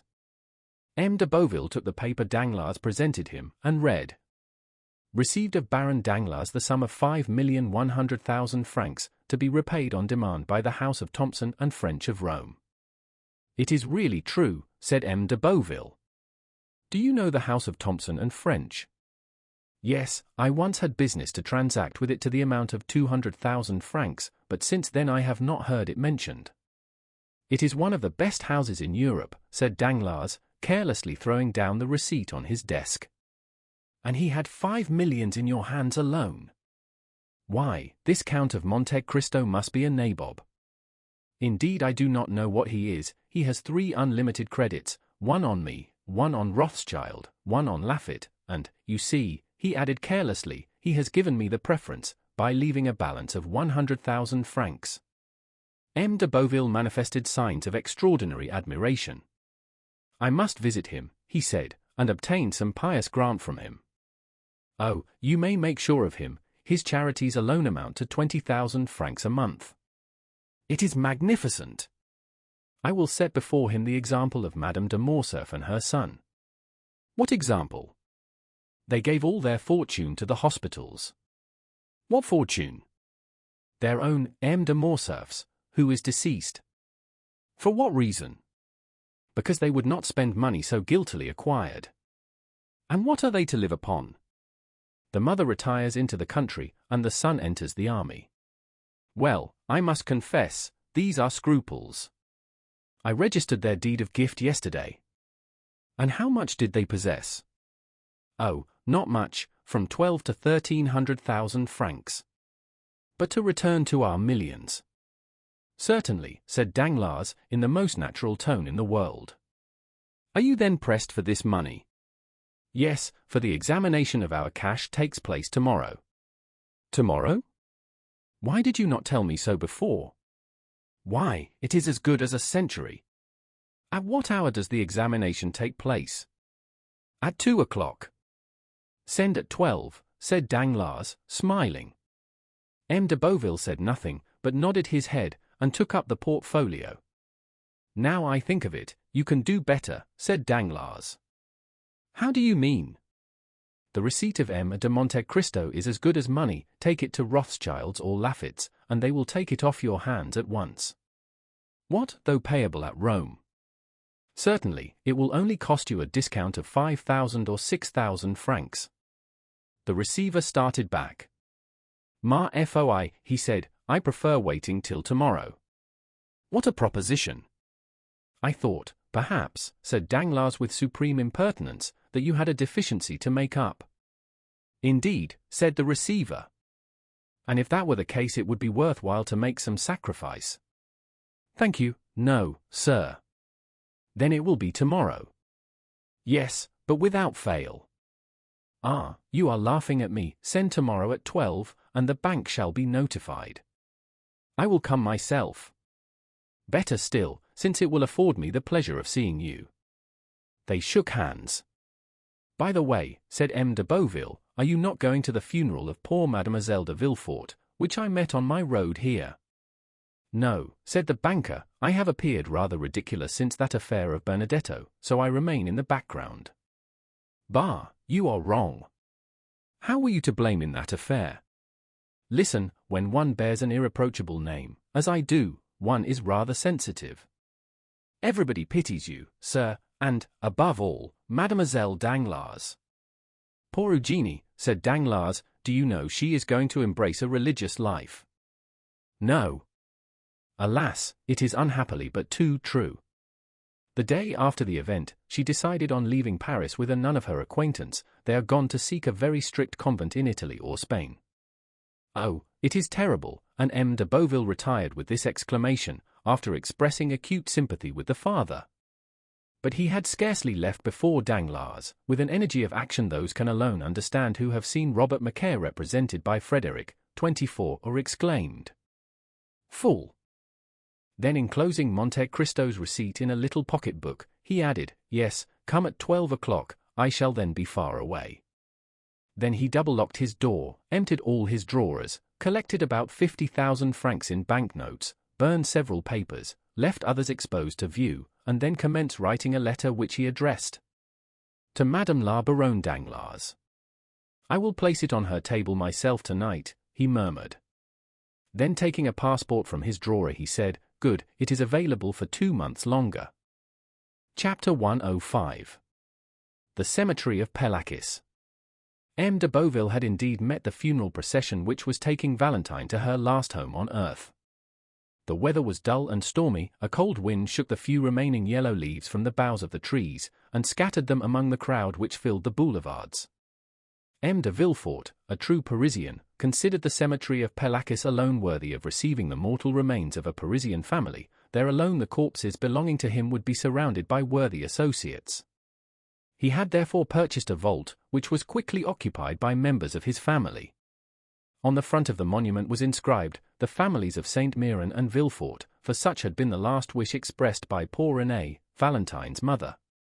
The pompous procession therefore wended its way towards Pélachis from the Faubourg Saint-Honoré. Having crossed Paris, it passed through the Faubourg du Temple, then leaving the exterior boulevards, it reached the cemetery. More than 50 private carriages followed the 20 mourning coaches, and behind them more than 500 persons joined in the procession on foot. These last consisted of all the young people whom Valentine's death had struck like a thunderbolt, and who, notwithstanding the raw chilliness of the season, could not refrain from paying a last tribute to the memory of the beautiful, chaste, and adorable girl, thus cut off in the flower of her youth. As they left Paris, an equipage with 4 horses, at full speed, was seen to draw up suddenly. It contained Monte Cristo. The Count left the carriage and mingled in the crowd who followed on foot. Château Renaud perceived him and immediately alighting from his coupé, joined him. Beauchamp did the same. The Count looked attentively through every opening in the crowd. He was evidently watching for someone, but his search ended in disappointment. "Where is Morrel?" he asked. "Do either of these gentlemen know where he is?" "We have already asked that question," said Château Renaud, "for none of us has seen him." The Count was silent, but continued to gaze around him. At length they arrived at the cemetery. The piercing eye of Monte Cristo glanced through clusters of bushes and trees, and was soon relieved from all anxiety, for seeing a shadow glide between the yew trees, Monte Cristo recognized him whom he sought. One funeral is generally very much like another in this magnificent metropolis. Black figures are seen scattered over the long white avenues. The silence of earth and heaven is alone broken by the noise made by the crackling branches of hedges planted around the monuments. Then follows the melancholy chant of the priests, mingled now and then with a sob of anguish, escaping from some woman concealed behind a mass of flowers. The shadow Monte Cristo had noticed passed rapidly behind the tomb of Abelard and Heloise, placed itself close to the heads of the horses belonging to the hearse, and following the undertaker's men, arrived with them at the spot appointed for the burial. Each person's attention was occupied. Monte Cristo saw nothing but the shadow, which no one else observed. Twice the Count left the ranks to see whether the object of his interest had any concealed weapon beneath his clothes. When the procession stopped, this shadow was recognized as Morrel, who, with his coat buttoned up to his throat, his face livid, and convulsively crushing his hat between his fingers, leaned against a tree, situated on an elevation commanding the mausoleum, so that none of the funeral details could escape his observation. Everything was conducted in the usual manner. A few men, the least impressed of all by the scene, pronounced a discourse, some deploring this premature death, others expatiating on the grief of the father, and one very ingenious person quoting the fact that Valentine had solicited pardon of her father for criminals on whom the arm of justice was ready to fall, until at length they exhausted their stores of metaphor and mournful speeches, elaborate variations on the stanzas of Malherbe to Duperia. Monte Cristo heard and saw nothing, or rather he only saw Morrel, whose calmness had a frightful effect on those who knew what was passing in his heart. "See," said Beauchamp, pointing out Morrel to Debray. "What is he doing up there?" And they called Chateau Renaud's attention to him. "How pale he is," said Chateau Renaud, shuddering. "He is cold," said Debray. "Not at all," said Chateau Renaud, slowly, "I think he is violently agitated. He is very susceptible." "Bah," said Debray, "he scarcely knew Mademoiselle de Villefort, you said so yourself." "True. Still I remember he danced 3 times with her at Madame de Morcerf's. Do you recollect that ball, Count, where you produced such an effect?" "No, I do not," replied Monte Cristo, without even knowing of what or to whom he was speaking, so much was he occupied in watching Morrel, who was holding his breath with emotion. "The discourse is over, farewell, gentlemen," said the Count, unceremoniously. And he disappeared without anyone seeing whither he went. The funeral being over, the guests returned to Paris. Chateau Renaud looked for a moment for Morrel, but while they were watching the departure of the Count, Morrel had quitted his post, and Chateau Renaud, failing in his search, joined Debray and Beauchamp. Monte Cristo concealed himself behind a large tomb and awaited the arrival of Morrel, who by degrees approached the tomb now abandoned by spectators and workmen. Morrel threw a glance around, but before it reached the spot occupied by Monte Cristo the latter had advanced yet nearer, still unperceived. The young man knelt down. The Count, with outstretched neck and glaring eyes, stood in an attitude ready to pounce upon Morrel upon the first occasion. Morrel bent his head till it touched the stone, then clutching the grating with both hands, he murmured, "Oh, Valentine!" The Count's heart was pierced by the utterance of these 2 words. He stepped forward, and touching the young man's shoulder, said, "I was looking for you, my friend." Monte Cristo expected a burst of passion, but he was deceived, for Morrel, turning round, said calmly, "You see, I was praying." The scrutinizing glance of the Count searched the young man from head to foot. He then seemed more easy. "Shall I drive you back to Paris?" he asked. "No, thank you." "Do you wish anything?" "Leave me to pray." The Count withdrew without opposition, but it was only to place himself in a situation where he could watch every movement of Morrel, who at length arose, brushed the dust from his knees, and turned towards Paris, without once looking back. He walked slowly down the Rue de la Roquette.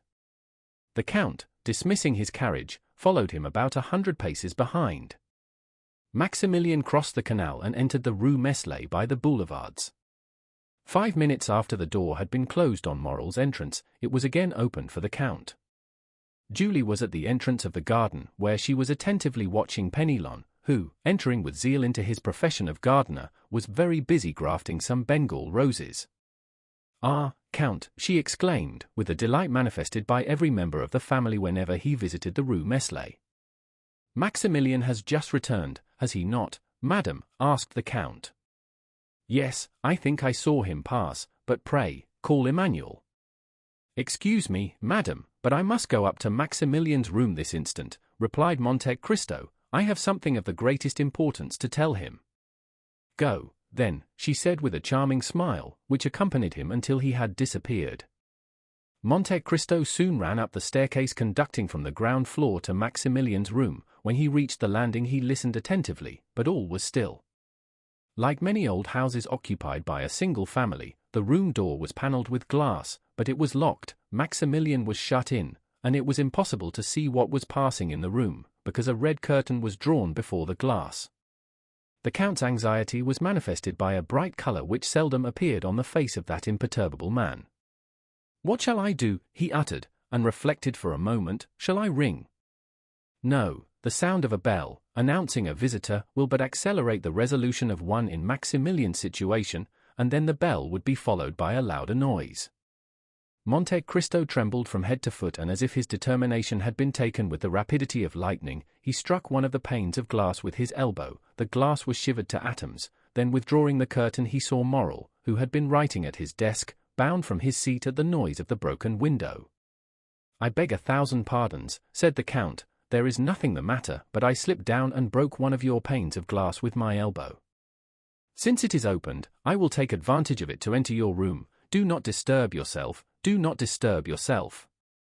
And passing his hand through the broken glass, the Count opened the door. Morrel, evidently discomposed, came to meet Monte Cristo less with the intention of receiving him than to exclude his entry.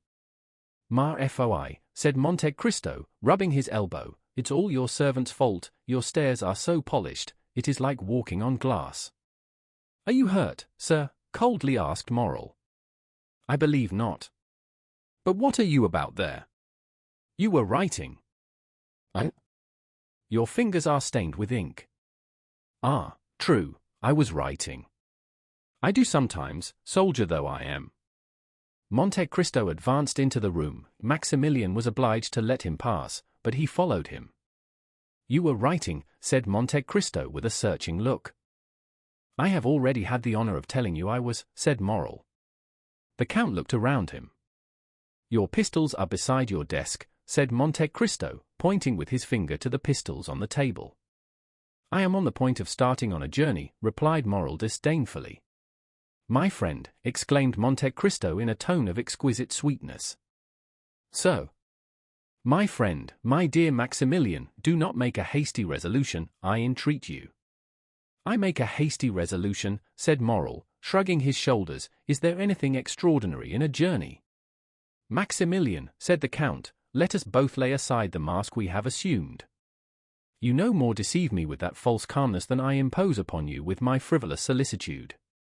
You can understand, can you not, that to have acted as I have done, to have broken that glass, to have intruded on the solitude of a friend, you can understand that, to have done all this, I must have been actuated by real uneasiness, or rather by a terrible conviction."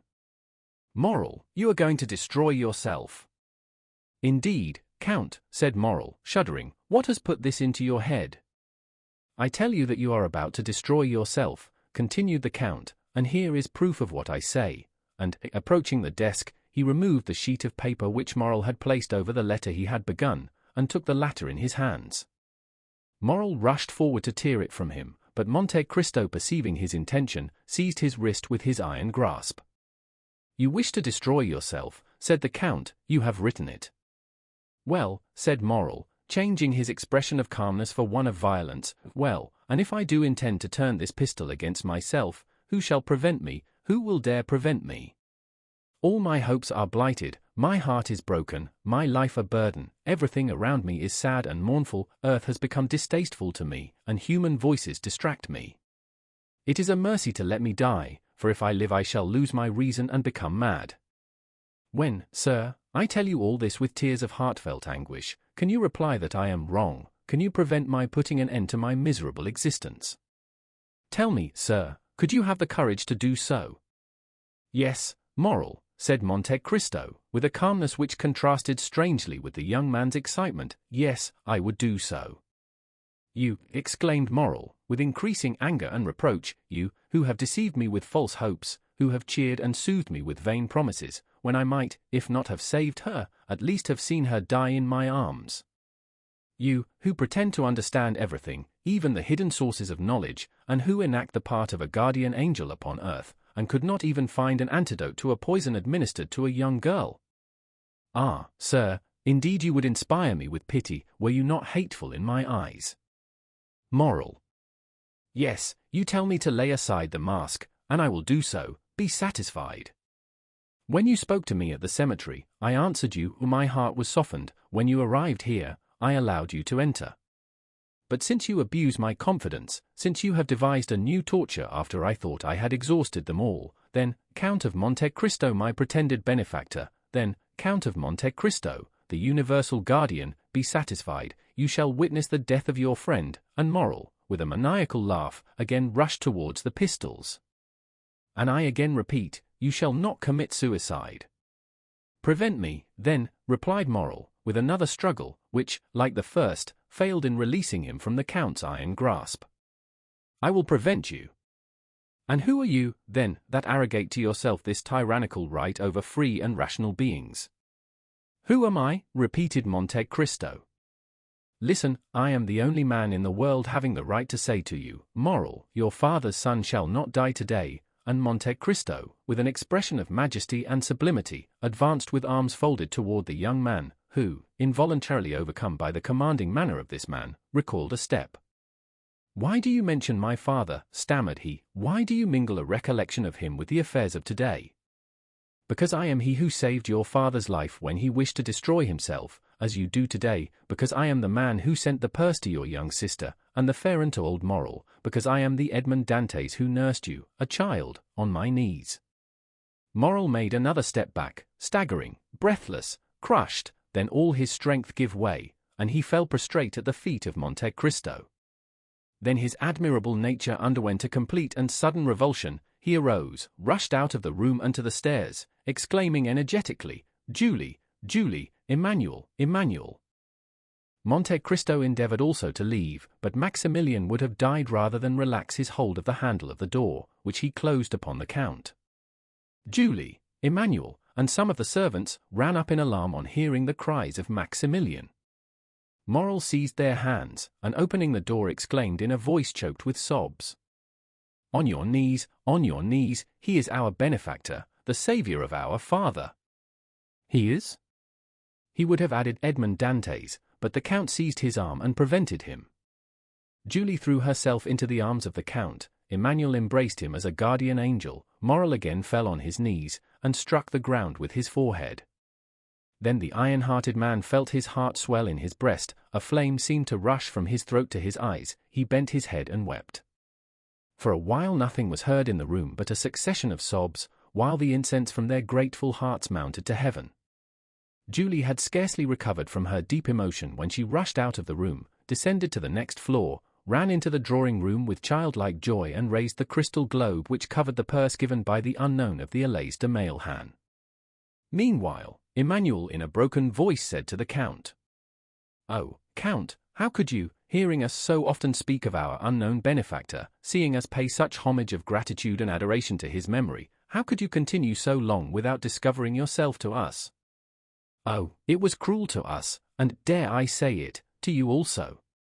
"Listen, my friends," said the Count, "I may call you so since we have really been friends for the last 11 years, the discovery of this secret has been occasioned by a great event which you must never know. I wished to bury it during my whole life in my own bosom, but your brother Maximilian wrested it from me by a violence he repents of now, I am sure." Then turning around, and seeing that Moral, still on his knees, had thrown himself into an armchair, he added in a low voice, pressing Emmanuel's hand significantly, "Watch over him." "Why so?" asked the young man, surprised. "I cannot explain myself, but watch over him." Emmanuel looked around the room and caught sight of the pistols, his eyes rested on the weapons, and he pointed to them. Monte Cristo bent his head. Emmanuel went towards the pistols. "Leave them," said Monte Cristo. Then walking towards Moral, he took his hand. The tumultuous agitation of the young man was succeeded by a profound stupor. Julie returned, holding the silken purse in her hands, while tears of joy rolled down her cheeks, like dewdrops on the rose. "Here is the relic," she said. "Do not think it will be less dear to us now we are acquainted with our benefactor." "My child," said Monte Cristo, coloring, "allow me to take back that purse. Since you now know my face, I wish to be remembered alone through the affection I hope you will grant me." "Oh," said Julie, pressing the purse to her heart, "no, no, I beseech you do not take it, for some unhappy day you will leave us, will you not?" "You have guessed rightly, madam," replied Monte Cristo, smiling. "In a week I shall have left this country, where so many persons who merit the vengeance of heaven lived happily, while my father perished of hunger and grief." While announcing his departure, the Count fixed his eyes on Moral, and remarked that the words, "I shall have left this country," had failed to rouse him from his lethargy. He then saw that he must make another struggle against the grief of his friend, and taking the hands of Emmanuel and Julie, which he pressed within his own, he said with the mild authority of a father, My kind friends, leave me alone with Maximilian. Julie saw the means offered of carrying off her precious relic, which Monte Cristo had forgotten. She drew her husband to the door. Let us leave them, she said. The Count was alone with Morrel, who remained motionless as a statue. Come, said Monte Cristo, touching his shoulder with his finger. Are you a man again, Maximilian? Yes, for I begin to suffer again. The Count frowned, apparently in gloomy hesitation. Maximilian, Maximilian, he said, the ideas you yield to are unworthy of a Christian. Oh, do not fear, my friend, said Morrel, raising his head, and smiling with a sweet expression on the Count. I shall no longer attempt my life. Then we are to have no more pistols, no more despair. No, I have found a better remedy for my grief than either a bullet or a knife. Poor fellow, what is it? My grief will kill me of itself. My friend, said Monte Cristo, with an expression of melancholy equal to his own, listen to me. One day, in a moment of despair like yours, since it led to a similar resolution, I also wished to kill myself. One day your father, equally desperate, wished to kill himself too. If anyone had said to your father, at the moment he raised the pistol to his head, if anyone had told me, when in my prison I pushed back the food I had not tasted for 3 days, if anyone had said to either of us then, live, the day will come when you will be happy, and will bless life. No matter whose voice had spoken, we should have heard him with the smile of doubt, or the anguish of incredulity, and yet how many times has your father blessed life while embracing you, how often have I myself? Ah, exclaimed Morrel, interrupting the Count, you had only lost your liberty, my father had only lost his fortune, but I have lost Valentine. Look at me, said Monte Cristo, with that expression which sometimes made him so eloquent and persuasive, look at me. There are no tears in my eyes, nor is there fever in my veins, yet I see you suffer, you, Maximilian, whom I love as my own son. Well, does not this tell you that in grief, as in life, there is always something to look forward to beyond? Now, if I entreat, if I order you to live, Morrel, it is in the conviction that one day you will thank me for having preserved your life. Oh, heavens, said the young man, oh, heavens, what are you saying, Count? Take care. But perhaps you have never loved. Child, replied the Count. I mean, as I love. You see, I have been a soldier ever since I attained manhood.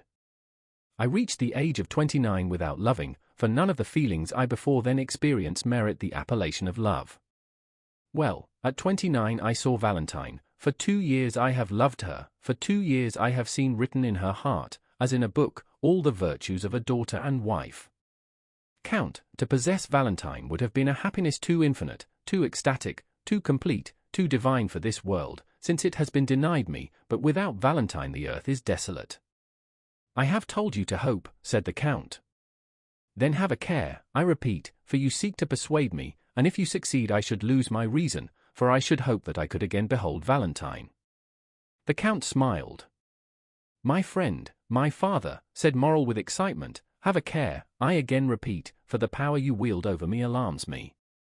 Weigh your words before you speak, for my eyes have already become brighter, and my heart beats strongly. Be cautious, or you will make me believe in supernatural agencies. I must obey you, though you bade me call forth the dead or walk upon the water. Hope, my friend, repeated the Count. Ah, said Morrel, falling from the height of excitement to the abyss of despair, ah, you are playing with me, like those good, or rather selfish mothers who soothe their children with honeyed words, because their screams annoy them.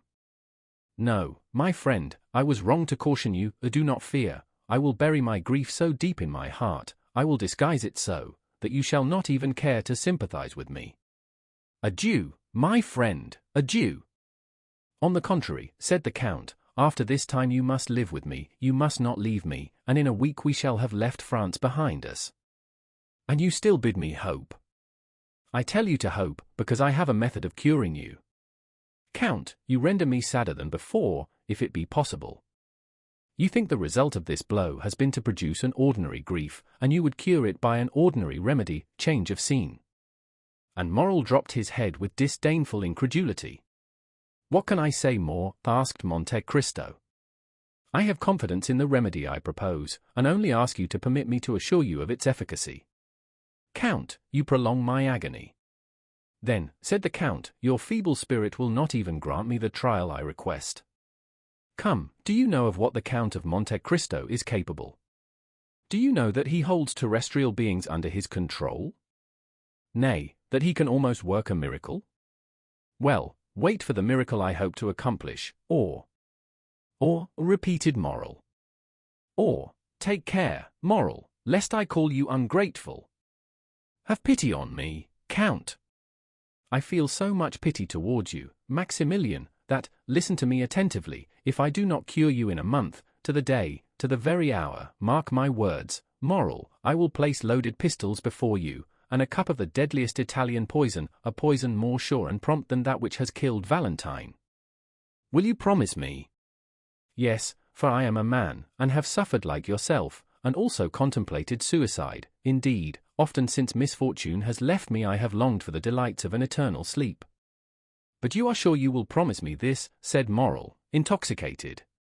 I not only promise, but swear it, said Monte Cristo extending his hand.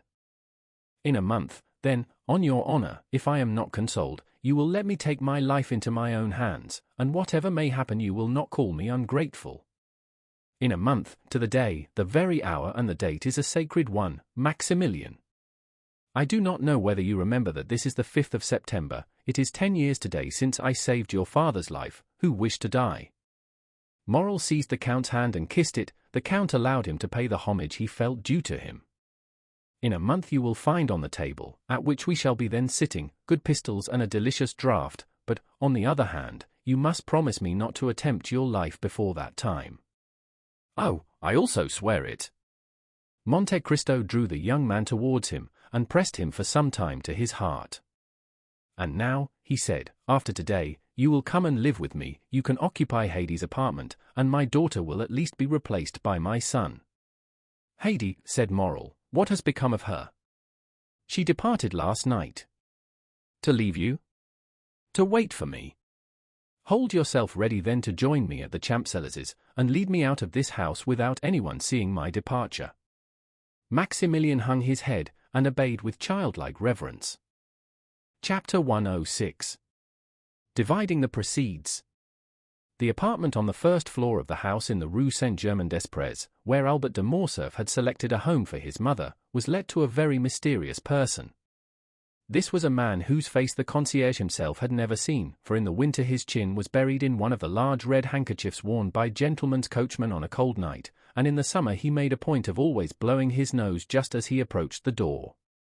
Contrary to custom, this gentleman had not been watched, for as the report ran that he was a person of high rank, and one who would allow no impertinent interference, his incognito was strictly respected.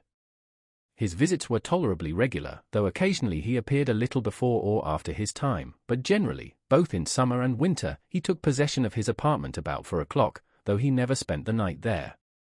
At 3:30 in the winter the fire was lighted by the discreet servant, who had the superintendence of the little apartment, and in the summer ices were placed on the table at the same hour. At 4 o'clock, as we have already stated, the mysterious personage arrived. 20 minutes afterwards a carriage stopped at the house, a lady alighted in a black or dark blue dress, and always thickly veiled. She passed like a shadow through the lodge, and ran upstairs without a sound escaping under the touch of her light foot. No one ever asked her where she was going. Her face, therefore, like that of the gentleman, was perfectly unknown to the two concierges, who were perhaps unequalled throughout the capital for discretion. We need not say she stopped at the first floor. Then she tapped in a peculiar manner at a door, which after being opened to admit her was again fastened, and curiosity penetrated no farther. They used the same precautions in leaving as in entering the house. The lady always left first, and as soon as she had stepped into her carriage, it drove away, sometimes towards the right hand, sometimes to the left. Then about 20 minutes afterwards the gentleman would also leave, buried in his cravat or concealed by his handkerchief. The day after Monte Cristo had called upon Danglars, the mysterious lodger entered at 10 o'clock in the morning instead of 4 in the afternoon. Almost directly afterwards, without the usual interval of time, a cab arrived, and the veiled lady ran hastily upstairs. The door opened, but before it could be closed, the lady exclaimed, "Oh, Lucien, oh, my friend! The concierge therefore heard for the first time that the lodger's name was Lucien. Still, as he was the very perfection of a doorkeeper, he made up his mind not to tell his wife. "Well, what is the matter, my dear?" asked the gentleman whose name the lady's agitation revealed. "Tell me what is the matter." "Oh, Lucien, can I confide in you?" "Of course, you know you can do so. But what can be the matter? Your note of this morning has completely bewildered me. This precipitation, this unusual appointment.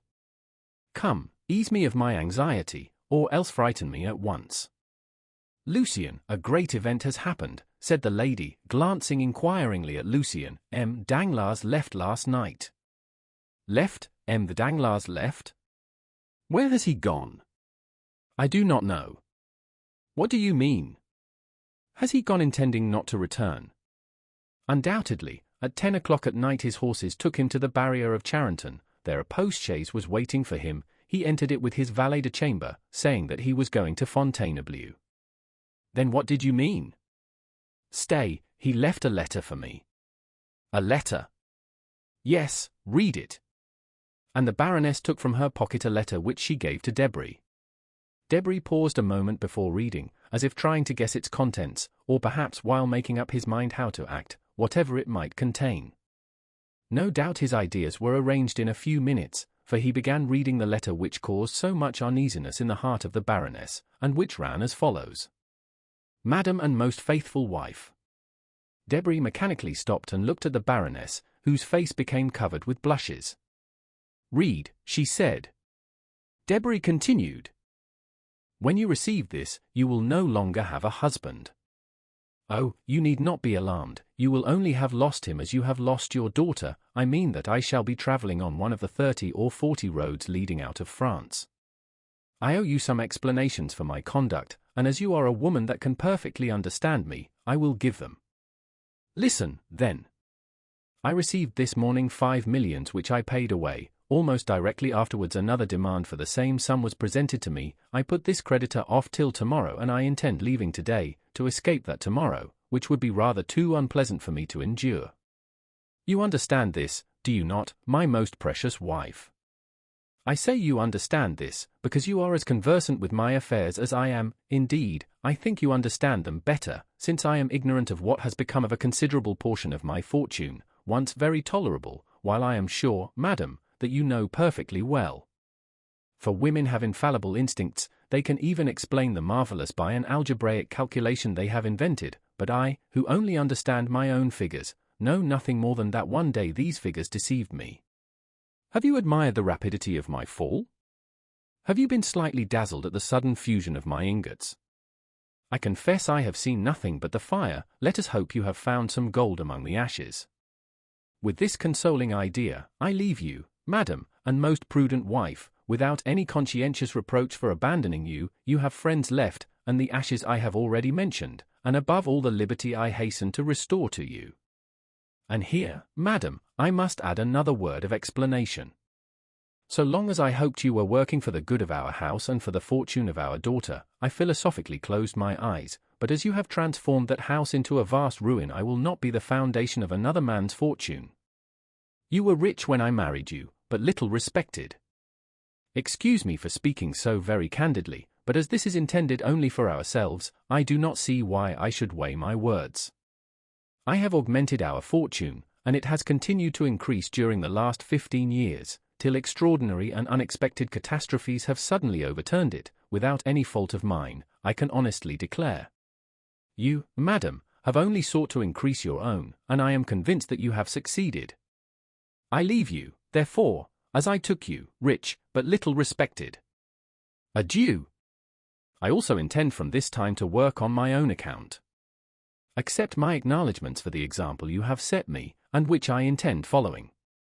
Your very devoted husband, Baron Danglars. The Baroness had watched Debray while he read this long and painful letter, and saw him, notwithstanding his self-control, change colour once or twice. When he had ended the perusal, he folded the letter and resumed his pensive attitude. Well, asked Madame Danglars, with an anxiety easy to be understood. Well, madam, unhesitatingly repeated Debray. With what ideas does that letter inspire you? Oh, it is simple enough, madam. It inspires me with the idea that M. Danglars has left suspiciously. Certainly, but is this all you have to say to me? I do not understand you, said Debray with freezing coldness. He is gone. Gone, never to return. Oh, madam, do not think that. I tell you he will never return. I know his character, he is inflexible in any resolutions formed for his own interests. If he could have made any use of me, he would have taken me with him. He leaves me in Paris, as our separation will conduce to his benefit, therefore he has gone, and I am free forever, added Madame Danglars, in the same supplicating tone. Debray, instead of answering, allowed her to remain in an attitude of nervous inquiry. Well, she said at length, do you not answer me? I have but one question to ask you. What do you intend to do? I was going to ask you, replied the Baroness with a beating heart. Ah, then, you wish to ask advice of me? Yes, I do wish to ask your advice, said Madame Danglars with anxious expectation. Then if you wish to take my advice, said the young man coldly, I would recommend you to travel. To travel, she murmured. Certainly, as M. Danglars says, you are rich, and perfectly free. In my opinion, a withdrawal from Paris is absolutely necessary after the double catastrophe of Mademoiselle Danglars' broken contract and M. Danglars' disappearance. The world will think you abandoned and poor, for the wife of a bankrupt would never be forgiven, were she to keep up an appearance of opulence. You have only to remain in Paris for about a fortnight, telling the world you are abandoned, and relating the details of this desertion to your best friends, who will soon spread the report. Then you can quit your house, leaving your jewels and giving up your jointure, and everyone's mouth will be filled with praises of your disinterestedness. They will know you are deserted, and think you also poor, for I alone know your real financial position, and am quite ready to give up my accounts as an honest partner. The dread with which the pale and motionless Baroness listened to this was equalled by the calm indifference with which Debray had spoken. Deserted, she repeated. Ah, yes, I am, indeed, deserted. You are right, sir, and no one can doubt my position. These were the only words that this proud and violently enamored woman could utter in response to Debray. But then you are rich, very rich, indeed, continued Debray, taking out some papers from his pocket-book, which he spread upon the table. Madame Danglars did not see them. She was engaged in stilling the beatings of her heart, and restraining the tears which were ready to gush forth. At length a sense of dignity prevailed, and if she did not entirely master her agitation, she at least succeeded in preventing the fall of a single tear. Madam, said Debray, it is nearly 6 months since we have been associated. You furnished a principal of 100,000 francs. Our partnership began in the month of April. In May we commenced operations, and in the course of the month gained 450,000 francs. In June the profit amounted to 900,000. In July we added 1,700,000 francs. It was, you know, the month of the Spanish bonds. In August we lost 300,000 francs at the beginning of the month, but on the 13th we made up for it, and we now find that our accounts, reckoning from the first day of partnership up to yesterday, when I closed them, showed a capital of 2,400,000 francs, that is, 1,200,000 for each of us. Now, madam, said Debray, delivering up his accounts in the methodical manner of a stockbroker, there are still 80,000 francs, the interest of this money, in my hands. But, said the Baroness, I thought you never put the money out to interest. Excuse me, madam, said Debray coldly, I had your permission to do so, and I have made use of it. There are, then, 40,000 francs for your share, besides the 100,000 you furnished me to begin with, making in all 1,340,000 francs for your portion. Now, madam, I took the precaution of drawing out your money the day before yesterday. It is not long ago, you see, and I was in continual expectation of being called on to deliver up my accounts. There is your money, half in banknotes, the other half in checks payable to bearer. I say there, for as I did not consider my house safe enough, or lawyers sufficiently discreet, and as landed property carries evidence with it, and moreover since you have no right to possess anything independent of your husband, I have kept this sum, now your whole fortune, in a chest concealed under that closet, and for greater security I myself concealed it there. Now, madam, continued Debray, first opening the closet, then the chest. Now, madam, here are 800 notes of 1,000 francs each, resembling, as you see, a large book bound in iron. To this I add a certificate in the funds of 25,000 francs, then, for the odd cash, making I think about 110,000 francs, here is a cheque upon my banker, who, not being M. Danglars, will pay you the amount. You may rest assured. Madame Danglars mechanically took the cheque, the bond, and the heap of banknotes. This enormous fortune made no great appearance on the table. Madame Danglars, with tearless eyes, but with her breast heaving with concealed emotion, placed the banknotes in her bag, put the certificate and cheque into her pocket-book, and then, standing pale and mute, awaited one kind word of consolation. But she waited in vain. Now, madam, said Debray, you have a splendid fortune, an income of about 60,000 livres a year, which is enormous for a woman who cannot keep an establishment here for a year, at least. You will be able to indulge all your fancies. Besides, should you find your income insufficient, you can, for the sake of the past, madam, make use of mine, and I am ready to offer you all I possess, on loan. Thank you, sir, thank you, replied the Baroness. You forget that what you have just paid me is much more than a poor woman requires, who intends for some time, at least, to retire from the world. Debray was, for a moment, surprised, but immediately recovering himself, he bowed with an air which seemed to say, as you please, madam. Madame Danglars had until then, perhaps, hoped for something, but when she saw the careless bow of Debray, and the glance by which it was accompanied, together with his significant silence, she raised her head, and without passion or violence or even hesitation, ran downstairs, disdaining to address a last farewell to one who could thus part from her. Bah, said Debray, when she had left, these are fine projects. She will remain at home, read novels, and speculate at cards, since she can no longer do so on the bourse. Then taking up his account book, he cancelled with the greatest care all the entries of the amounts he had just paid away. I have 1,060,000 francs remaining, he said. What a pity Mademoiselle de Villefort is dead. She suited me in every respect, and I would have married her. And he calmly waited until the 20 minutes had elapsed after Madame Danglars' departure before he left the house. During this time he occupied himself in making figures, with his watch by his side.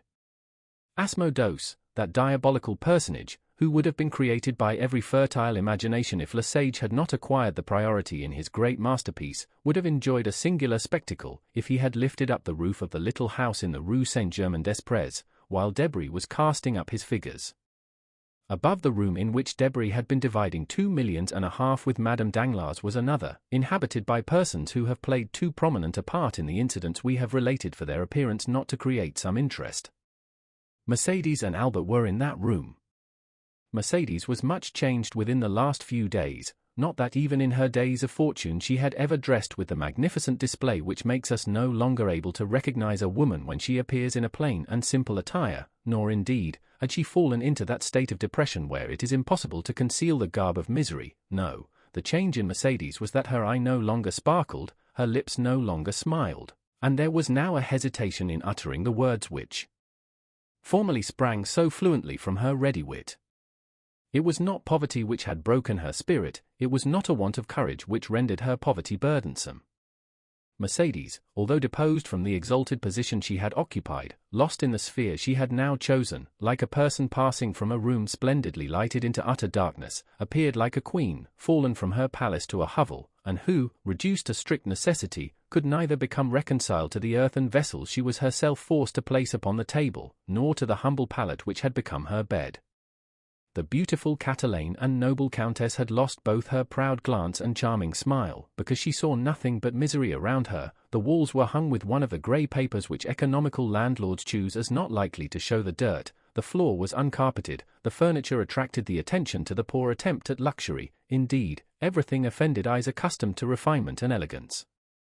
Madame de Morcerf had lived there since leaving her house, the continual silence of the spot oppressed her. Still, seeing that Albert continually watched her countenance to judge the state of her feelings, she constrained herself to assume a monotonous smile of the lips alone, which, contrasted with the sweet and beaming expression that usually shone from her eyes, seemed like moonlight on a statue, yielding light without warmth.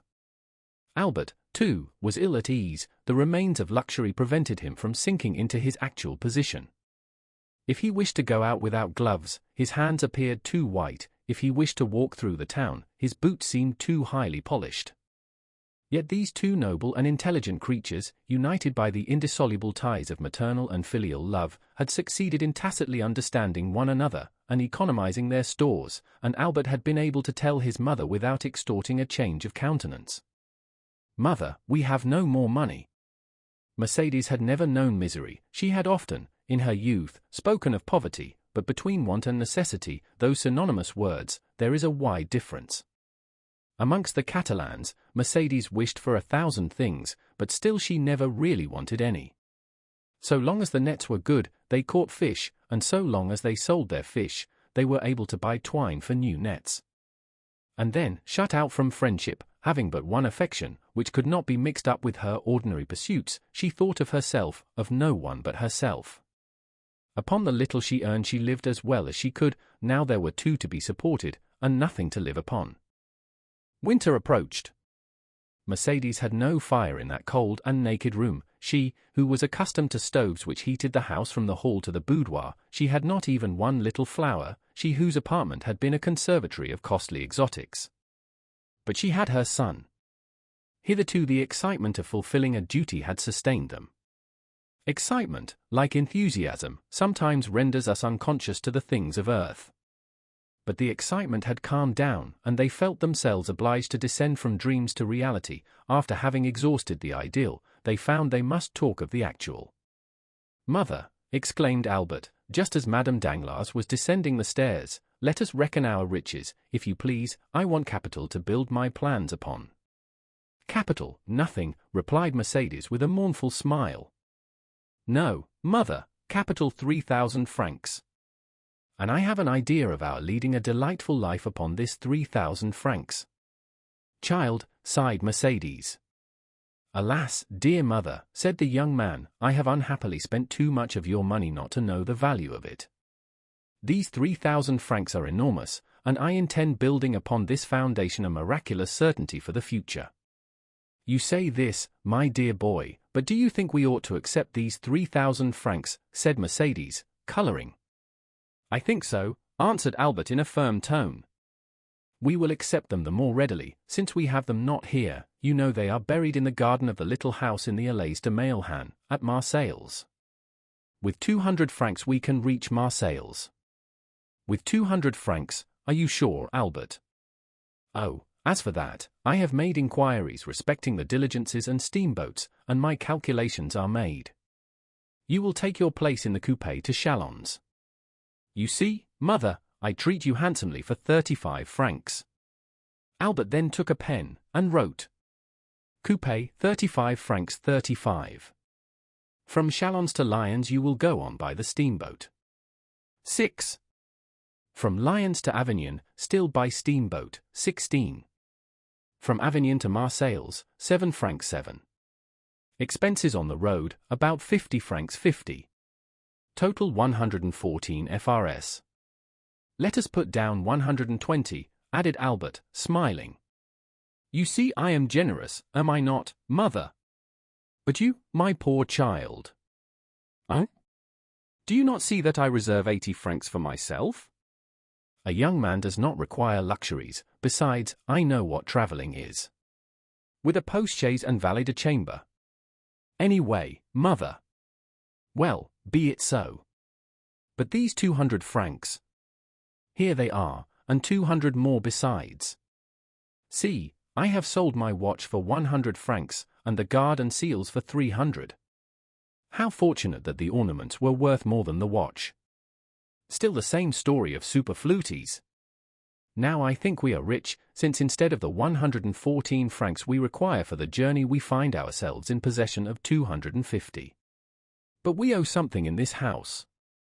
30 francs, but I pay that out of my 150 francs, that is understood, and as I require only 80 francs for my journey, you see I am overwhelmed with luxury.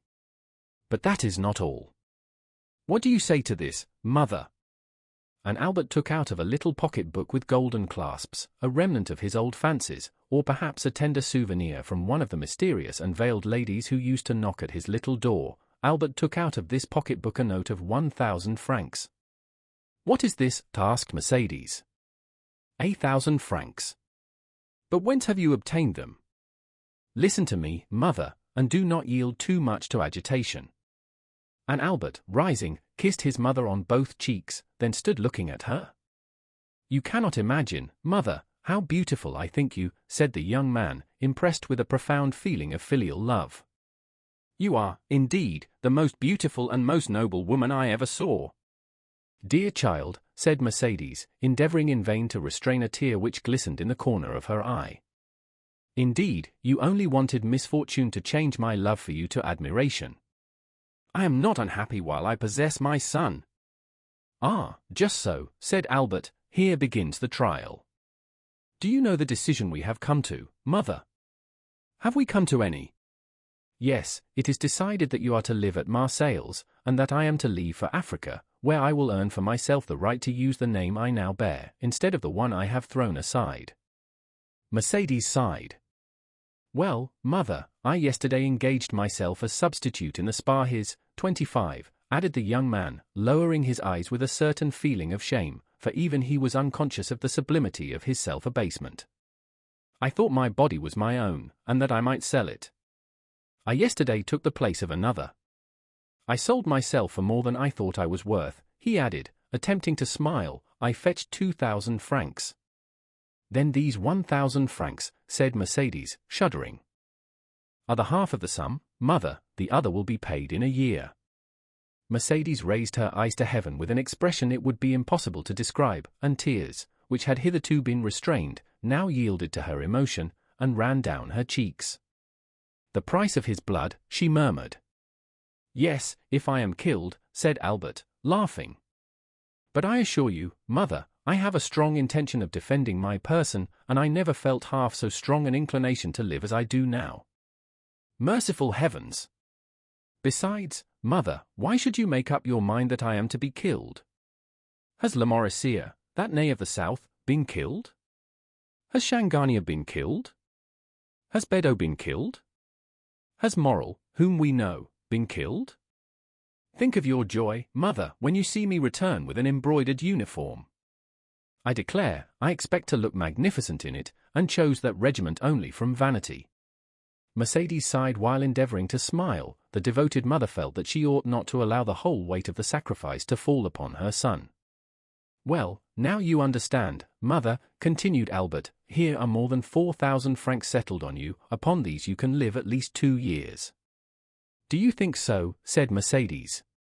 These words were uttered in so mournful a tone that their real meaning did not escape Albert. He felt his heart beat, and taking his mother's hand within his own, he said, tenderly, "Yes, you will live. I shall live, then you will not leave me, Albert." "Mother, I must go," said Albert in a firm, calm voice. "You love me too well to wish me to remain useless and idle with you. Besides, I have signed." "You will obey your own wish and the will of heaven." "Not my own wish, mother, but reason, necessity. Are we not two despairing creatures? What is life to you, or nothing? What is life to me? A very little without you, mother, for believe me, but for you I should have ceased to live on the day I doubted my father and renounced his name. Well, I will live, if you promise me still to hope, and if you grant me the care of your future prospects, you will redouble my strength. Then I will go to the governor of Algeria. He has a royal heart, and is essentially a soldier. I will tell him my gloomy story. I will beg him to turn his eyes now and then towards me, and if he keep his word and interest himself for me, in 6 months I shall be an officer, or dead. If I am an officer, your fortune is certain, for I shall have money enough for both, and, moreover, a name we shall both be proud of, since it will be our own. If I am killed, well then, mother, you can also die, and there will be an end of our misfortunes."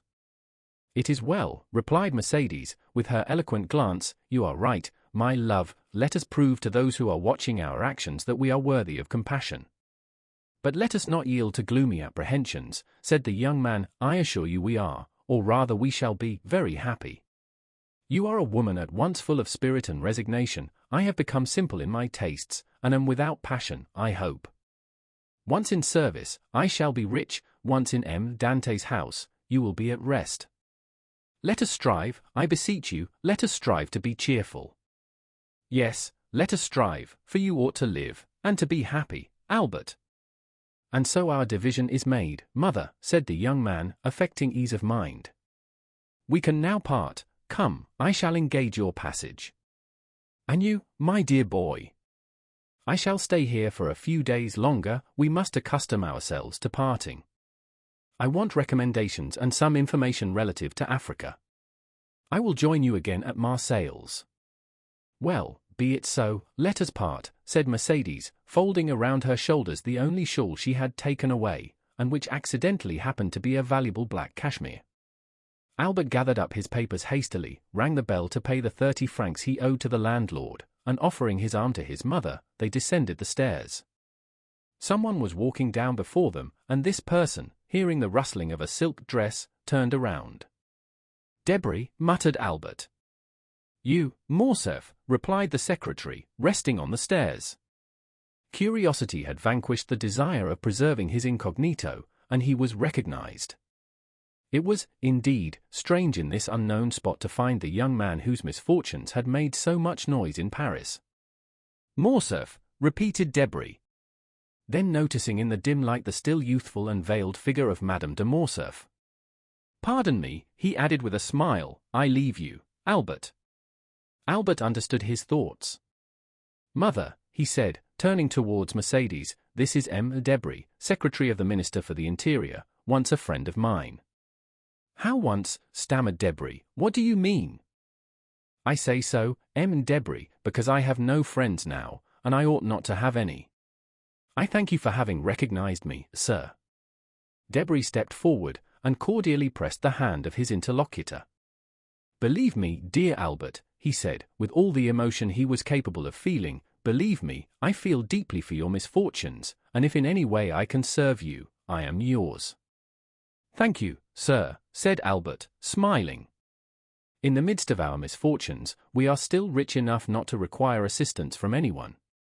We are leaving Paris, and when our journey is paid, we shall have 5,000 francs left.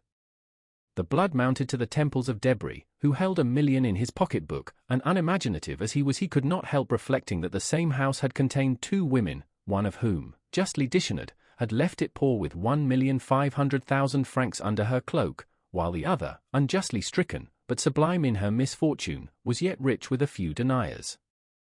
This parallel disturbed his usual politeness, the philosophy he witnessed appalled him, he muttered a few words of general civility and ran downstairs. That day the minister's clerks and the subordinates had a great deal to put up with from his ill humor.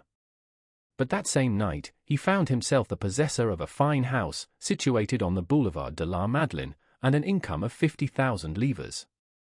The next day, just as Debray was signing the deed, that is about 5 o'clock in the afternoon, Madame de Morcerf, after having affectionately embraced her son, entered the coupé of the diligence, which closed upon her. A man was hidden in Lafitte's banking house, behind one of the little arched windows which are placed above each desk. He saw Mercedes enter the diligence, and he also saw Albert withdraw. Then he passed his hand across his forehead, which was clouded with doubt. Alas, he exclaimed, how can I restore the happiness I have taken away from these poor innocent creatures? God help me. Chapter 107. The Lion's Den. One division of La Force, in which the most dangerous and desperate prisoners are confined, is called the Court of St. Bernard. The prisoners, in their expressive language, have named it the Lion's Den, probably because the captives possess teeth which frequently gnaw the bars, and sometimes the keepers also. It is a prison within a prison, the walls are double the thickness of the rest. The gratings are every day carefully examined by jailers, whose Herculean proportions and cold pitiless expression prove them to have been chosen to reign over their subjects for their superior activity and intelligence. The courtyard of this quarter is enclosed by enormous walls, over which the sun glances obliquely, when it deigns to penetrate into this gulf of moral and physical deformity.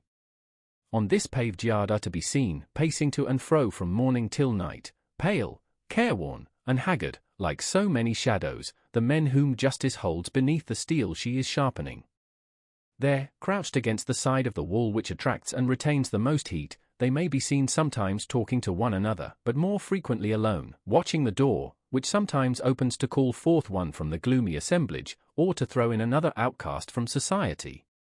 The court of St. Bernard has its own particular apartment for the reception of guests. It is a long rectangle, divided by 2 upright gratings placed at a distance of 3 feet from one another to prevent a visitor from shaking hands with or passing anything to the prisoners.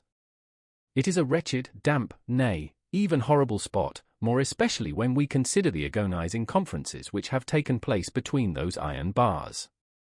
And yet, frightful though this spot may be, it is looked upon as a kind of paradise by the men whose days are numbered. It is so rare for them to leave the lion's den for any other place than the Barrier Saint-Jacques, the galleys, or solitary confinement.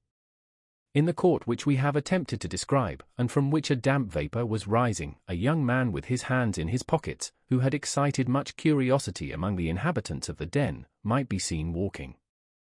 The cut of his clothes would have made him pass for an elegant man, if those clothes had not been torn to shreds. Still they did not show signs of wear, and the fine cloth, beneath the careful hands of the prisoner, soon recovered its gloss in the parts which were still perfect, for the wearer tried his best to make it assume the appearance of a new coat. He bestowed the same attention upon the cambric front of a shirt, which had considerably changed in color since his entrance into the prison, and he polished his varnished boots with the corner of a handkerchief embroidered with initials surmounted by a coronet. Some of the inmates of the lion's den were watching the operations of the prisoner's toilet with considerable interest. "See, the prince is pluming himself," said one of the thieves. "He's a fine-looking fellow," said another. "If he had only a comb and hair grease, he'd take the shine off the gentleman in white kids. His coat looks nearly new, and his boots are brilliant. It is pleasant to have such well-dressed brethren, and those gendarmes behaved shamefully. What jealousy, to tear such clothes!" "He looks like a big bug," said another, "dresses in fine style. And, then, to be here so young. Oh, what larks!" Meanwhile the object of this hideous admiration approached the wicket against which one of the keepers was leaning. "Come, sir," he said, "lend me 20 francs, you will soon be paid, you run no risks with me. Remember, I have relations who possess more millions than you have deniers. Come, I beseech you, lend me 20 francs, so that I may buy a dressing gown. It is intolerable always to be in a coat and boots." "And what a coat, sir, for a prince of the Cavalcanti!" The keeper turned his back, and shrugged his shoulders. He did not even laugh at what would have caused anyone else to do so. He had heard so many utter the same things, indeed, he heard nothing else. "Come," said Andrea, "you are a man void of compassion, I'll have you turned out." This made the keeper turn around, and he burst into a loud laugh. The prisoners then approached and formed a circle. "I tell you that with that wretched sum," continued Andrea, "I could obtain a coat, and a room in which to receive the illustrious visitor I am daily expecting." Of course," said the prisoners, "anyone can see he's a gentleman." "Well, then, lend him the 20 francs, said the keeper, leaning on the other shoulder. "Surely you will not refuse a comrade." "I am no comrade of these people," said the young man, proudly. "You have no right to insult me thus." The thieves looked at one another with low murmurs, and a storm gathered over the head of the aristocratic prisoner, raised less by his own words than by the manner of the keeper. The latter, sure of quelling the tempest when the waves became too violent, allowed them to rise to a certain pitch that he might be revenged on the importunate Andrea, and besides it would afford him some recreation during the long day.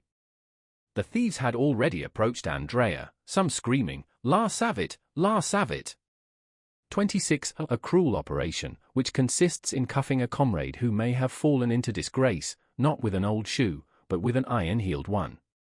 Others proposed the anguille, another kind of recreation, in which a handkerchief is filled with sand, pebbles, and 2 sous pieces, when they have them, which the wretches beat like a flail over the head and shoulders of the unhappy sufferer. "Let us horsewhip the fine gentleman," said others. But Andrea, turning towards them, winked his eyes, rolled his tongue around his cheeks, and smacked his lips in a manner equivalent to 100 words among the bandits when forced to be silent. It was a Masonic sign Caderousse had taught him. He was immediately recognized as one of them. The handkerchief was thrown down, and the iron-heeled shoe replaced on the foot of the wretch to whom it belonged. Some voices were heard to say that the gentleman was right, that he intended to be civil, in his way, and that they would set the example of liberty of conscience, and the mob retired. The keeper was so stupefied at this scene that he took Andrea by the hands and began examining his person, attributing the sudden submission of the inmate of the lion's den to something more substantial than mere fascination.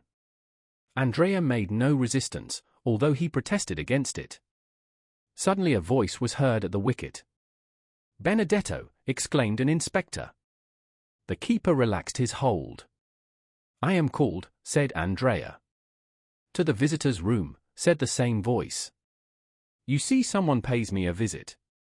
"Ah, my dear sir, you will see whether a Cavalcanti is to be treated like a common person."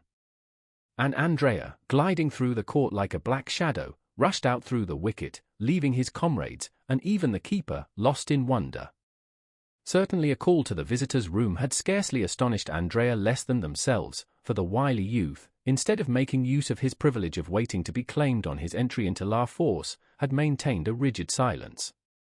"Everything," he said, "proves me to be under the protection of some powerful person, this sudden fortune, the facility with which I have overcome all obstacles, an unexpected family and an illustrious name awarded to me, gold showered down upon me, and the most splendid alliances about to be entered into.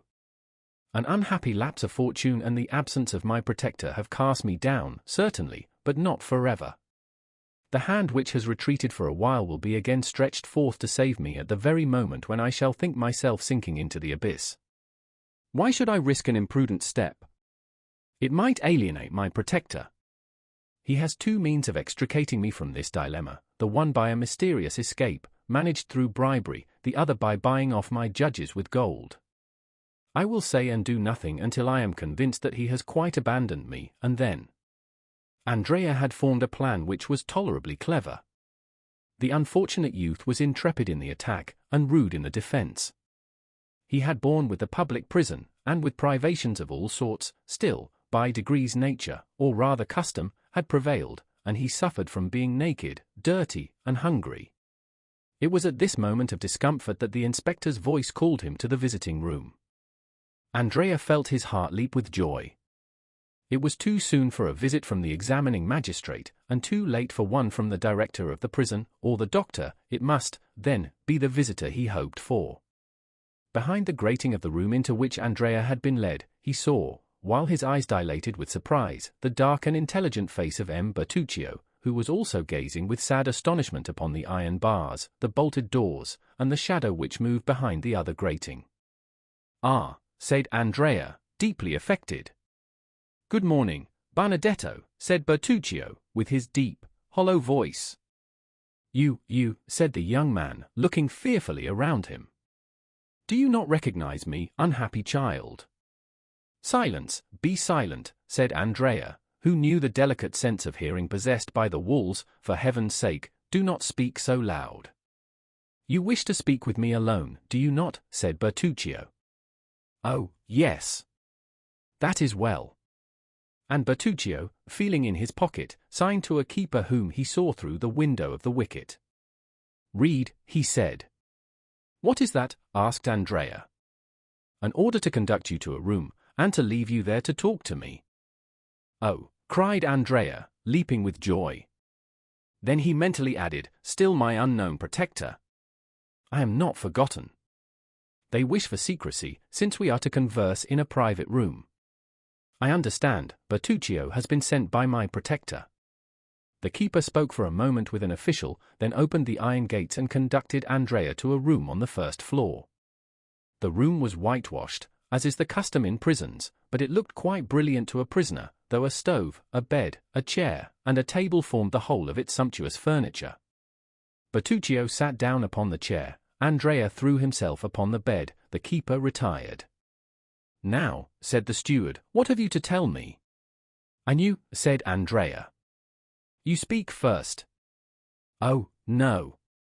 You must have much to tell me, since you have come to seek me." "Well, be it so. You have continued your course of villainy, you have robbed, you have assassinated." "Well, I should say. If you had me taken to a private room only to tell me this, you might have saved yourself the trouble. I know all these things. But there are some with which, on the contrary, I am not acquainted. let us talk of those, if you please. Who sent you? Come, come, you are going on quickly, Benedetto. Yes, and to the point. Let us dispense with useless words. Who sends you? No one. How did you know I was in prison? I recognized you, some time since, as the insolent dandy who so gracefully mounted his horse in the Champs-Élysées. Oh, the Champs-Élysées? Ah, yes, we burn, as they say at the game of Pankset. The Champs-Élysées? Come, let us talk a little about my father. Who, then, am I? You, sir, you are my adopted father. But it was not you, I presume, who placed at my disposal 100,000 francs, which I spent in 4 or 5 months. It was not you who manufactured an Italian gentleman for my father. It was not you who introduced me into the world, and had me invited to a certain dinner at Auteuil, which I fancy I am eating at this moment, in company with the most distinguished people in Paris, amongst the rest with a certain procureur, whose acquaintance I did very wrong not to cultivate, for he would have been very useful to me just now. It was not you, in fact, who bailed me for 1 or 2 millions, when the fatal discovery of my little secret took place. Come, speak, my worthy Corsican, speak. What do you wish me to say? I will help you. You were speaking of the Champs-Élysées just now, worthy foster father. Well, in the Champs-Élysées there resides a very rich gentleman, at whose house you robbed and murdered, did you not? I believe I did. The Count of Monte Cristo. 'Tis you who have named him, as Racine says. Well, am I to rush into his arms, and strain him to my heart, crying, my father, like Monsieur Pixaricourt? 27. Do not let us jest, gravely replied Bertuccio, and dare not to utter that name again as you have pronounced it. Bah, said Andrea, a little overcome by the solemnity of Bertuccio's manner. Why not? Because the person who bears it is too highly favored by heaven to be the father of such a wretch as you. Oh, these are fine words. And there will be fine doings, if you do not take care. Menaces, I do not fear them. I will say. Do you think you are engaged with a pygmy like yourself, said Bertuccio, in so calm a tone, and with so steadfast a look, that Andrea was moved to the very soul. Do you think you have to do with galley slaves, or novices in the world? Benedetto, you are fallen into terrible hands, they are ready to open for you, you make use of them. Do not play with the thunderbolt they have laid aside for a moment, but which they can take up again instantly, if you attempt to intercept their movements. My father, I will know who my father is, said the obstinate youth. I will perish if I must, but I will know it. What does scandal signify to me? What possessions, what reputation, what a pull, as Beecham says, have I? You great people always lose something by scandal, notwithstanding your millions. Come, who is my father? I came to tell you. Ah, cried Benedetto, his eye sparkling with joy. Just then the door opened, and the jailer, addressing himself to Bertuccio, said, Excuse me, sir, but the examining magistrate is waiting for the prisoner. And so closes our interview, said Andrea to the worthy steward. I wish the troublesome fellow were at the devil. I will return tomorrow, said Bertuccio. Good. Gendarmes, I am at your service. Ah, sir, do leave a few crowns for me at the gate that I may have some things I am in need of. It shall be done, replied Bertuccio. Andrea extended his hand. Bertuccio kept his own in his pocket, and merely jingled a few pieces of money. That's what I mean, said Andrea, endeavoring to smile, quite overcome by the strange tranquillity of Bertuccio. Can I be deceived, he murmured, as he stepped into the oblong and grated vehicle which they call the salad basket. Never mind, we shall see. Tomorrow, then, he added, turning towards Bertuccio. Tomorrow, replied the steward. Chapter 108. The Judge. We remember that the Abbé Busoni remained alone with Noirtier in the chamber of death, and that the old man and the priest were the sole guardians of the young girl's body. Perhaps it was the Christian exhortations of the Abbé, perhaps his kind charity, perhaps his persuasive words, which had restored the courage of Noirtier, for ever since he had conversed with the priest his violent despair had yielded to a calm resignation which surprised all who knew his excessive affection for Valentine. M. de Villefort had not seen his father since the morning of the death. The whole establishment had been changed, another valet was engaged for himself, a new servant for Noirtier, 2 women had entered Madame de Villefort's service, in fact, everywhere, to the concierge and coachman, new faces were presented to the different masters of the house, thus widening the division which had always existed between the members of the same family.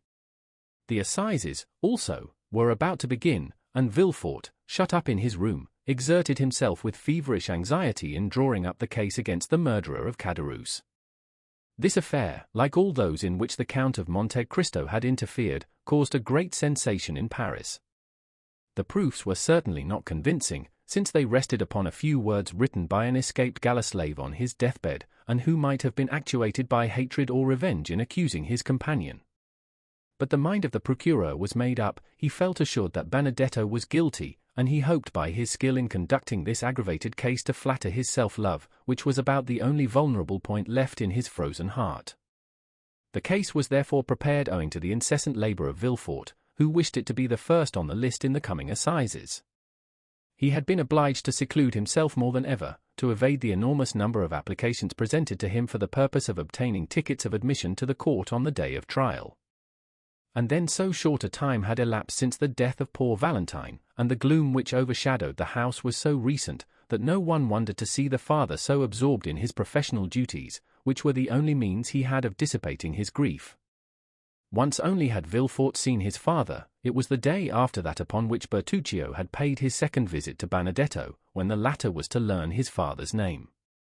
The magistrate, harassed and fatigued, had descended to the garden of his house, and in a gloomy mood, similar to that in which Tarquin lopped off the tallest poppies, he began knocking off with his cane the long and dying branches of the rose trees, which, placed along the avenue, seemed like the spectres of the brilliant flowers which had bloomed in the past season.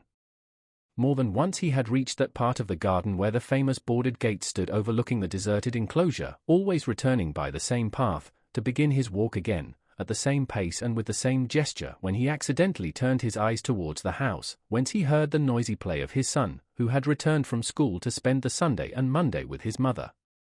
While doing so, he observed M. Noirtier at one of the open windows, where the old man had been placed that he might enjoy the last rays of the sun which yet yielded some heat, and was now shining upon the dying flowers and red leaves of the creeper which twined around the balcony. The eye of the old man was riveted upon a spot which Villefort could scarcely distinguish. His glance was so full of hate, of ferocity, and savage impatience, that Villefort turned out of the path he had been pursuing, to see upon what person this dark look was directed. Then he saw beneath a thick clump of linden trees, which were nearly divested of foliage, Madame de Villefort sitting with a book in her hand, the perusal of which she frequently interrupted to smile upon her son, or to throw back his elastic ball, which he obstinately threw from the drawing-room into the garden.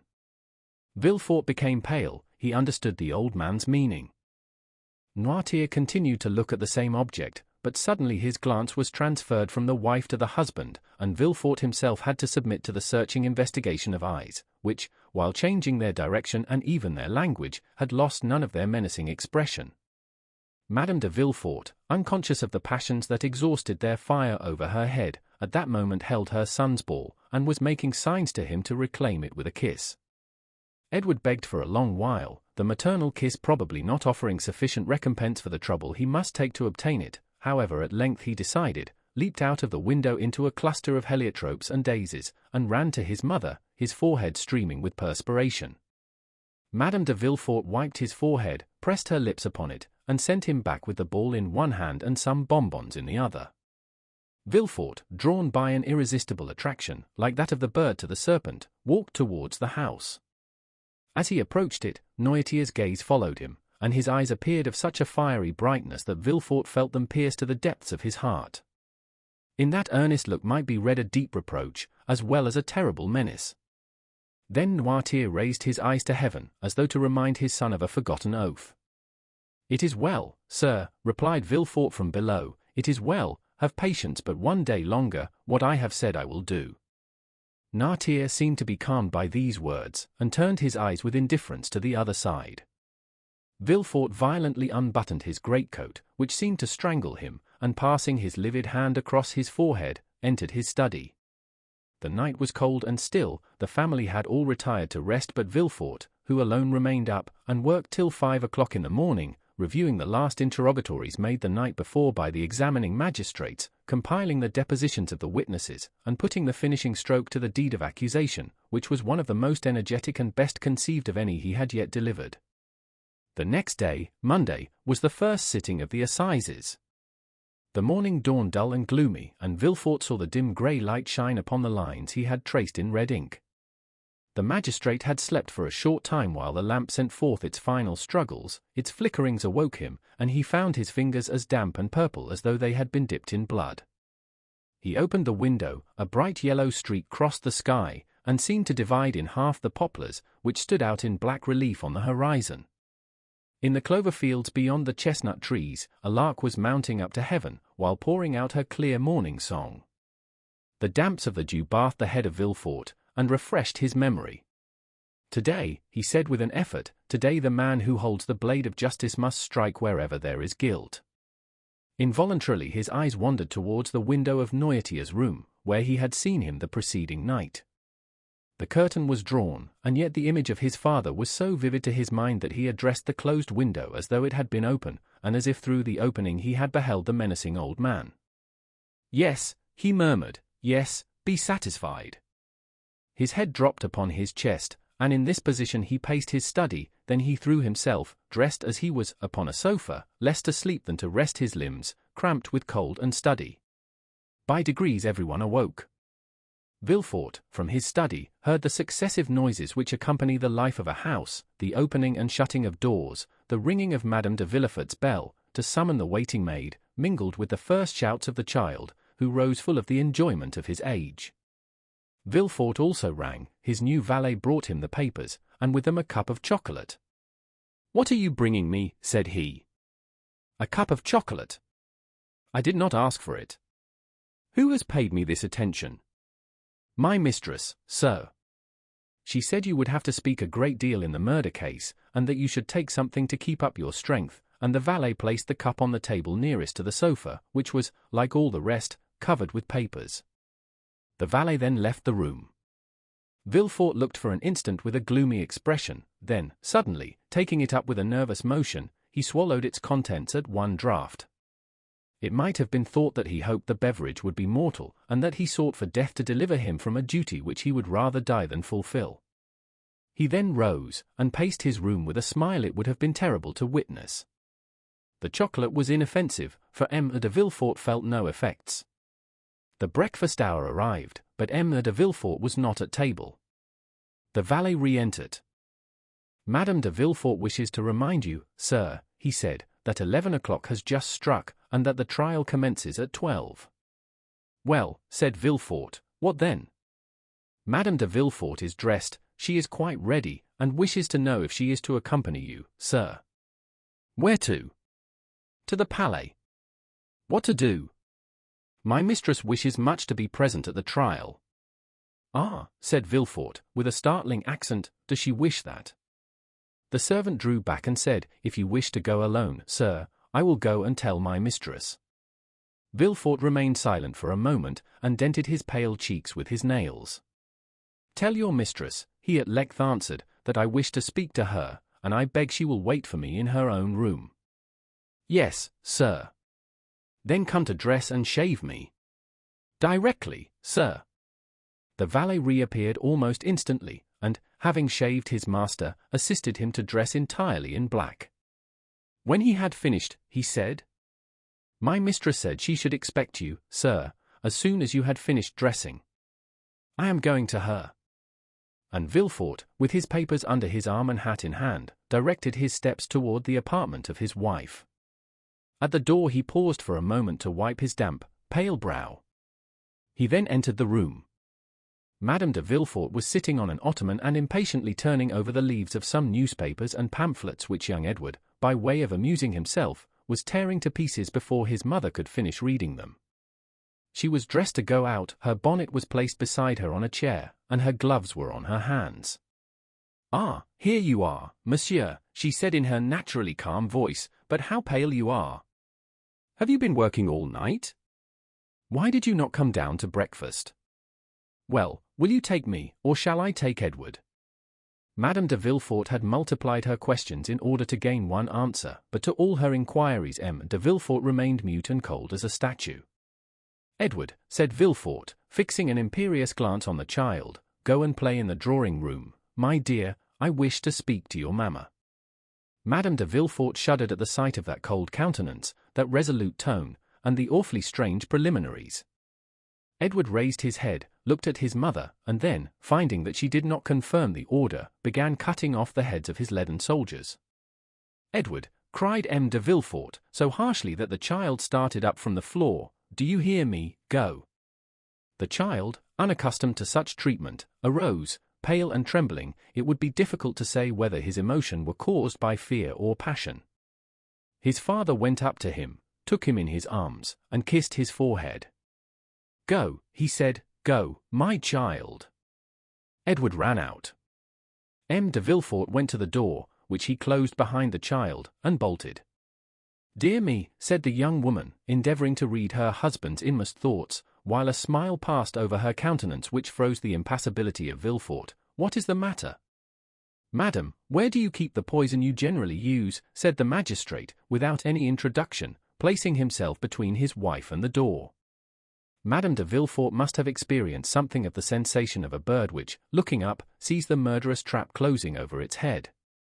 A hoarse, broken tone, which was neither a cry nor a sigh, escaped from her, while she became deadly pale. Monsieur, she said, I do not understand you.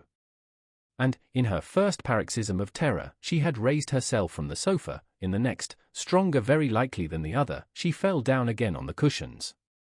I asked you, continued Villefort, in a perfectly calm tone, where you conceal the poison by the aid of which you have killed my father-in-law, M. de Saint-Méran, my mother-in-law, Madame de Saint-Méran, Barrois, and my daughter Valentine. Ah, sir, exclaimed Madame de Villefort, clasping her hands, what do you say? It is not for you to interrogate, but to answer. Is it to the judge or to the husband? Stammered Madame de Villefort.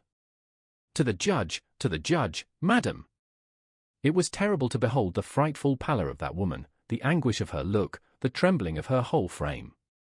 Ah, sir, she muttered, ah, sir, and this was all. You do not answer, madam, exclaimed the terrible interrogator. Then he added, with a smile yet more terrible than his anger, it is true, then, you do not deny it. She moved forward. And you cannot deny it, added Villefort, extending his hand toward her, as though to seize her in the name of justice. You have accomplished these different crimes with impudent address, but which could only deceive those whose affections for you blinded them. Since the death of Madame de Saint-Méran, I have known that a poisoner lived in my house. M. d'Avrigny warned me of it. After the death of Barrois, my suspicions were directed towards an angel, those suspicions which, even when there is no crime, are always alive in my heart, but after the death of Valentine, there has been no doubt in my mind, madam, and not only in mine, but in those of others. Thus your crime, known by 2 persons, suspected by many, will soon become public, and, as I told you just now, you no longer speak to the husband, but to the judge. The young woman hid her face in her hands. Oh, sir, she stammered, I beseech you, do not believe appearances. Are you, then, a coward? Cried Villefort, in a contemptuous voice. But I have always observed that poisoners were cowards. Can you be a coward, you, who have had the courage to witness the death of 2 old men and a young girl murdered by you? Sir! Sir! Can you be a coward, continued Villefort, with increasing excitement, you, who could count, one by one, the minutes of for-death agonies? You, who have arranged your infernal plans, and removed the beverages with a talent and precision almost miraculous? Have you, then, who have calculated everything with such nicety, have you forgotten to calculate one thing, I mean where the revelation of your crimes will lead you to? Oh, it is impossible, you must have saved some surer, more subtle and deadly poison than any other, that you might escape the punishment that you deserve. You have done this, I hope so, at least. Madame de Villefort stretched out her hands, and fell on her knees. I understand, he said, you confess, but a confession made to the judges, a confession made at the last moment, extorted when the crime cannot be denied, diminishes not the punishment inflicted on the guilty. The punishment, exclaimed Madame de Villefort. The punishment, monsieur? Twice you have pronounced that word. Certainly. Did you hope to escape it because you were 4 times guilty? Did you think the punishment would be withheld because you are the wife of him who pronounces it? No, madam, no. The scaffold awaits the poisoner, whoever she may be, unless, as I just said, the poisoner has taken the precaution of keeping for herself a few drops of her deadliest poison. Madame de Villefort uttered a wild cry, and a hideous and uncontrollable terror spread over her distorted features. "Oh, do not fear the scaffold, madam," said the magistrate. "I will not dishonor you, since that would be dishonor to myself. No, if you have heard me distinctly, you will understand that you are not to die on the scaffold." "No, I do not understand. What do you mean?" stammered the unhappy woman, completely overwhelmed. "I mean that the wife of the first magistrate in the capital shall not, by her infamy, soil an unblemished name, that she shall not, with one blow, dishonor her husband and her child." "No, no, oh, no." "Well, madam, it will be a laudable action on your part, and I will thank you for it." "You will thank me, for what?" "For what you have just said." "What did I say?" "Oh, my brain whirls, I no longer understand anything." "Oh, my God, my God!" And she rose, with her hair disheveled, and her lips foaming. "Have you answered the question I put to you on entering the room? Where do you keep the poison you generally use, madam?" Madame de Villefort raised her arms to heaven, and convulsively struck one hand against the other. "No, no," she vociferated, "no, you cannot wish that." "What I do not wish, madam, is that you should perish on the scaffold." "Do you understand?" asked Villefort. "Oh, mercy, mercy, monsieur! What I require is, that justice be done. I am on the earth to punish, madam," he added, with a flaming glance. "Any other woman, were it the Queen herself, I would send to the executioner, but to you I shall be merciful. To you I will say, have you not, madam, put aside some of the surest, deadliest, most speedy poison?" "Oh, pardon me, sir, let me live." "She is cowardly," said Villefort. "Reflect that I am your wife." "You are a poisoner." "In the name of heaven." "No." "In the name of the love you once bore me." "No, no." "In the name of our child." "Ah, for the sake of our child, let me live." "No, no, no, I tell you, or one day, if I allow you to live, you will perhaps kill him, as you have the others." I kill my boy," cried the distracted mother, rushing toward Villefort. "I kill my son?" Ha, ha, ha, and a frightful, demoniac laugh finished the sentence, which was lost in a hoarse rattle. Madame de Villefort fell at her husband's feet. He approached her. "Think of it, madam," he said, "if, on my return, justice has not been satisfied, I will denounce you with my own mouth, and arrest you with my own hands." She listened, panting, overwhelmed, crushed, her eye alone lived, and glared horribly. "Do you understand me?" he said. "I am going down there to pronounce the sentence of death against a murderer. If I find you alive on my return, you shall sleep tonight in the conciergerie." Madame de Villefort sighed, and her nerves gave way, and she sunk on the carpet. The king's attorney seemed to experience a sensation of pity. He looked upon her less severely, and, bowing to her, said slowly, "Farewell, madam, farewell." That farewell struck Madame de Villefort like the executioner's knife. She fainted. The procureur went out, after having double-locked the door. Chapter 109. The Assizes. The Benedetto affair, as it was called at the Palais, and by people in general, had produced a tremendous sensation. Frequenting the Café de Paris, the Boulevard de Gand, and the Bois de Boulogne, during his brief career of splendor, the false Cavalcanti had formed a host of acquaintances. The papers had related his various adventures, both as the man of fashion and the gala slave, and as everyone who had been personally acquainted with Prince Andrea Cavalcanti experienced a lively curiosity in his fate. They all determined to spare no trouble in endeavoring to witness the trial of M. Benedetto for the murder of his comrade in chains. In the eyes of many, Benedetto appeared, if not a victim to, at least an instance of, the fallibility of the law. Cavalcanti, his father, had been seen in Paris, and it was expected that he would reappear to claim the illustrious outcast. Many, also, who were not aware of the circumstances attending his withdrawal from Paris, were struck with the worthy appearance, the gentlemanly bearing, and the knowledge of the world displayed by the old patrician, who certainly played the nobleman very well, so long as he said nothing, and made no arithmetical calculations. As for the accused himself, many remembered him as being so amiable, so handsome, and so liberal, that they chose to think him the victim of some conspiracy, since in this world large fortunes frequently excite the malevolence and jealousy of some unknown enemy. Everyone, therefore, ran to the court, some to witness the sight, others to comment upon it. From 7 o'clock in the morning a crowd was stationed at the iron gates, and an hour before the trial commenced the hall was full of the privileged. Before the entrance of the magistrates, and indeed frequently afterwards, a court of justice, on days when some especial trial is to take place, resembles a drawing-room where many persons recognize each other and converse if they can do so without losing their seats, or, if they are separated by too great a number of lawyers, communicate by signs. It was one of the magnificent autumn days which make amends for a short summer. The clouds which Emma de Villefort had perceived at sunrise had all disappeared as if by magic, and one of the softest and most brilliant days of September shone forth in all its splendor. Beauchamp, one of the kings of the press, and therefore claiming the right of a throne everywhere, was eyeing everybody through his monocle. He perceived Château and Debray, who had just gained the good graces of a sergeant-at-arms, and who had persuaded the latter to let them stand before, instead of behind him, as they ought to have done. The worthy sergeant had recognized the minister's secretary and the millionaire, and, by way of paying extra attention to his noble neighbors, promised to keep their places while they paid a visit to Beauchamp. "Well," said Beauchamp, "we shall see our friend." "Yes, indeed," replied Debray. "That worthy prince. Deuce take those Italian princes." A man, too, who could boast of Dantès for a genealogist, and could reckon back to the Divina Commedia. "A nobility of the rope," said Château phlegmatically.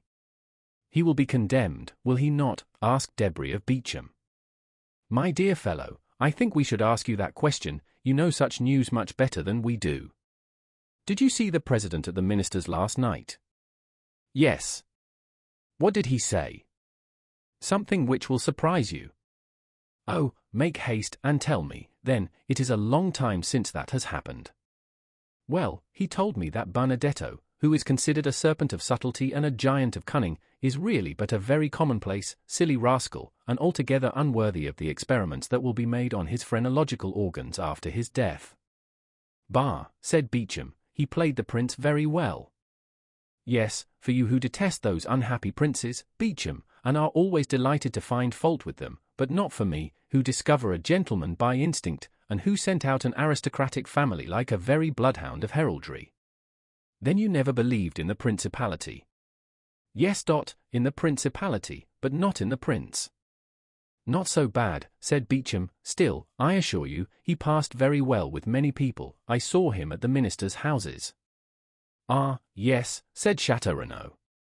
"The idea of thinking ministers understand anything about princes." "There is something in what you have just said," said Beauchamp, laughing. "But," said Debray to Beauchamp, "if I spoke to the president, you must have been with the procureur." "It was an impossibility, for the last week M. de Villefort has secluded himself." "It is natural enough, this strange chain of domestic afflictions, followed by the no less strange death of his daughter." "Strange? What do you mean, Beauchamp?"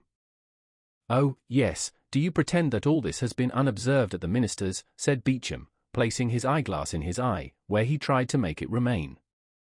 "My dear sir," said Château, "allow me to tell you that you do not understand that maneuver with the eyeglass half so well as Debray. Give him a lesson, Debray." "Stay," said Beauchamp, "surely I am not deceived." "What is it?" "It is she." "Whom do you mean?" "They said she had left." "Mademoiselle Eugénie," said Château, "has she returned?" "No, but her mother." "Madame Danglars?" "Nonsense." "Impossible," said Château, "only 10 days after the flight of her daughter, and 3 days from the bankruptcy of her husband." Debray colored slightly, and followed with his eyes the direction of Beauchamp's glance. "Come," he said, it is only a veiled lady, some foreign princess, perhaps the mother of Conte. But you were just speaking on a very interesting topic, Beecham. Oh? Yes, you were telling us about the extraordinary death of Valentine. Ah, yes, so I was. But how is it that Madame de Villefort is not here? Poor, dear woman, said Debray, she is no doubt occupied in distilling balm for the hospitals, or in making cosmetics for herself or friends. Do you know she spends 2,000 or 3,000 crowns a year in this amusement? But I wonder she is not here. I should have been pleased to see her, for I like her very much. And I hate her, said Châteaurenaud. Why? I do not know. Why do we love? Why do we hate? I detest her, from antipathy. Or, rather, by instinct. Perhaps so. But to return to what you were saying, Beecham. Well, do you know why they die so multitudinously at M. de Villefort's? Multitudinously is good, said Châteaurenaud. My good fellow, you'll find the word in Saint Simon. But the thing itself is at M. de Villefort's, but let's get back to the subject. Talking of that, said Debray, Madame was making inquiries about that house, which for the last 3 months has been hung with black. Who is Madame? Asked Châteaurenaud. The minister's wife, pardieu. Oh, your pardon. I never visit ministers, I leave that to the princes. Really, you were only before sparkling, but now you are brilliant, take compassion on us, or, like Jupiter, you will wither us up.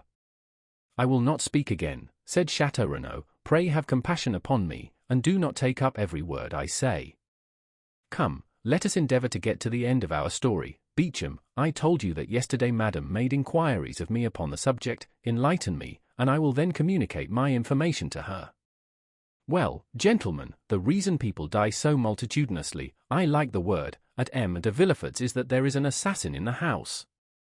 The 2 young men shuddered, for the same idea had more than once occurred to them. And who is the assassin? They asked together. Young Edward. A burst of laughter from the auditors did not in the least disconcert the speaker, who continued, yes, gentlemen, Edward, the infant phenomenon, who is quite an adept in the art of killing. You are jesting. Not at all. I yesterday engaged a servant, who had just left M. de Villefort. I intend sending him away tomorrow, for he eats so enormously, to make up for the fast imposed upon him by his terror in that house. Well, now listen. We are listening. It appears the dear child has obtained possession of a bottle containing some drug, which he every now and then uses against those who have displeased him. First, M. and Madame de Saint Méran incurred his displeasure, so he poured out 3 drops of his elixir. 3 drops were sufficient, then followed Barrois, the old servant of M. Noirtier, who sometimes rebuffed this little wretch. He therefore received the same quantity of the elixir. The same happened to Valentine, of whom he was jealous. He gave her the same dose as the others, and all was over for her as well as the rest. Why, what nonsense are you telling us? Said Châteaurenaud. Yes, it is an extraordinary story, said Beecham, is it not? It is absurd, said Debray. Ah, said Beecham, you doubt me? Well, you can ask my servant, or rather him who will no longer be my servant tomorrow. It was the talk of the house. And this elixir, where is it? What is it? The child conceals it. But where did he find it? In his mother's laboratory. Does his mother, then, keep poisons in her laboratory? How can I tell? You are questioning me like a king's attorney. I only repeat what I have been told, and like my informant I can do no more. The poor devil would eat nothing, from fear. It is incredible. No, my dear fellow, it is not at all incredible. You saw the child pass through the Rue Richelieu last year, who amused himself with killing his brothers and sisters by sticking pins in their ears while they slept. The generation who follow us are very precocious. Come, Beecham, said Châteaurenaud, I will bet anything you do not believe a word of all you have been telling us. But I do not see the Count of Monte Cristo here. He is worn out, said Debray. Besides, he could not well appear in public, since he has been the dupe of the Cavalcanti, who, it appears, presented themselves to him with false letters of credit, and cheated him out of 100,000 francs upon the hypothesis of this principality. By the way, M. de Châteaurenaud, asked Beauchamp, how is Morel? Foi, I have called 3 times without once seeing him. Still, his sister did not seem uneasy, and told me that though she had not seen him for 2 or 3 days, she was sure he was well. Ah, now I think of it, the Count of Monte Cristo cannot appear in the hall, said Beauchamp. Why not? Because he is an actor in the drama. Has he assassinated anyone, then? No, on the contrary, they wished to assassinate him. You know that it was in leaving his house that M. de Caderousse was murdered by his friend Benedetto. You know that the famous waistcoat was found in his house, containing the letter which stopped the signature of the marriage contract. Do you see the waistcoat? There it is, all blood-stained, on the desk, as a testimony of the crime. Ah, very good. Hush, gentlemen, here is the court, let us go back to our places. A noise was heard in the hall, the sergeant called his 2 patrons with an energetic hem, and the doorkeeper appearing, called out with that shrill voice peculiar to his order, ever since the days of Beaumarchais. The court, gentlemen. Chapter 110. The Indictment. The judges took their places in the midst of the most profound silence, the jury took their seats, M. de Villefort, the object of unusual attention, and we had almost said of general admiration, sat in the armchair and cast a tranquil glance around him. Everyone looked with astonishment on that grave and severe face, whose calm expression personal griefs had been unable to disturb, and the aspect of a man who was a stranger to all human emotions excited something very like terror. Gendarmes, said the president, lead in the accused. At these words the public attention became more intense, and all eyes were turned towards the door through which Benedetto was to enter. The door soon opened and the accused appeared. The same impression was experienced by all present, and no one was deceived by the expression of his countenance. His features bore no sign of that deep emotion which stops the beating of the heart and blanches the cheek. His hands, gracefully placed, one upon his hat, the other in the opening of his white waistcoat, were not at all tremulous, his eye was calm and even brilliant. Scarcely had he entered the hall when he glanced at the whole body of magistrates and assistants, his eye rested longer on the president, and still more so on the king's attorney. By the side of Andrea was stationed the lawyer who was to conduct his defense, and who had been appointed by the court, for Andrea disdained to pay any attention to those details, to which he appeared to attach no importance. The lawyer was a young man with light hair whose face expressed 100 times more emotion than that which characterized the prisoner. The president called for the indictment, revised as we know, by the clever and implacable pen of Villefort. During the reading of this, which was long, the public attention was continually drawn towards Andrea, who bore the inspection with Spartan unconcern. Villefort had never been so concise and eloquent. The crime was depicted in the most vivid colors, the former life of the prisoner, his transformation, a review of his life from the earliest period, were set forth with all the talent that a knowledge of human life could furnish to a mind like that of the procureur. Benedetto was thus forever condemned in public opinion before the sentence of the law could be pronounced. Andrea paid no attention to the successive charges which were brought against him. M. de Villefort, who examined him attentively, and who no doubt practiced upon him all the psychological studies he was accustomed to use, in vain endeavored to make him lower his eyes, notwithstanding the depth and profundity of his gaze. At length the reading of the indictment was ended. Accused, said the president, your name and surname. Andrea arose. Excuse me, Mr. President, he said, in a clear voice, but I see you are going to adopt a course of questions through which I cannot follow you. I have an idea, which I will explain by and by, of making an exception to the usual form of accusation. Allow me, then, if you please, to answer in different order, or I will not do so at all. The astonished president looked at the jury, who in turn looked at Villefort. The whole assembly manifested great surprise, but Andrea appeared quite unmoved. Your age, said the president, will you answer that question? I will answer that question, as well as the rest, Mr. President, but in its turn. Your age, repeated the president. I am 21 years old, or rather I shall be in a few days, as I was born the night of the 27th of September, 1817.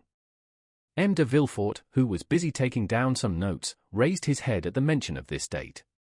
Where were you born? Continued the president. At Auteuil, near Paris. M. de Villefort a second time raised his head, looked at Benedetto as if he had been gazing at the head of Medusa, and became livid.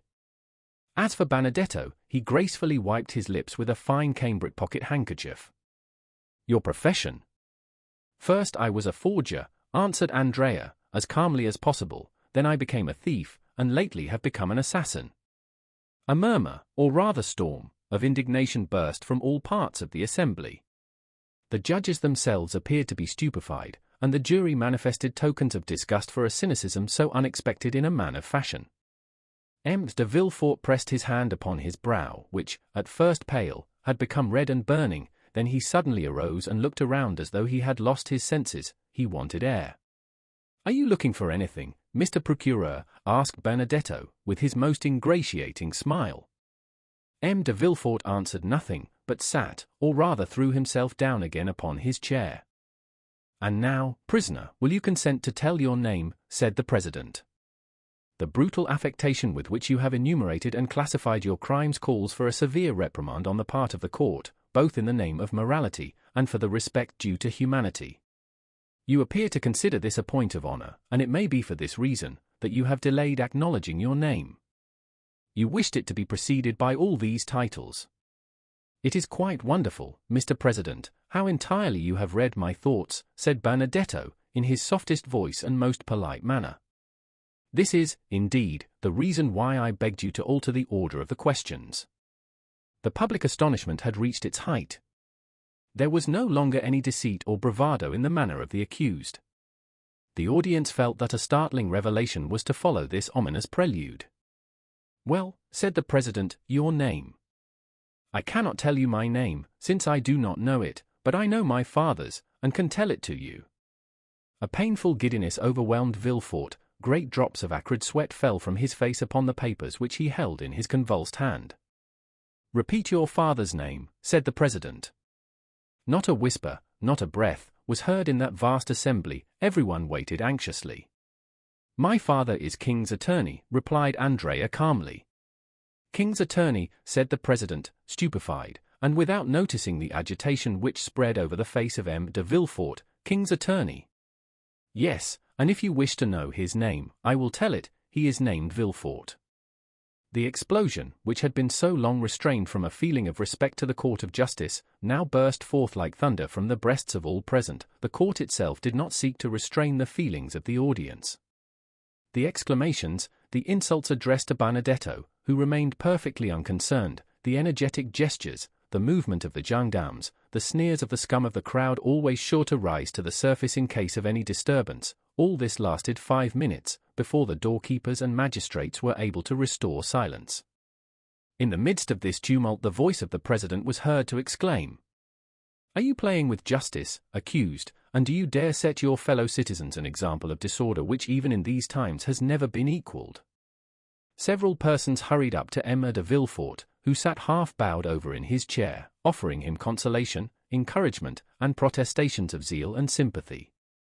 Order was re-established in the hall, except that a few people still moved about and whispered to one another. A lady, it was said, had just fainted. They had supplied her with a smelling bottle, and she had recovered.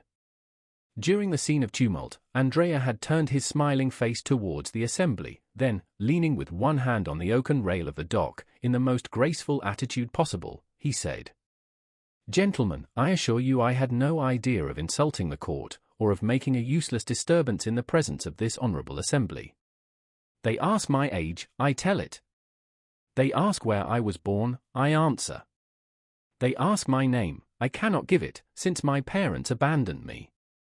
But though I cannot give my own name, not possessing one, I can tell them my father's. Now I repeat, my father is named M. de Villefort, and I am ready to prove it." There was an energy, a conviction, and a sincerity in the manner of the young man, which silenced the tumult. All eyes were turned for a moment towards the procureur, who sat as motionless as though a thunderbolt had changed him into a corpse. "Gentlemen," said Andrea, commanding silence by his voice and manner, "I owe you the proofs and explanations of what I have said." "But," said the irritated president, "you called yourself Benedetto, declared yourself an orphan, and claimed Corsica as your country." "I said anything I pleased. in order that the solemn declaration I have just made should not be withheld, which otherwise would certainly have been the case.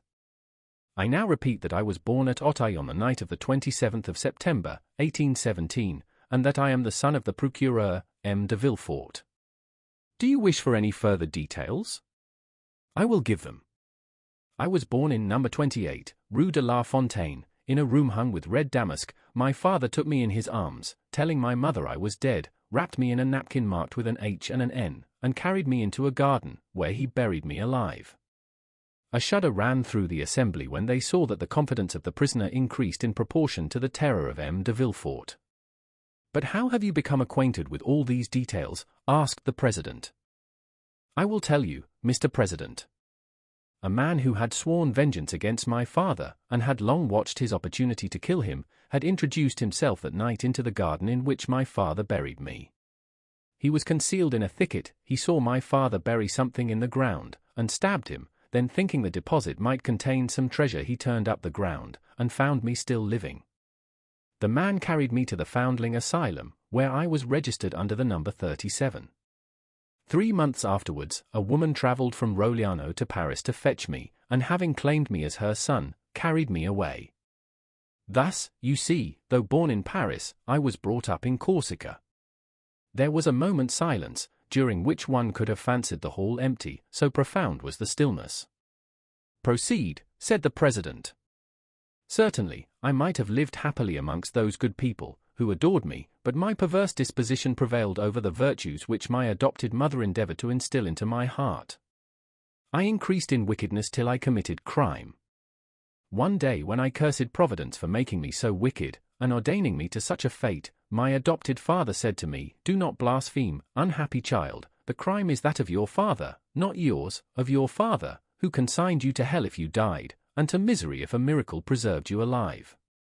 After that I ceased to blaspheme, but I cursed my father. That is why I have uttered the words for which you blame me, that is why I have filled this whole assembly with horror. If I have committed an additional crime, punish me, but if you will allow that ever since the day of my birth my fate has been sad, bitter, and lamentable, then pity me. But your mother? Asked the President. My mother thought me dead. She is not guilty. I did not even wish to know her name, nor do I know it. Just then a piercing cry, ending in a sob, burst from the center of the crowd, who encircled the lady who had before fainted, and who now fell into a violent fit of hysterics. She was carried out of the hall, the thick veil which concealed her face dropped off, and Madame Danglars was recognized. Notwithstanding his shattered nerves, the ringing sensation in his ears, and the madness which turned his brain, Villefort rose as he perceived her. The proofs, said the President. Remember, this tissue of horrors must be supported by the clearest proofs. The proofs, said Benedetto, laughing. Do you want proofs? Yes. Well, then, look at M. de Villefort, and then ask me for proofs. Everyone turned towards the Procureur, who, unable to bear the universal gaze now riveted on him alone, advanced staggering into the midst of the tribunal, with his hair dishevelled and his face indented with the mark of his nails. The whole assembly uttered a long murmur of astonishment.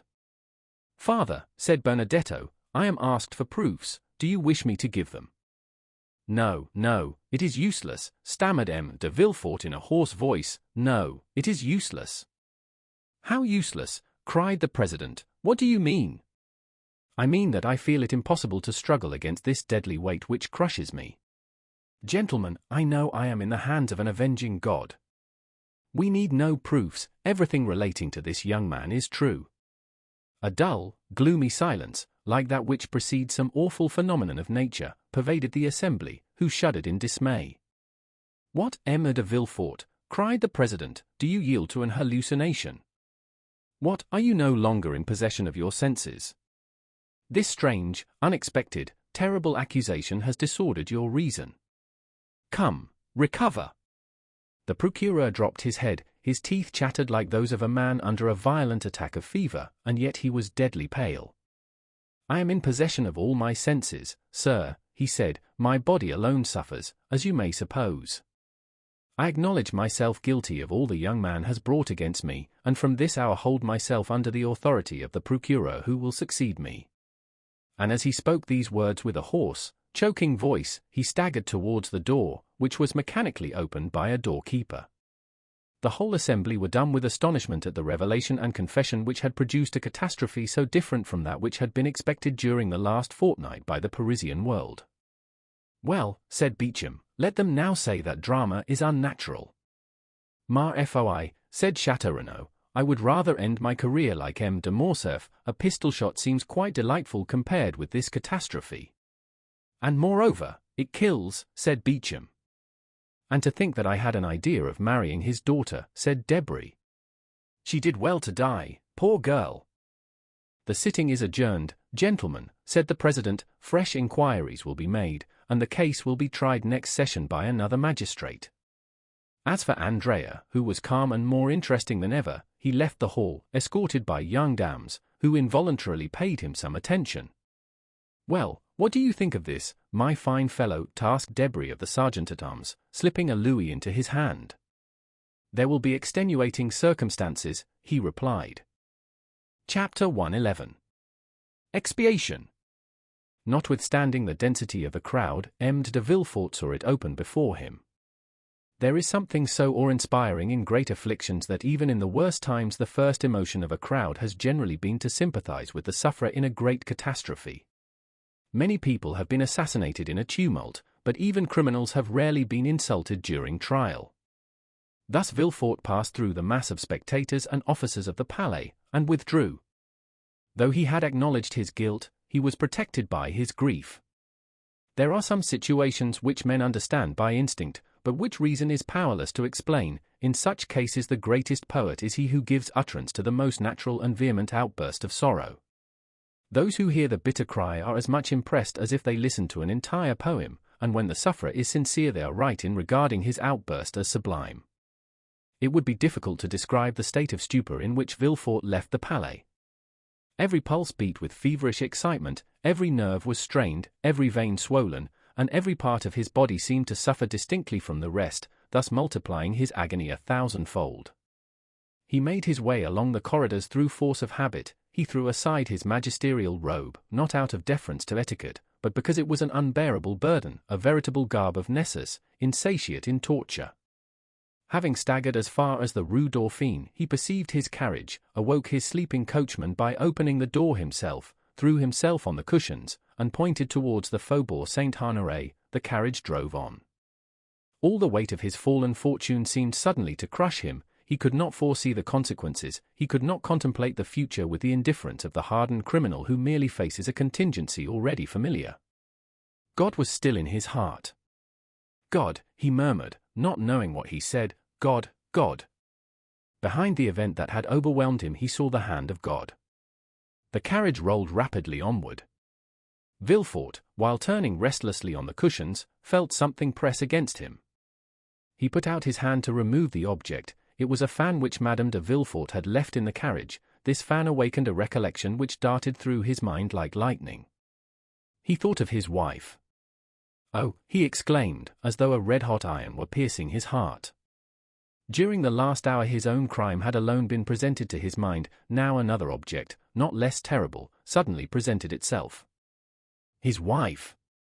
He had just acted the inexorable judge with her, he had condemned her to death, and she, crushed by remorse, struck with terror, covered with the shame inspired by the eloquence of his irreproachable virtue, she, a poor, weak woman, without help or the power of defending herself against his absolute and supreme will, she might at that very moment, perhaps, be preparing to die.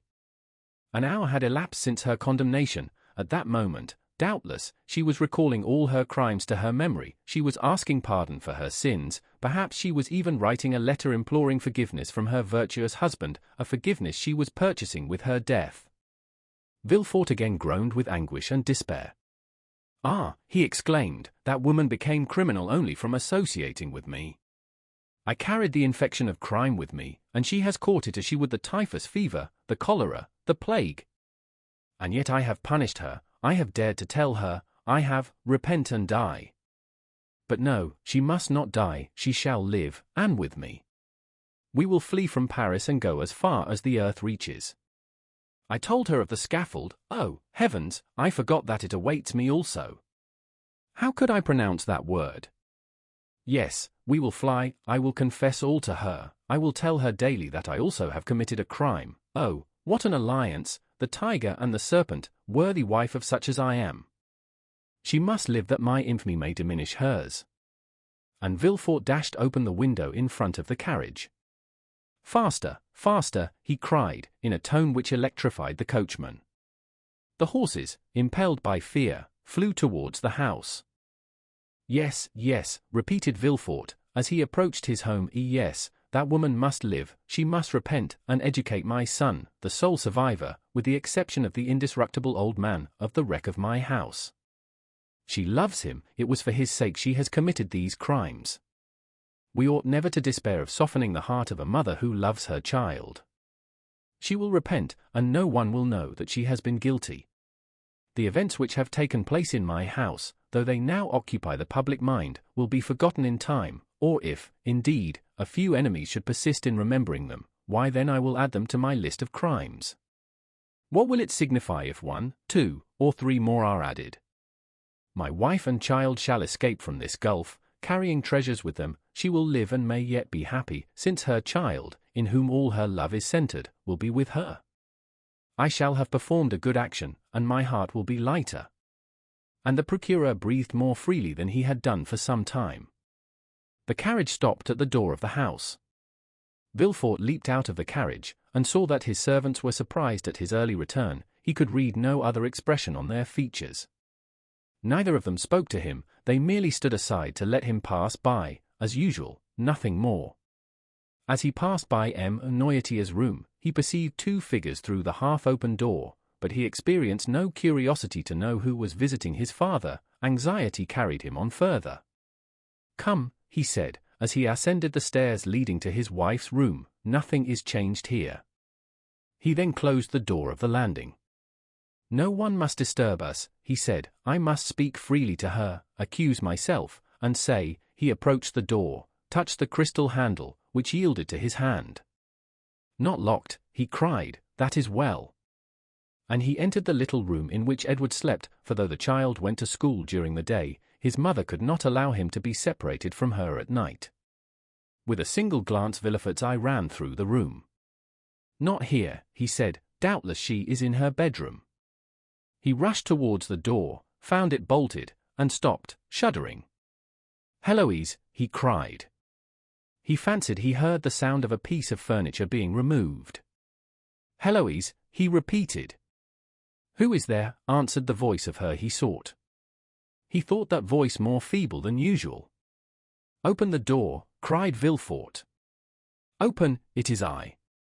But notwithstanding this request, notwithstanding the tone of anguish in which it was uttered, the door remained closed. Villefort burst it open with a violent blow. At the entrance of the room which led to her boudoir, Madame de Villefort was standing erect, pale, her features contracted, and her eyes glaring horribly. "Heloise, Heloise," he said, "what is the matter? Speak." The young woman extended her stiff white hands towards him. "It is done, monsieur," she said with a rattling noise which seemed to tear her throat. "What more do you want?" And she fell full length on the floor. Villefort ran to her and seized her hand, which convulsively clasped a crystal bottle with a golden stopper. Madame de Villefort was dead. Villefort, maddened with horror, stepped back to the threshold of the door, fixing his eyes on the corpse. "My son," he exclaimed suddenly, "where is my son, Edward, Edward?" And he rushed out of the room, still crying, "Edward, Edward." The name was pronounced in such a tone of anguish that the servants ran up. "Where is my son?" asked Villefort. "Let him be removed from the house, that he may not see." "Master Edward is not downstairs, sir," replied the valet. "Then he must be playing in the garden, go and see." "No, sir, Madame de Villefort sent for him half an hour ago. He went into her room, and has not been downstairs since." A cold perspiration burst out on Villefort's brow, his legs trembled, and his thoughts flew about madly in his brain like the wheels of a disordered watch. In Madame de Villefort's room, he murmured and slowly returned, with one hand wiping his forehead, and with the other supporting himself against the wall. To enter the room he must again see the body of his unfortunate wife. To call Edward he must reawaken the echo of that room which now appeared like a sepulchre. To speak seemed like violating the silence of the tomb. His tongue was paralyzed in his mouth. "Edward," he stammered, "Edward." The child did not answer. Where, then, could he be, if he had entered his mother's room and not since returned?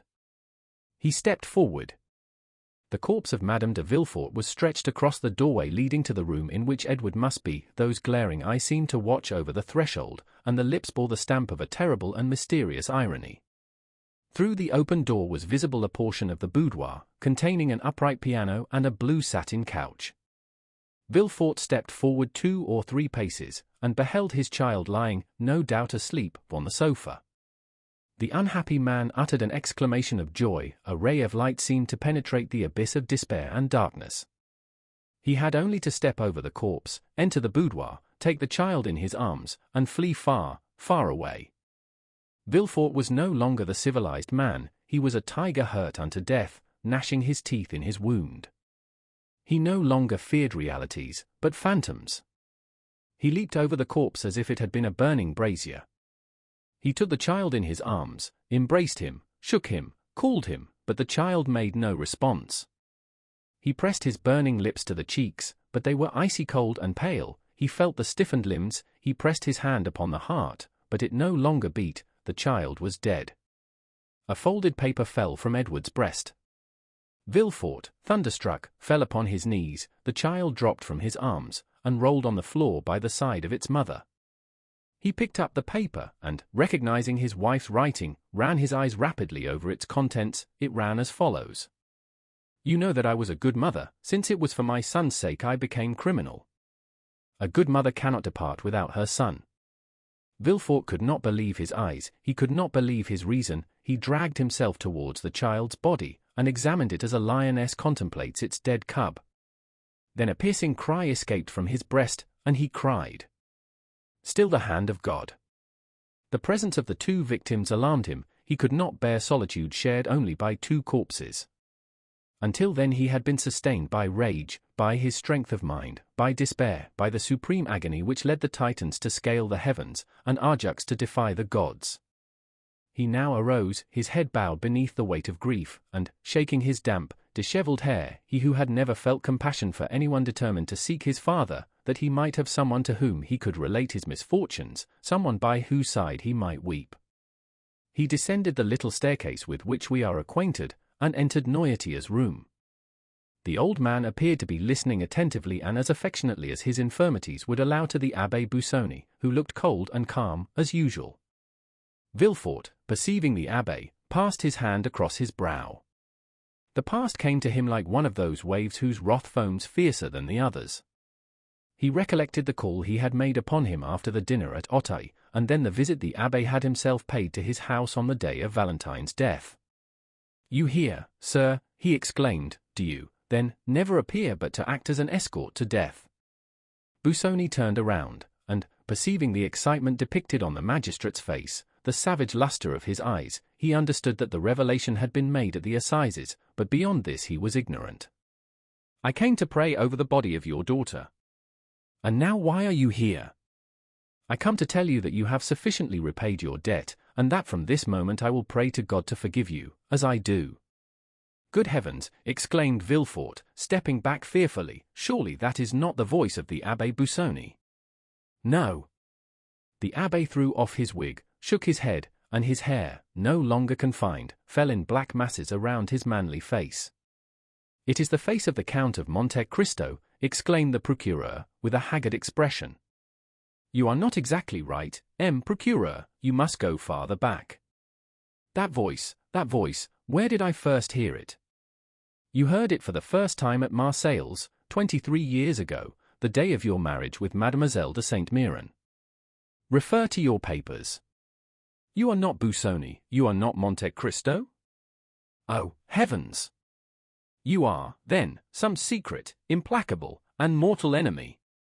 I must have wronged you in some way at Marseilles. Oh, woe to me!"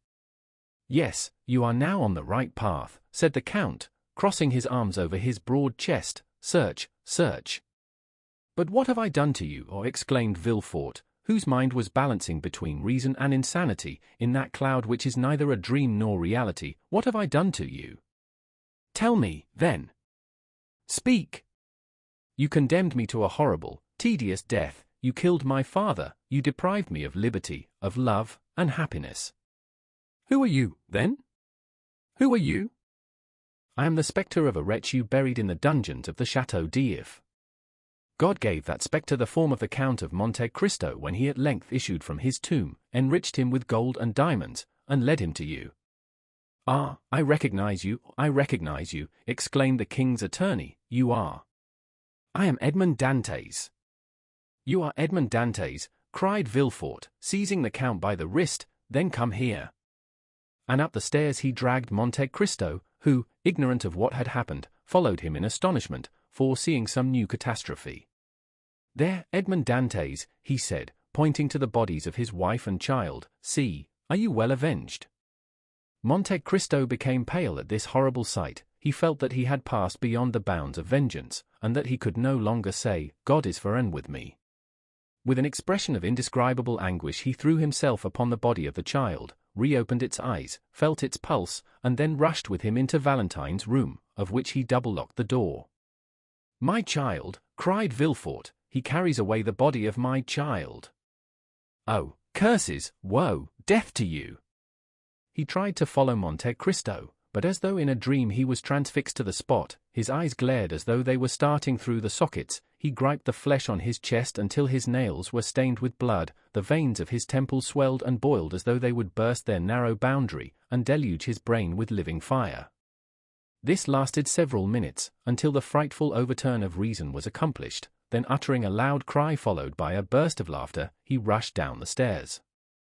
A quarter of an hour afterwards the door of Valentine's room opened, and Monte Cristo reappeared. Pale, with a dull eye and heavy heart, all the noble features of that face, usually so calm and serene, were overcast by grief.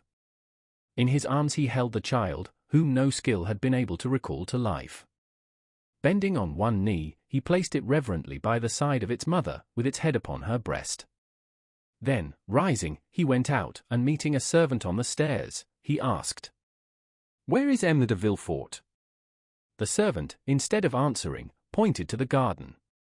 Monte Cristo ran down the steps, and advancing towards the spot designated beheld Villefort, encircled by his servants, with a spade in his hand, and digging the earth with fury. It is not here, he cried. It is not here. And then he moved farther on, and began again to dig. Monte Cristo approached him, and said in a low voice, with an expression almost humble, Sir, you have indeed lost a son, but... Villefort interrupted him, he had neither listened nor heard. Oh, I will find it, he cried, you may pretend he is not here, but I will find him, though I dig forever. Monte Cristo drew back in horror. Oh, he said, he is mad. And as though he feared that the walls of the accursed house would crumble around him, he rushed into the street, for the first time doubting whether he had the right to do as he had done. Oh, enough of this, he cried, let me save the last. On entering his house, he met Morrel, who wandered about like a ghost awaiting the heavenly mandate for return to the tomb. Prepare yourself, Maximilian, he said with a smile, we leave Paris tomorrow. Have you nothing more to do there? Asked Morrel.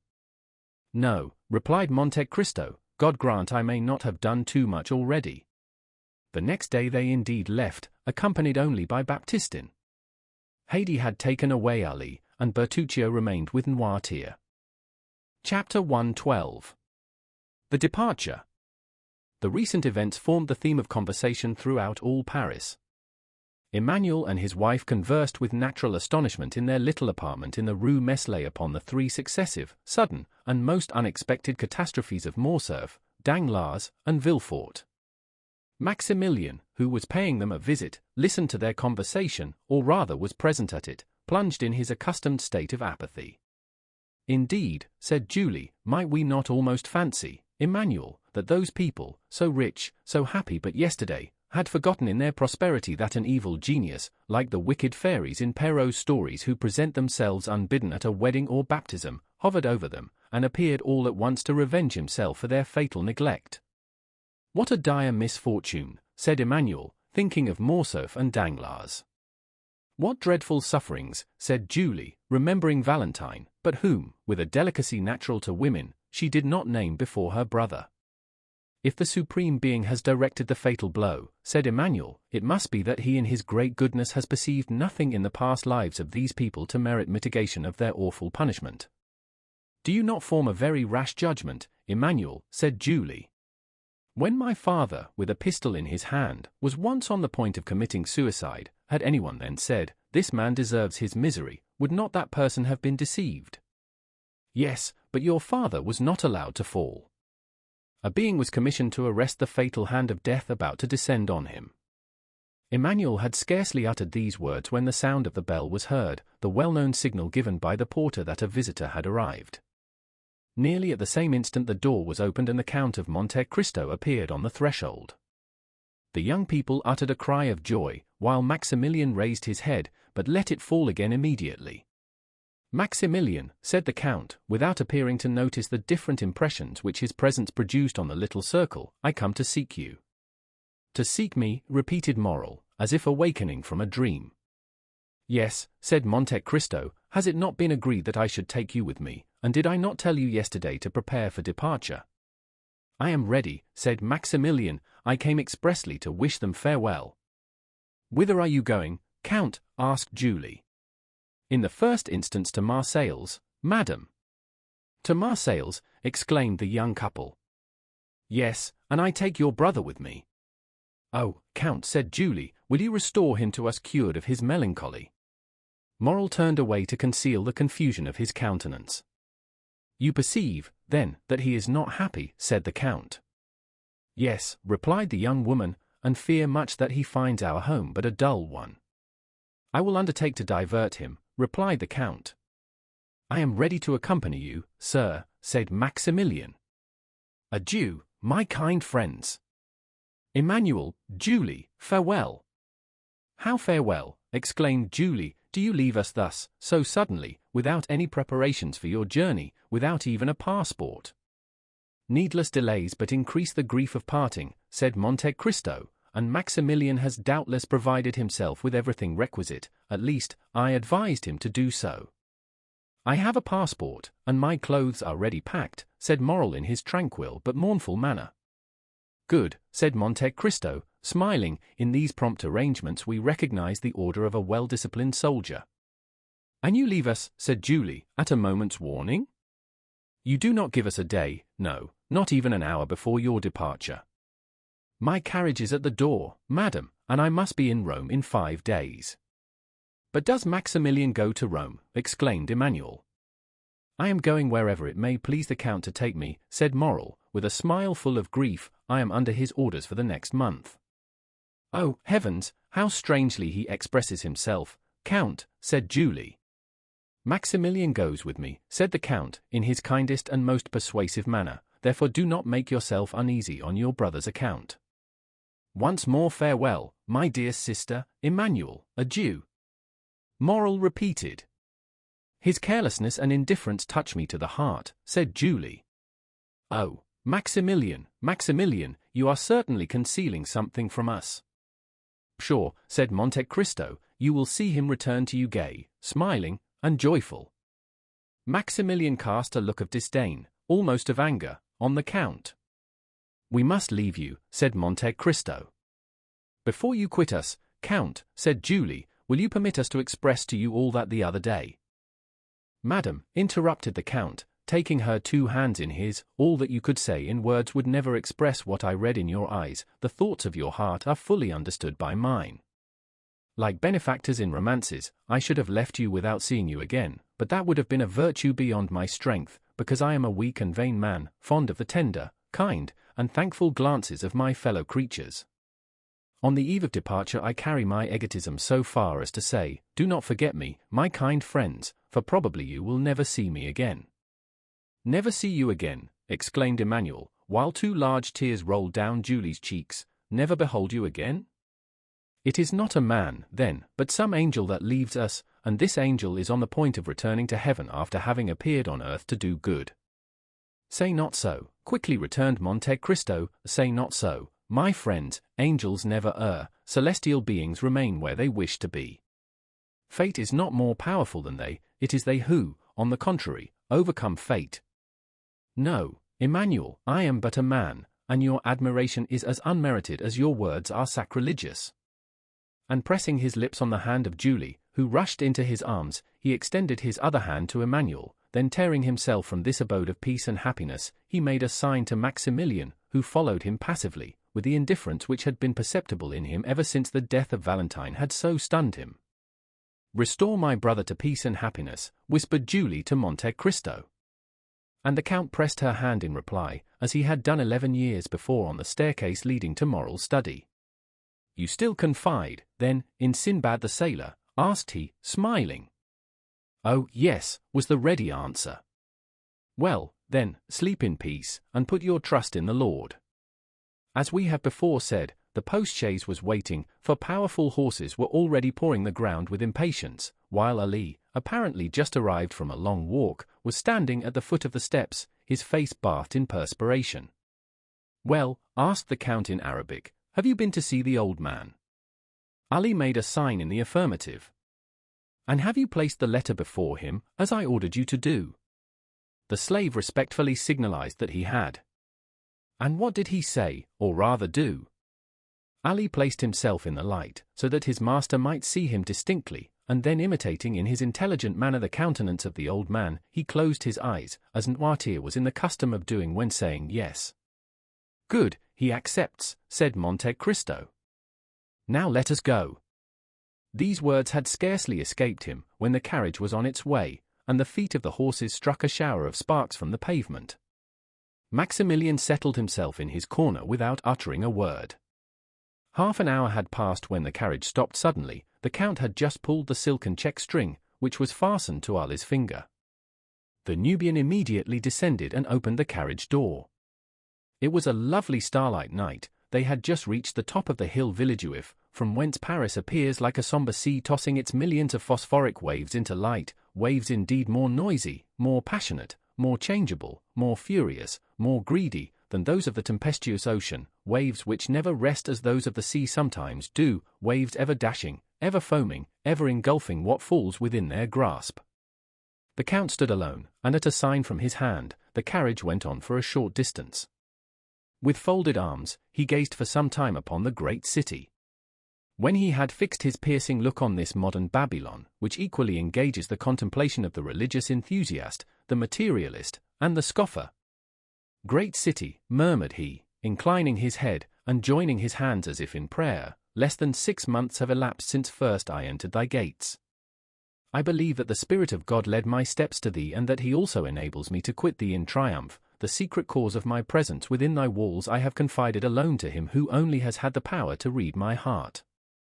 God only knows that I retire from thee without pride or hatred, but not without many regrets. He only knows that the power confided to me has never been made subservient to my personal good or to any useless cause.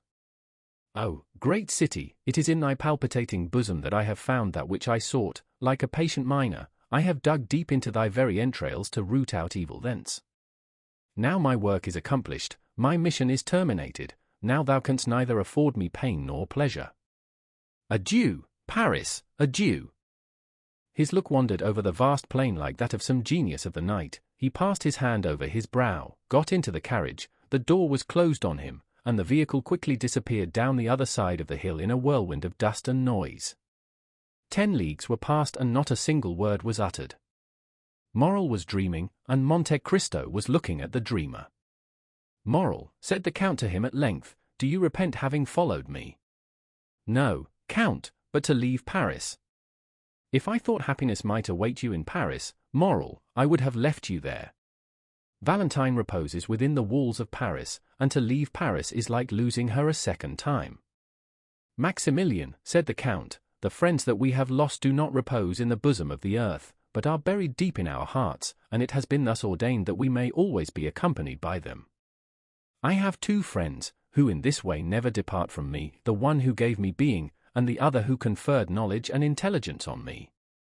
Their spirits live in me. I consult them when doubtful, and if I ever do any good, it is due to their beneficent counsels.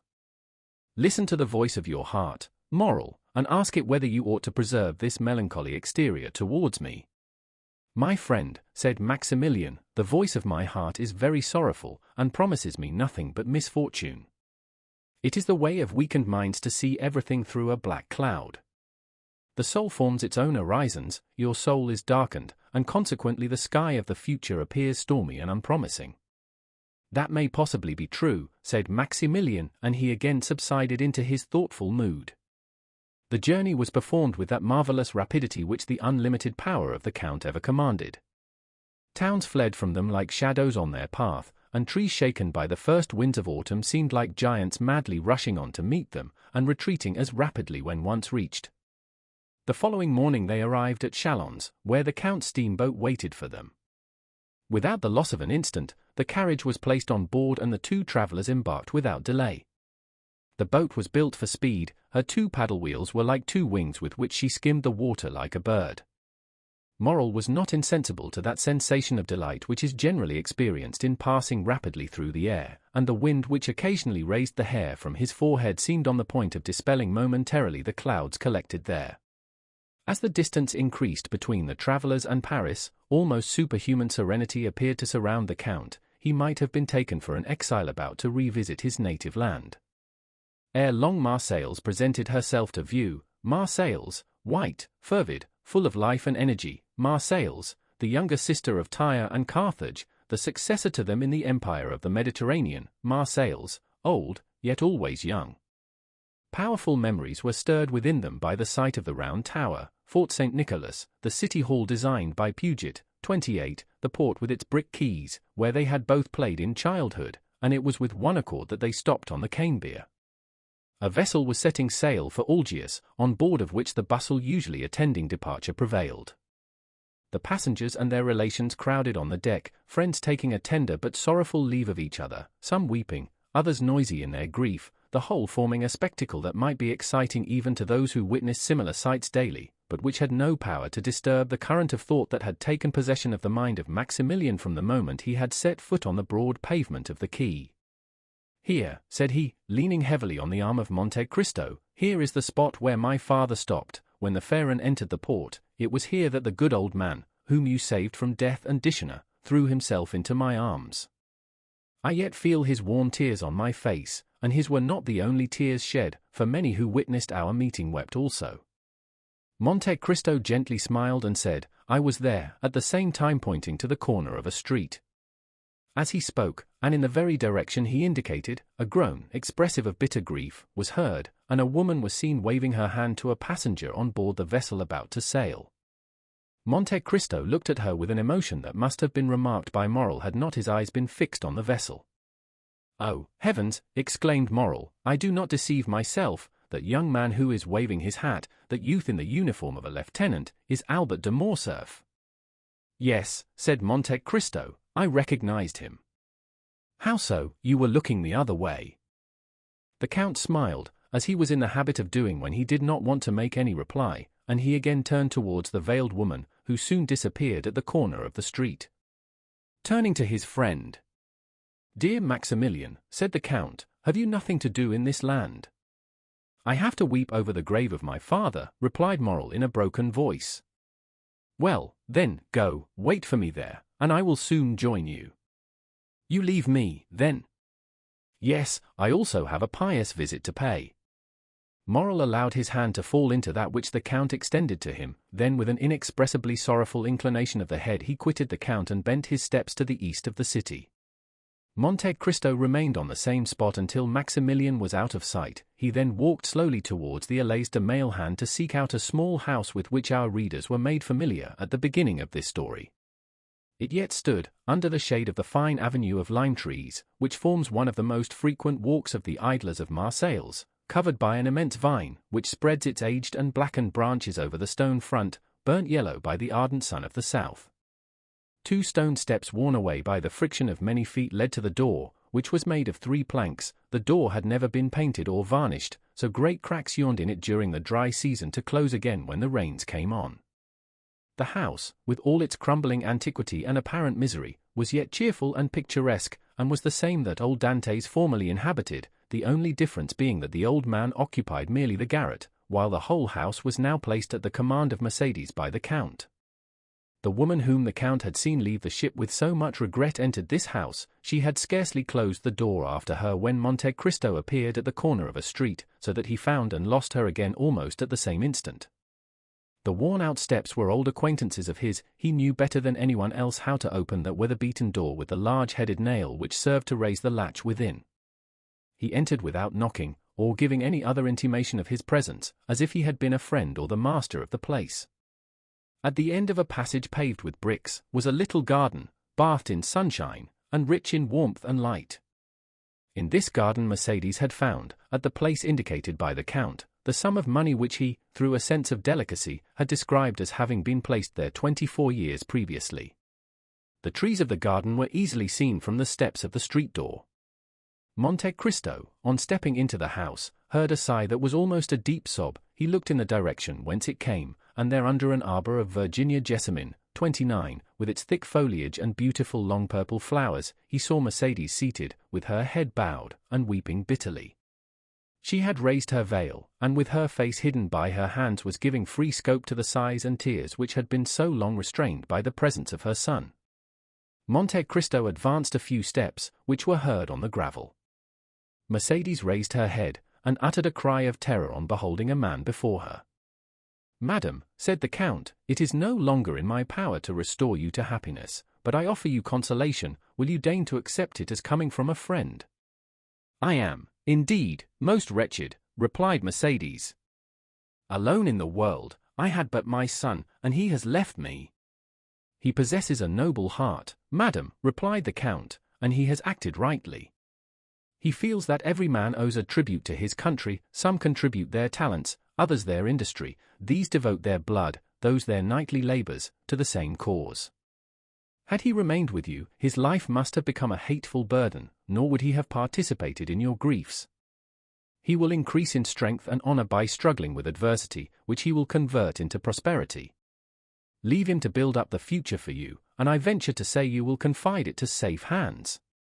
"Oh," replied the wretched woman, mournfully shaking her head, "the prosperity of which you speak, and which, from the bottom of my heart, I pray God in his mercy to grant him, I can never enjoy. The bitter cup of adversity has been drained by me to the very dregs, and I feel that the grave is not far distant. You have acted kindly, Count, in bringing me back to the place where I have enjoyed so much bliss. I ought to meet death on the same spot where happiness was once all my own." "Alas," said Monte Cristo, "your words sear and embitter my heart, the more so as you have every reason to hate me. I have been the cause of all your misfortunes, but why do you pity, instead of blaming me? You render me still more unhappy. Hate you, blame you, Edmund. Hate, reproach, the man that has spared my son's life. For was it not your fatal and sanguinary intention to destroy that son of whom M. de Morcerf was so proud? Oh, look at me closely, and discover, if you can, even the semblance of a reproach in me." The Count looked up and fixed his eyes on Mercedes, who arose partly from her seat and extended both her hands towards him. "Oh, look at me," continued she, with a feeling of profound melancholy, "my eyes no longer dazzle by their brilliancy, for the time has long fled since I used to smile on Edmond Dantès, who anxiously looked out for me from the window of yonder garret, then inhabited by his old father. Years of grief have created an abyss between those days and the present. I neither reproach you nor hate you, my friend. Oh, no, Edmund, it is myself that I blame, myself that I hate. Oh, miserable creature that I am," cried she, clasping her hands, and raising her eyes to heaven. "I once possessed piety, innocence, and love, the three ingredients of the happiness of angels, and now what am I?" Monte Cristo approached her, and silently took her hand. "No," said she, withdrawing it gently, "no, my friend, touch me not. You have spared me, yet of all those who have fallen under your vengeance I was the most guilty. They were influenced by hatred, by avarice, and by self-love, but I was base, and for want of courage acted against my judgment. Nay, do not press my hand, Edmund, you are thinking, I am sure, of some kind speech to console me, but do not utter it to me, reserve it for others more worthy of your kindness. See, and she exposed her face completely to view. See, misfortune has silvered my hair, my eyes have shed so many tears that they are encircled by a rim of purple, and my brow is wrinkled. You, Edmund, on the contrary, you are still young, handsome, dignified. It is because you have had faith, because you have had strength, because you have had trust in God, and God has sustained you. But as for me, I have been a coward, I have denied God and he has abandoned me. Mercedes burst into tears, her woman's heart was breaking under its load of memories. Monte Cristo took her hand and imprinted a kiss on it, but she herself felt that it was a kiss of no greater warmth than he would have bestowed on the hand of some marble statue of a saint. It often happens, continued she, that a first fault destroys the prospects of a whole life. I believed you did, why did I survive you? What good has it done me to mourn for you eternally in the secret recesses of my heart, only to make a woman of 39 look like a woman of 50? Why, having recognized you, and I the only one to do so, why was I able to save my son alone? Ought I not also to have rescued the man that I had accepted for a husband, guilty though he were? Yet I let him die. What do I say? Oh, merciful heavens, was I not accessory to his death by my supine insensibility, by my contempt for him, not remembering, or not willing to remember, that it was for my sake he had become a traitor and a perjurer? In what am I benefited by accompanying my son so far, since I now abandon him, and allow him to depart alone to the baneful climate of Africa? Oh, I have been base, cowardly, I tell you, I have abjured my affections, and like all renegades I am of evil omen to those who surround me. No, Mercedes, said Monte Cristo, no, you judge yourself with too much severity. You are a noble-minded woman, and it was your grief that disarmed me. Still I was but an agent, led on by an invisible unoffended deity, who chose not to withhold the fatal blow that I was destined to hurl. I take that God to witness, at whose feet I have prostrated myself daily for the last 10 years, that I would have sacrificed my life to you, and with my life the projects that were indissolubly linked with it. But, and I say it with some pride, Mercedes, God needed me, and I lived. Examine the past and the present, and endeavor to dive into futurity, and then say whether I am not a divine instrument. The most dreadful misfortunes, the most frightful sufferings, the abandonment of all those who loved me, the persecution of those who did not know me, formed the trials of my youth, when suddenly, from captivity, solitude, misery, I was restored to light and liberty, and became the possessor of a fortune so brilliant, so unbounded, so unheard of, that I must have been blind not to be conscious that God had endowed me with it to work out his own great designs. From that time I looked upon this fortune as something confided to me for a particular purpose. Not a thought was given to a life which you once, Mercedes, had the power to render blissful, not 1 hour of peaceful calm was mine, but I felt myself driven on like an exterminating angel. Like adventurous captains about to embark on some enterprise full of danger, I laid in my provisions, I loaded my weapons, I collected every means of attack and defense, I inured my body to the most violent exercises, my soul to the bitterest trials, I taught my arm to slay, my eyes to behold excruciating sufferings, and my mouth to smile at the most horrid spectacles. Good-natured, confiding, and forgiving as I had been, I became revengeful, cunning, and wicked, or rather, immovable as fate. Then I launched out into the path that was open to me. I overcame every obstacle, and reached the goal, but woe to those who stood in my pathway. Enough, said Mercedes, enough, Edmund. Believe me, that she who alone recognized you has been the only one to comprehend you, and had she crossed your path, and you had crushed her like glass, still, Edmund, still she must have admired you. Like the gulf between me and the past, there is an abyss between you, Edmund, and the rest of mankind, and I tell you freely that the comparison I draw between you and other men will ever be one of my greatest tortures. No, there is nothing in the world to resemble you in worth and goodness. But we must say farewell, Edmund, and let us part. Before I leave you, Mercedes, have you no request to make, said the Count. I desire but one thing in this world, Edmund, the happiness of my son. Pray to the Almighty to spare his life, and I will take upon myself to promote his happiness. Thank you, Edmund. But have you no request to make for yourself, Mercedes? For myself I want nothing. I live, as it were, between two graves. One is that of Edmond Dantès, lost to me long, long since. He had my love. That word ill becomes my faded lip now, but it is a memory dear to my heart, and one that I would not lose for all that the world contains. The other grave is that of the man who met his death from the hand of Edmond Dantès. I approve of the deed, but I must pray for the dead. Your son shall be happy, Mercédès, repeated the Count. Then I shall enjoy as much happiness as this world can possibly confer. But what are your intentions? Mercédès smiled sadly. To say that I shall live here, like the Mercédès of other times, gaining my bread by labor, would not be true, nor would you believe me. I have no longer the strength to do anything but to spend my days in prayer. However, I shall have no occasion to work, for the little sum of money buried by you, and which I found in the place you mentioned, will be sufficient to maintain me. Rumor will probably be busy respecting me, my occupations, my manner of living, that will signify but little, that concerns God, you, and myself. Mercédès, said the Count, I do not say it to blame you, but you made an unnecessary sacrifice in relinquishing the whole of the fortune amassed by M. de Morcerf, half of it at least by right belonged to you, in virtue of your vigilance and economy. I perceive what you are intending to propose to me, but I cannot accept it. Edmond, my son, would not permit it. Nothing shall be done without the full approbation of Albert de Morcerf. I will make myself acquainted with his intentions and will submit to them. But if he be willing to accept my offers, will you oppose them? You well know, Edmond, that I am no longer a reasoning creature. I have no will, unless it be the will never to decide. I have been so overwhelmed by the many storms that have broken over my head, that I am become passive in the hands of the Almighty, like a sparrow in the talons of an eagle. I live, because it is not ordained for me to die. If succor be sent to me, I will accept it. Ah, madam, said Monte Cristo, you should not talk thus. It is not so we should evince our resignation to the will of heaven. On the contrary, we are all free agents. Alas, exclaimed Mercédès, if it were so, if I possessed free will, but without the power to render that will efficacious, it would drive me to despair. Monte Cristo dropped his head and shrank from the vehemence of her grief.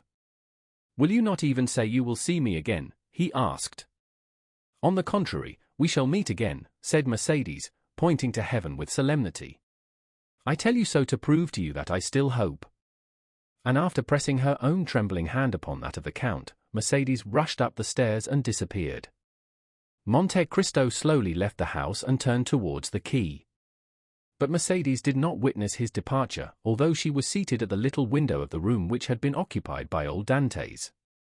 Her eyes were straining to see the ship which was carrying her son over the vast sea, but still her voice involuntarily murmured softly, Edmond, Edmond, Edmond. Chapter 113. The Past. The Count departed with a sad heart from the house in which he had left Mercédès, probably never to behold her again. Since the death of little Edward a great change had taken place in Monte Cristo. Having reached the summit of his vengeance by a long and tortuous path, he saw an abyss of doubt yawning before him. More than this, the conversation which had just taken place between Mercédès and himself had awakened so many recollections in his heart that he felt it necessary to combat with them. A man of the Count's temperament could not long indulge in that melancholy which can exist in common minds, but which destroys superior ones. He thought he must have made an error in his calculations if he now found cause to blame himself. I cannot have deceived myself, he said, I must look upon the past in a false light. What, he continued, can I have been following a false path? Can the end which I proposed be a mistaken end? Can 1 hour have sufficed to prove to an architect that the work upon which he founded all his hopes was an impossible, if not a sacrilegious, undertaking? I cannot reconcile myself to this idea, it would madden me. The reason why I am now dissatisfied is that I have not a clear appreciation of the past. The past, like the country through which we walk, becomes indistinct as we advance. My position is like that of a person wounded in a dream. He feels the wound, though he cannot recollect when he received it.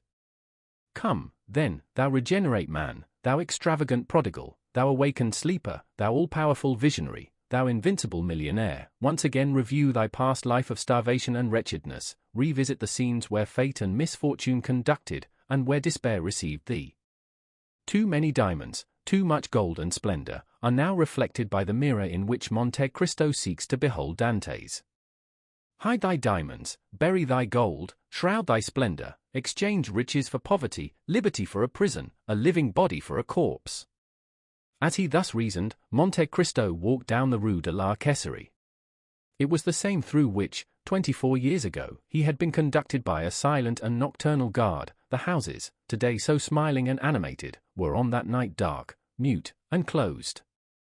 And yet they were the same, murmured Monte Cristo, only now it is broad daylight instead of night. It is the sun which brightens the place, and makes it appear so cheerful. He proceeded towards the quay by the Rue Saint-Laurent, and advanced to the consigne. It was the point where he had embarked. A pleasure boat with striped awning was going by. Monte Cristo called the owner, who immediately rowed up to him with the eagerness of a boatman hoping for a good fare. The weather was magnificent, and the excursion a treat. The sun, red and flaming, was sinking into the embrace of the welcoming ocean. The sea, smooth as crystal, was now and then disturbed by the leaping of fish, which were pursued by some unseen enemy and sought for safety in another element, while on the extreme verge of the horizon might be seen the fishermen's boats, white and graceful as the seagull, or the merchant vessels bound for Corsica or Spain. But notwithstanding the serene sky, the gracefully formed boats, and the golden light in which the whole scene was bathed, the Count of Monte Cristo, wrapped in his cloak, could think only of this terrible voyage, the details of which were one by one recalled to his memory. The solitary light burning at the Catalans, that first sight of the Château d'If, which told him whither they were leading him, the struggle with the gendarmes when he wished to throw himself overboard, his despair when he found himself vanquished, and the sensation when the muzzle of the carbine touched his forehead, all these were brought before him in vivid and frightful reality. Like the streams which the heat of the summer has dried up, and which after the autumnal storms gradually begin oozing drop by drop, so did the Count feel his heart gradually fill with the bitterness which formerly nearly overwhelmed Edmond Dantès. Clear sky, swift flitting boats, and brilliant sunshine disappeared, the heavens were hung with black, and the gigantic structure of the Château d'If seemed like the phantom of a mortal enemy. As they reached the shore, the Count instinctively shrunk to the extreme end of the boat, and the owner was obliged to call out, in his sweetest tone of voice, "Sir, we are at the landing." Monte Cristo remembered that on that very spot, on the same rock, he had been violently dragged by the guards, who forced him to ascend the slope at the points of their bayonets. The journey had seemed very long to Dantès, but Monte Cristo found it equally short. Each stroke of the oar seemed to awaken a new throng of ideas, which sprang up with the flying spray of the sea. There had been no prisoners confined in the Château d'If since the Revolution of July. It was only inhabited by a guard, kept there for the prevention of smuggling. A concierge waited at the door to exhibit to visitors this monument of curiosity, once a scene of terror. The Count inquired whether any of the ancient jailers were still there, but they had all been pensioned, or had passed on to some other employment. The concierge who attended him had only been there since 1830. He visited his own dungeon. He again beheld the dull light vainly endeavoring to penetrate the narrow opening. His eyes rested upon the spot where had stood his bed, since then removed, and behind the bed the new stones indicated where the breach made by the Abbé Faria had been. Monte Cristo felt his limbs tremble. He seated himself upon a log of wood. "Are there any stories connected with this prison besides the one relating to the poisoning of Mirabeau?" asked the Count. "Are there any traditions respecting these dismal abodes, in which it is difficult to believe men can ever have imprisoned their fellow creatures?" "Yes, sir, indeed, the jailer Antoine told me one connected with this very dungeon." Monte Cristo shuddered. Antoine had been his jailer.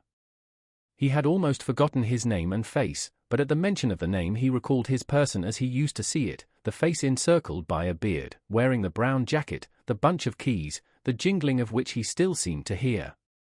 The Count turned around, and fancied he saw him in the corridor, rendered still darker by the torch carried by the concierge. "Would you like to hear the story, sir?"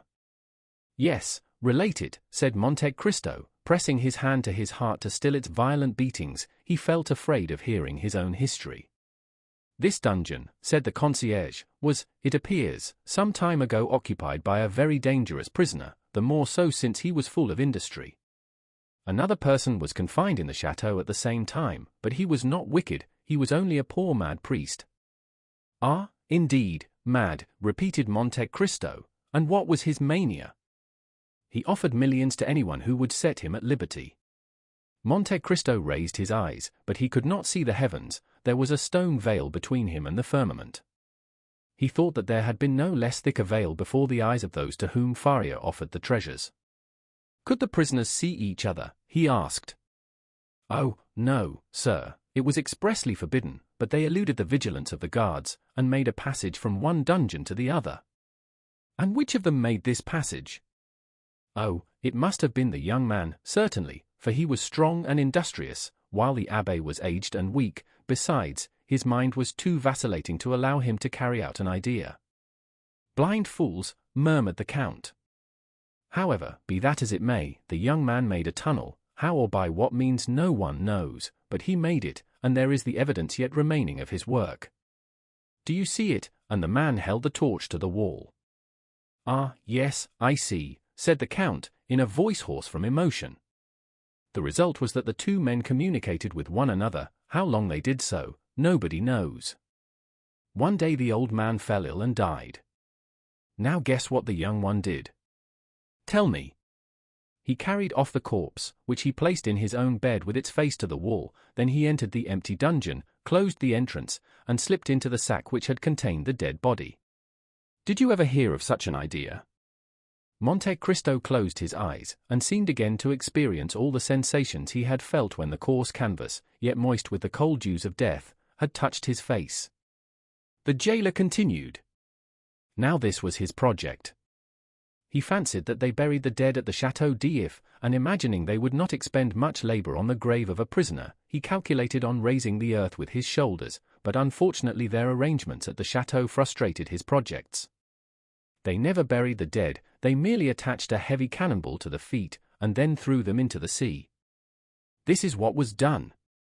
The young man was thrown from the top of the rock, the corpse was found on the bed next day, and the whole truth was guessed, for the men who performed the office then mentioned what they had not dared to speak of before, that at the moment the corpse was thrown into the deep, they heard a shriek, which was almost immediately stifled by the water in which it disappeared.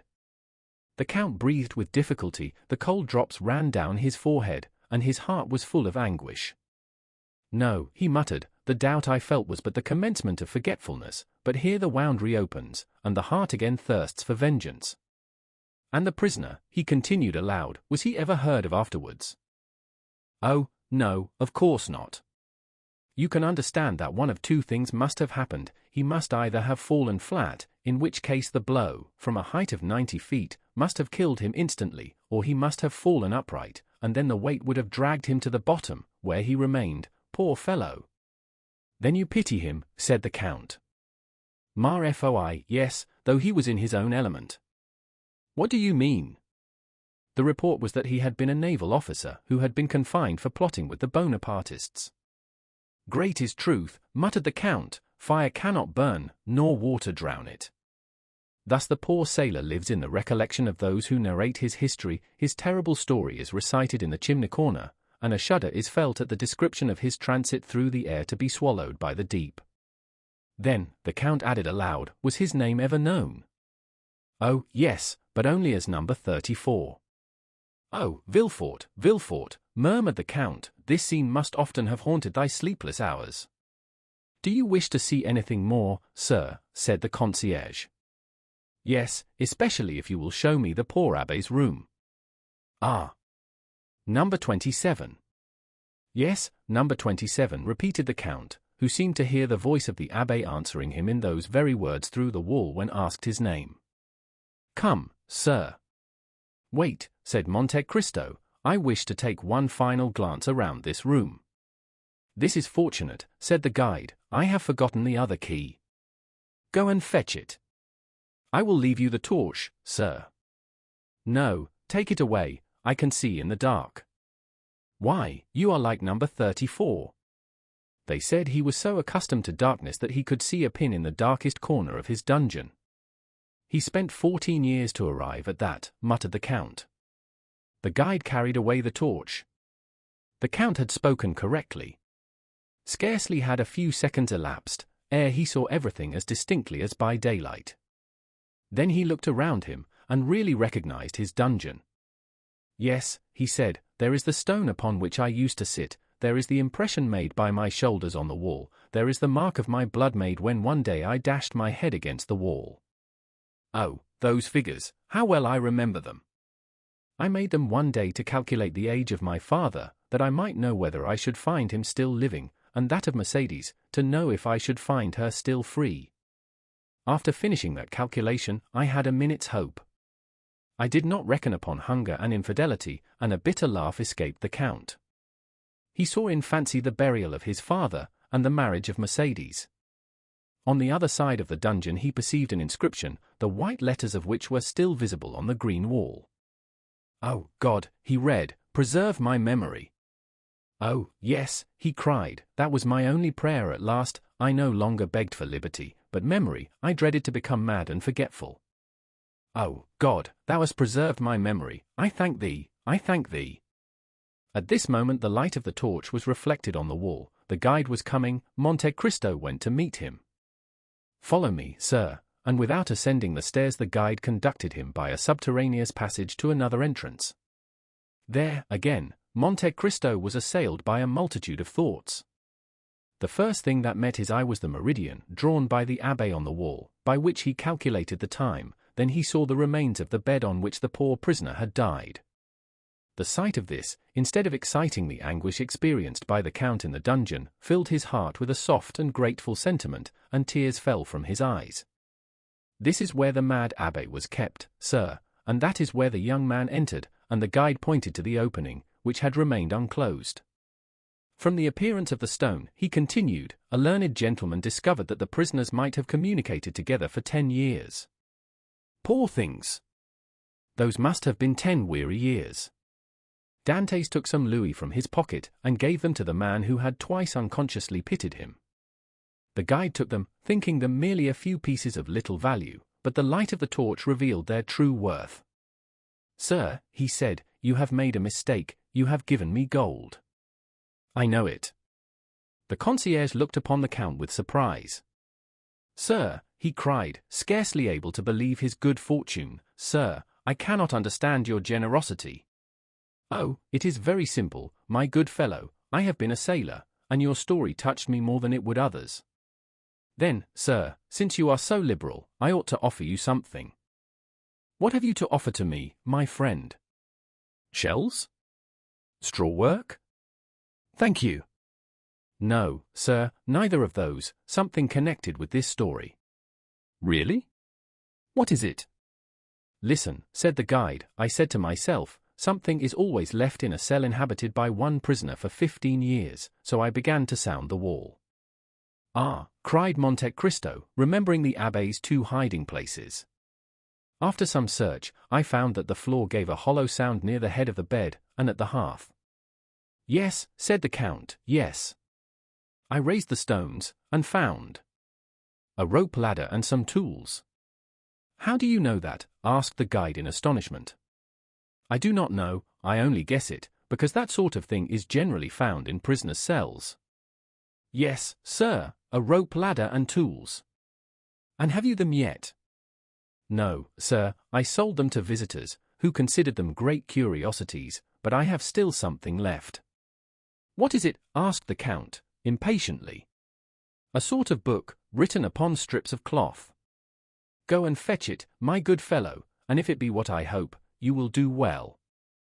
"I will run for it, sir," and the guide went out.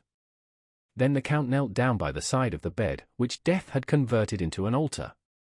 "Oh, second father," he exclaimed, "thou who hast given me liberty, knowledge, riches, thou who, like beings of a superior order to ourselves, couldst understand the science of good and evil, if in the depths of the tomb there still remains something within us which can respond to the voice of those who are left on earth, if after death the soul ever revisit the places where we have lived and suffered, then, noble heart, sublime soul, then I conjure thee by the paternal love thou didst bear me, by the filial obedience I vow to thee, grant me some sign, some revelation. Remove from me the remains of doubt, which, if it change not to conviction, must become remorse." The Count bowed his head, and clasped his hands together. "Here, sir," said a voice behind him. Monte Cristo shuddered, and arose. The concierge held out the strips of cloth upon which the Abbé Faria had spread the riches of his mind. The manuscript was the great work by the Abbé Faria upon the kingdoms of Italy. The Count seized it hastily, his eyes immediately fell upon the epigraph, and he read, "Thou shalt tear out the dragon's teeth, and shall trample the lions under foot, saith the Lord." "Ah," he exclaimed, "here is my answer. Thanks, Father, thanks." And feeling in his pocket, he took thence a small pocket-book, which contained 10 banknotes, each of 1,000 francs. "Here," he said, "take this pocket-book.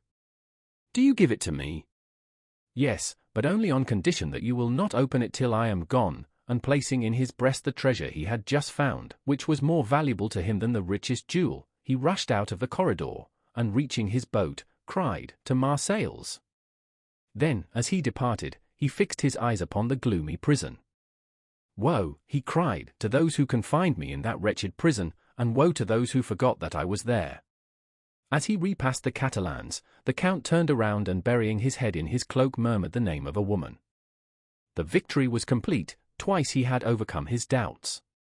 The name he pronounced, in a voice of tenderness, amounting almost to love, was that of Haydée. On landing, the Count turned towards the cemetery, where he felt sure of finding Morrel. He, too, 10 years ago, had piously sought out a tomb, and sought it vainly. He, who returned to France with millions, had been unable to find the grave of his father, who had perished from hunger. Morrel had indeed placed a cross over the spot, but it had fallen down and the grave digger had burnt it, as he did all the old wood in the churchyard. The worthy merchant had been more fortunate. Dying in the arms of his children, he had been by them laid by the side of his wife, who had preceded him in eternity by 2 years. 2 large slabs of marble, on which were inscribed their names, were placed on either side of a little enclosure, railed in, and shaded by 4 cypress trees. Morrel was leaning against one of these, mechanically fixing his eyes on the graves. His grief was so profound that he was nearly unconscious. "Maximilian," said the Count, "you should not look on the graves, but there," and he pointed upwards. "The dead are everywhere," said Morrel. "Did you not yourself tell me so as we left Paris?" "Maximilian," said the Count, "you asked me during the journey to allow you to remain some days at Marseilles. Do you still wish to do so?" "I have no wishes, Count, only I fancy I could pass the time less painfully here than anywhere else." "So much the better, for I must leave you, but I carry your word with me, do I not?" "Ah, Count, I shall forget it." "No, you will not forget it, because you are a man of honor, Morrel, because you have taken an oath, and are about to do so again." "Oh, Count, have pity upon me. I am so unhappy. I have known a man much more unfortunate than you, Morrel." "Impossible." "Alas," said Monte Cristo, "it is the infirmity of our nature always to believe ourselves much more unhappy than those who groan by our sides. What can be more wretched than the man who has lost all he loved and desired in the world? Listen, Morrel, and pay attention to what I am about to tell you. I knew a man who like you had fixed all his hopes of happiness upon a woman. He was young, he had an old father whom he loved, a betrothed bride whom he adored. He was about to marry her when one of the caprices of fate, which would almost make us doubt the goodness of Providence, if that Providence did not afterwards reveal itself by proving that all is but a means of conducting to an end, one of those caprices deprived him of his mistress, of the future of which he had dreamed, for in his blindness he forgot he could only read the present, and cast him into a dungeon." "Ah," said Morrel, "one quits a dungeon in a week, a month, or a year." "He remained there 14 years, Morrel," said the Count, placing his hand on the young man's shoulder. Maximilian shuddered. 14 years, he muttered. 14 years, repeated the Count. During that time he had many moments of despair. He also, Morrel, like you, considered himself the unhappiest of men. "Well?" asked Morrel. "Well, at the height of his despair God assisted him through human means. At first, perhaps, he did not recognize the infinite mercy of the Lord, but at last he took patience and waited.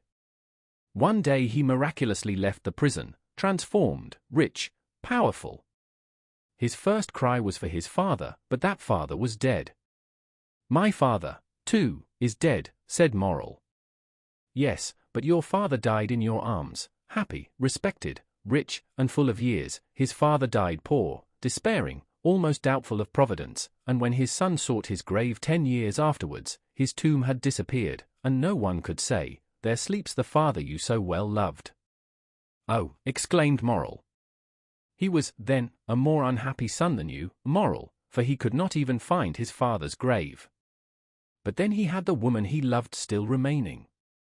"You are deceived, Moral, that woman. She was dead.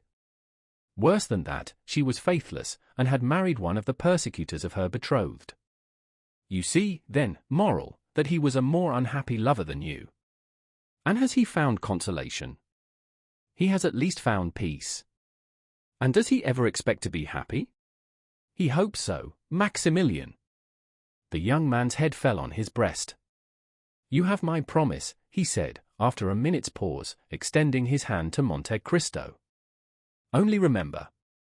On the 5th of October, Moral, I shall expect you at the island of Monte Cristo. On the 4th a yacht will wait for you in the port of Bastia. It will be called the Eurus. You will give your name to the captain, who will bring you to me. It is understood, is it not? But, Count, do you remember that the 5th of October?"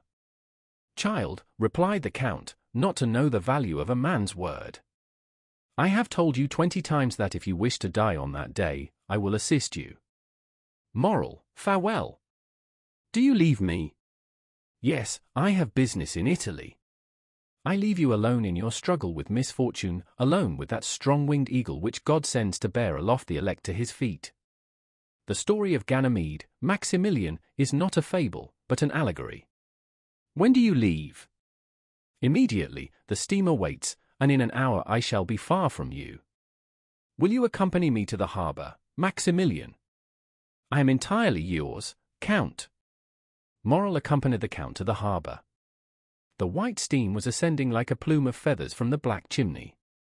The steamer soon disappeared, and in an hour afterwards, as the Count had said, was scarcely distinguishable in the horizon amidst the fogs of the night. Chapter 114.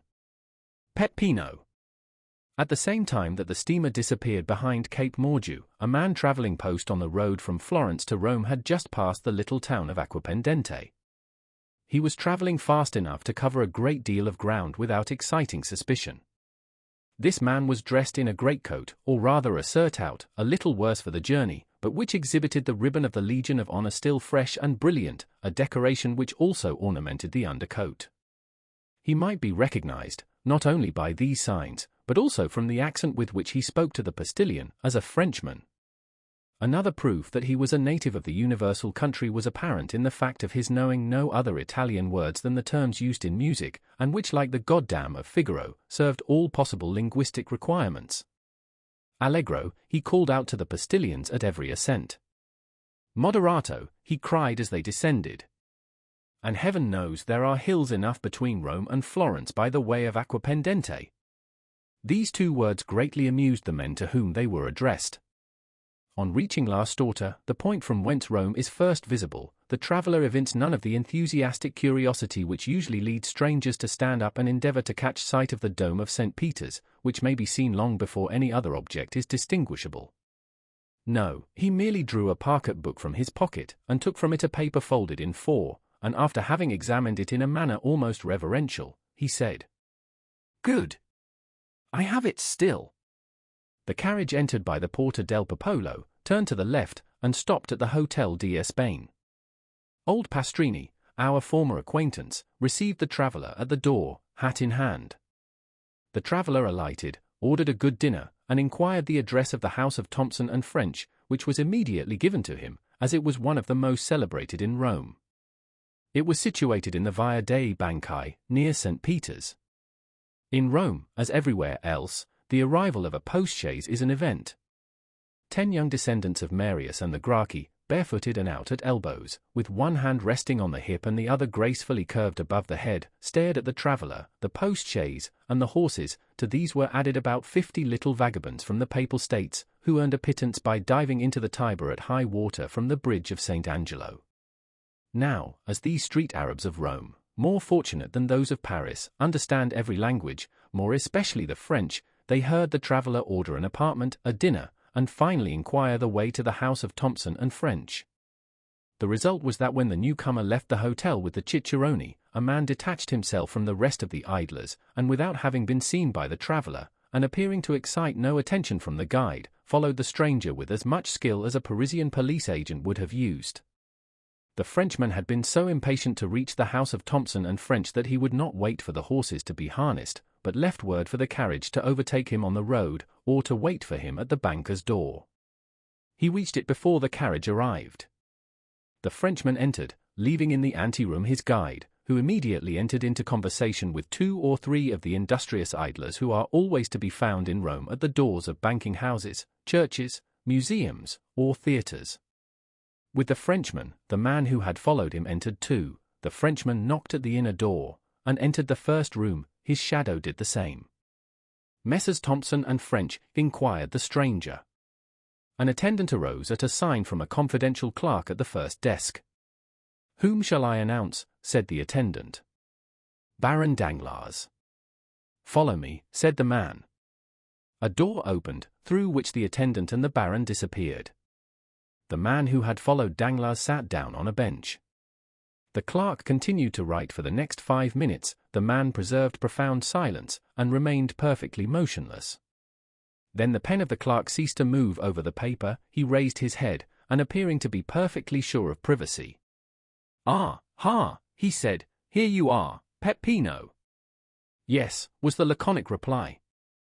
"You have found out that there is something worth having about this large gentleman." "There is no great merit due to me, for we were informed of it." "You know his business here, then?" "Pardieu, he has come to draw, but I don't know how much." "You will know presently, my friend." "Very well, only do not give me false information as you did the other day." "What do you mean, or of whom do you speak? Was it the Englishman who carried off 3,000 crowns from here the other day?" "No, he really had 3,000 crowns, and we found them."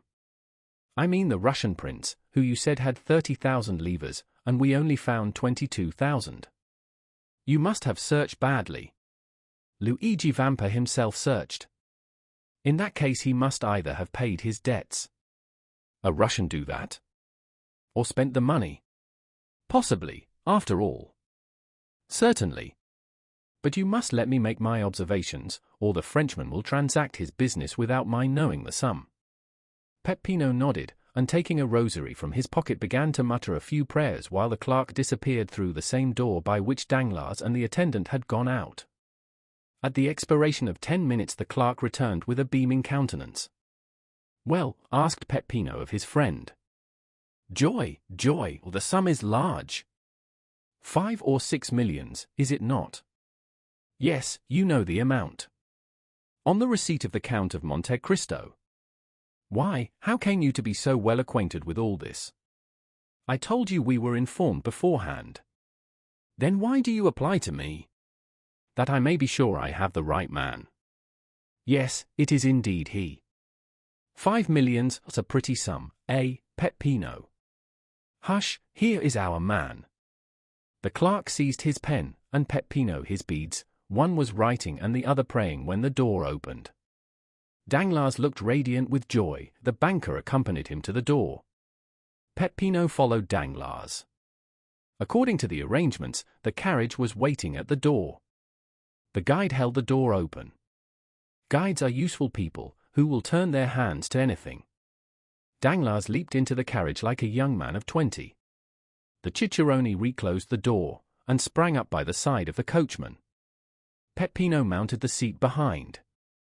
"Will your Excellency visit St. Peter's?" asked the cicerone.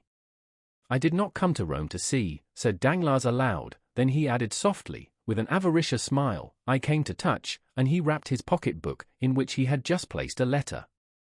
"Then your Excellency is going?" "To the hotel." "Casa Pastrini," said the cicerone to the coachman, and the carriage drove rapidly on. 10 minutes afterwards the baron entered his apartment, and Peppino stationed himself on the bench outside the door of the hotel, after having whispered something in the ear of one of the descendants of Marius and the Gracchi whom we noticed at the beginning of the chapter, who immediately ran down the road leading to the capital at his fullest speed. Danglars was tired and sleepy, he therefore went to bed, placing his pocket-book under his pillow.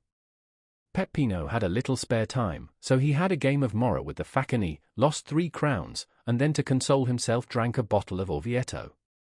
The next morning Danglars awoke late. Though he went to bed so early, he had not slept well for 5 or 6 nights, even if he had slept at all. He breakfasted heartily, and caring little, as he said, for the beauties of the eternal city, ordered post-horses at noon. But Danglars had not reckoned upon the formalities of the police and the idleness of the posting-master. The horses only arrived at 2 o'clock, and the cicerone did not bring the passport till 3. All these preparations had collected a number of idlers round the door of Signor Pastrini's. The descendants of Marius and the Gracchi were also not wanting. The Baron walked triumphantly through the crowd, who for the sake of gain styled him Your Excellency. As Danglars had hitherto contented himself with being called a baron, he felt rather flattered at the title of Excellency, and distributed a dozen silver coins among the beggars, who were ready, for 12 more, to call him Your Highness. "Which road?" asked the postillion in Italian. "The Ancona road," replied the baron. Signor Pastrini interpreted the question and answer, and the horses galloped off. Danglars intended travelling to Venice, where he would receive one part of his fortune, and then proceeding to Vienna, where he would find the rest. He meant to take up his residence in the latter town, which he had been told was a city of pleasure. He had scarcely advanced 3 leagues out of Rome when daylight began to disappear. Danglars had not intended starting so late, or he would have remained. He put his head out and asked the postillion how long it would be before they reached the next town. "Non capisco, do not understand," was the reply. Danglars bent his head, which he meant to imply, "Very well." The carriage again moved on. "I will stop at the first posting-house," said Danglars to himself. He still felt the same self-satisfaction which he had experienced the previous evening, and which had procured him so good a night's rest. He was luxuriously stretched in a good English calash, with double springs. He was drawn by 4 good horses. At full gallop, he knew the relay to be at a distance of 7 leagues. What subject of meditation could present itself to the banker, so fortunately become bankrupt? Danglars thought for 10 minutes about his wife in Paris, another 10 minutes about his daughter travelling with Mademoiselle d'Armilly. The same period was given to his creditors, and the manner in which he intended spending their money, and then, having no subject left for contemplation, he shut his eyes and fell asleep. Now and then a jolt more violent than the rest caused him to open his eyes. Then he felt that he was still being carried with great rapidity over the same country, thickly strewn with broken aqueducts, which looked like granite giants petrified while running a race. But the night was cold, dull, and rainy, and it was much more pleasant for a traveller to remain in the warm carriage than to put his head out of the window to make inquiries of a postillion whose only answer was "Non capisco." Danglars therefore continued to sleep, saying to himself that he would be sure to awake at the posting-house. The carriage stopped. Danglars fancied that they had reached the long-desired point. He opened his eyes and looked through the window, expecting to find himself in the midst of some town, or at least village, but he saw nothing except what seemed like a ruin, where 3 or 4 men went and came like shadows. Danglars waited a moment, expecting the postillion to come and demand payment with the termination of his stage. He intended taking advantage of the opportunity to make fresh inquiries of the new conductor, but the horses were unharnessed, and others put in their places, without anyone claiming money from the traveller. Danglars, astonished, opened the door, but a strong hand pushed him back, and the carriage rolled on. The Baron was completely roused. He said to the postillion, mio caro. This was another little piece of Italian the Baron had learned from hearing his daughter sing Italian duets with Cavalcanti. But mio caro did not reply. Danglars then opened the window. "Come, my friend," he said, thrusting his hand through the opening. "Where are we going?" "Dentro la testa," answered a solemn and imperious voice, accompanied by a menacing gesture. Danglars thought dentro la testa meant, "Put in your head." He was making rapid progress in Italian. He obeyed, not without some uneasiness, which, momentarily increasing, caused his mind, instead of being as unoccupied as it was when he began his journey, to fill with ideas which were very likely to keep a traveller awake, more especially one in such a situation as Danglars. His eyes acquired that quality which in the first moment of strong emotion enables them to see distinctly, and which afterwards fails from being too much taxed.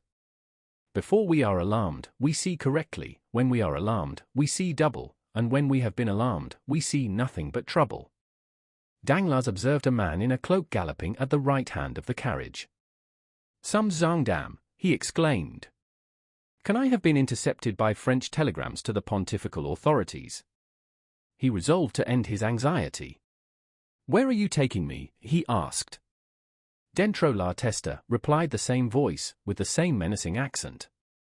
Danglars turned to the left; another man on horseback was galloping on that side. Decidedly, said Danglars, with the perspiration on his forehead, I must be under arrest.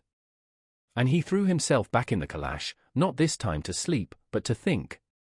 Directly afterwards the moon rose. He then saw the great aqueducts, those stone phantoms which he had before remarked, only then they were on the right hand, now they were on the left.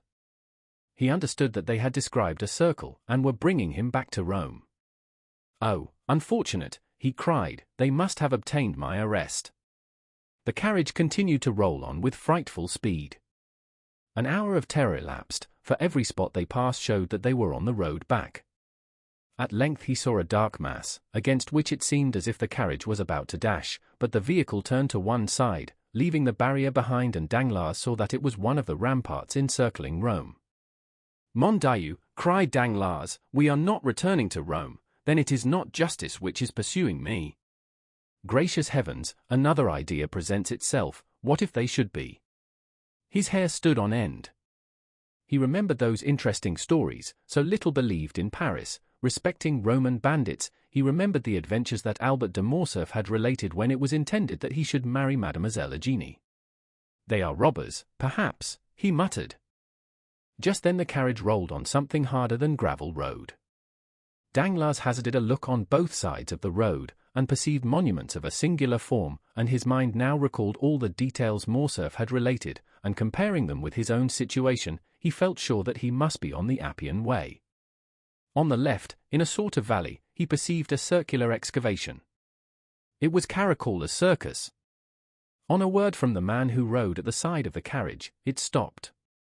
At the same time the door was opened. "Scendi!" exclaimed a commanding voice. Danglars instantly descended. Although he did not yet speak Italian, he understood it very well. More dead than alive, he looked around him. For men surrounded him, besides the postilion. "Di qua," said one of the men, descending a little path leading out of the Appian Way. Danglars followed his guide without opposition, and had no occasion to turn around to see whether the three others were following him. Still it appeared as though they were stationed at equal distances from one another, like sentinels.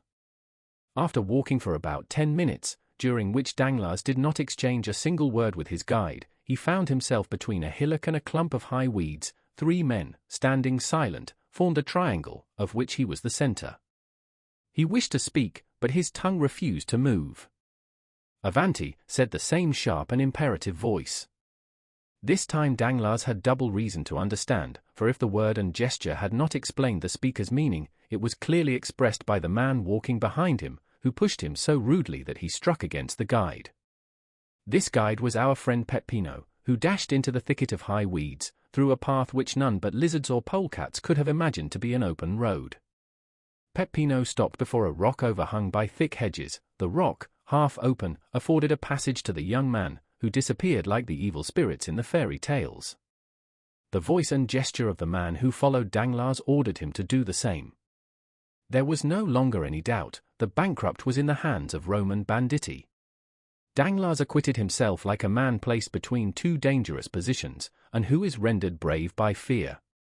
Notwithstanding his large stomach, certainly not intended to penetrate the fissures of the Campagna, he slid down like Peppino, and closing his eyes fell upon his feet. As he touched the ground, he opened his eyes. The path was wide, but dark. Peppino, who cared little for being recognized now that he was in his own territories, struck a light and lit a torch. 2 other men descended after Danglars, forming the rearguard, and pushing Danglars whenever he happened to stop. They came by a gentle declivity to the intersection of 2 corridors. The walls were hollowed out in sepulchres, one above the other, and which seemed in contrast with the white stones to open their large dark eyes, like those which we see on the faces of the dead. A sentinel struck the rings of his carbine against his left hand. "Who comes there?" he cried. A friend," said Peppino, "but where is the captain?" "There," said the sentinel, pointing over his shoulder to a spacious crypt, hollowed out of the rock, the lights from which shone into the passage through the large arched openings. "Fine spoil, captain, fine spoil," said Peppino in Italian, and taking Danglars by the collar of his coat he dragged him to an opening resembling a door, through which they entered the apartment which the captain appeared to have made his dwelling place. "Is this the man?" asked the captain, who was attentively reading Plutarch's Life of Alexander. "Himself, captain, himself." "Very well, show him to me." At this rather impertinent order, Peppino raised his torch to the face of Danglars, who hastily withdrew that he might not have his eyelashes burnt. His agitated features presented the appearance of pale and hideous terror. "The man is tired," said the captain, "conduct him to his bed." "Oh," murmured Danglars, "that bed is probably one of the coffins hollowed in the wall, and the sleep I shall enjoy will be death from one of the poniards I see glistening in the darkness." From their beds of dried leaves or wolf-skins at the back of the chamber now arose the companions of the man who had been found by Albert de Morcerf reading Caesar's commentaries, and by Danglars studying the life of Alexander. The banker uttered a groan and followed his guide. He neither supplicated nor exclaimed. He no longer possessed strength, will, power, or feeling. He followed where they led him. At length he found himself at the foot of a staircase, and he mechanically lifted his foot 5 or 6 times. Then a low door was opened before him, and bending his head to avoid striking his forehead he entered a small room cut out of the rock. The cell was clean, though empty, and dry, though situated at an immeasurable distance under the earth. A bed of dried grass covered with goatskins was placed in one corner. Danglars brightened up on beholding it, fancying that it gave some promise of safety. "Oh, God be praised," he said, "it is a real bed." This was the second time within the hour that he had invoked the name of God. He had not done so for 10 years before. "Echo," said the guide, and pushing Danglars into the cell, he closed the door upon him. A bolt grated and Danglars was a prisoner. If there had been no bolt, it would have been impossible for him to pass through the midst of the garrison who held the catacombs of Saint Sebastian, encamped round a master whom our readers must have recognized as the famous Luigi Vampa. Danglars, too, had recognized the bandit, whose existence he would not believe when Albert de Morcerf mentioned him in Paris, and not only did he recognize him, but the cell in which Albert had been confined, and which was probably kept for the accommodation of strangers. These recollections were dwelt upon with some pleasure by Danglars, and restored him to some degree of tranquillity. Since the bandits had not dispatched him at once, he felt that they would not kill him at all. They had arrested him for the purpose of robbery, and as he had only a few louis about him, he doubted not he would be ransomed. He remembered that Morcerf had been taxed at 4,000 crowns, and as he considered himself of much greater importance than Morcerf, he fixed his own price at 8,000 crowns.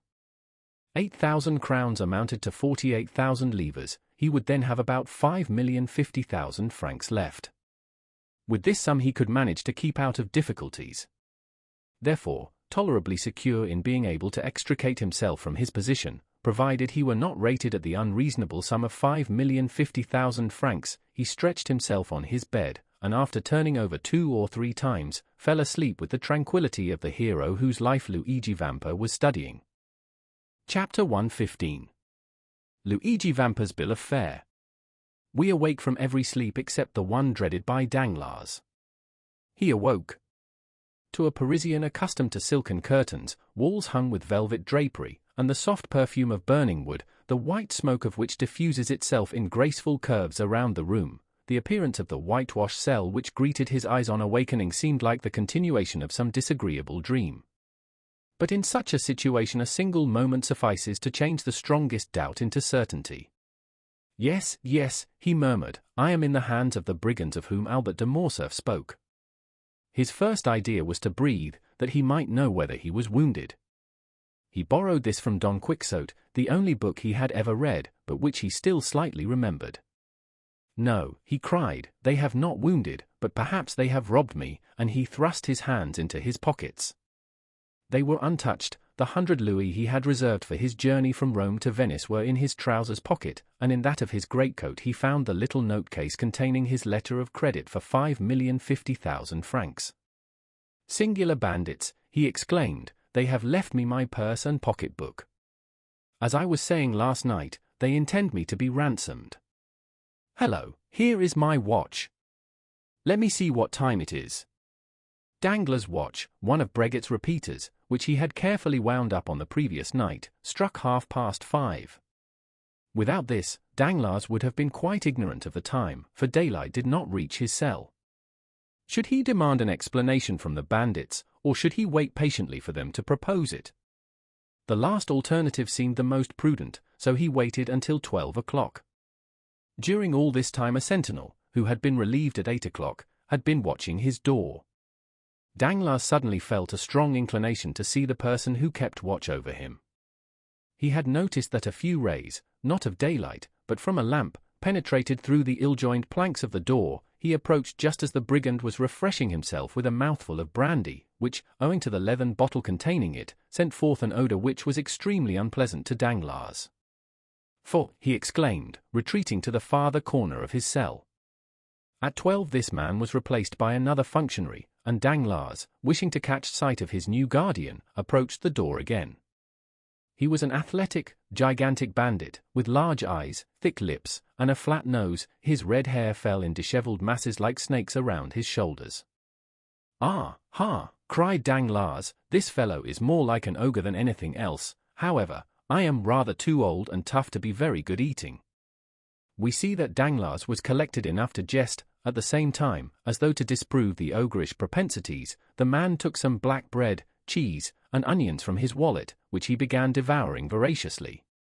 "May I be hanged," said Danglars, glancing at the bandit's dinner through the crevices of the door, "may I be hanged if I can understand how people can eat such filth," and he withdrew to seat himself upon his goat skin, which reminded him of the smell of the brandy.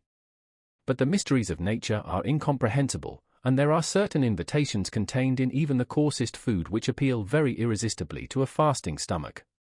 Danglars felt his own not to be very well supplied just then, and gradually the man appeared less ugly, the bread less black, and the cheese more fresh, while those dreadful vulgar onions recalled to his mind certain sauces and side dishes, which his cook prepared in a very superior manner whenever he said, "Monsieur Denisot, let me have a nice little fricassee today."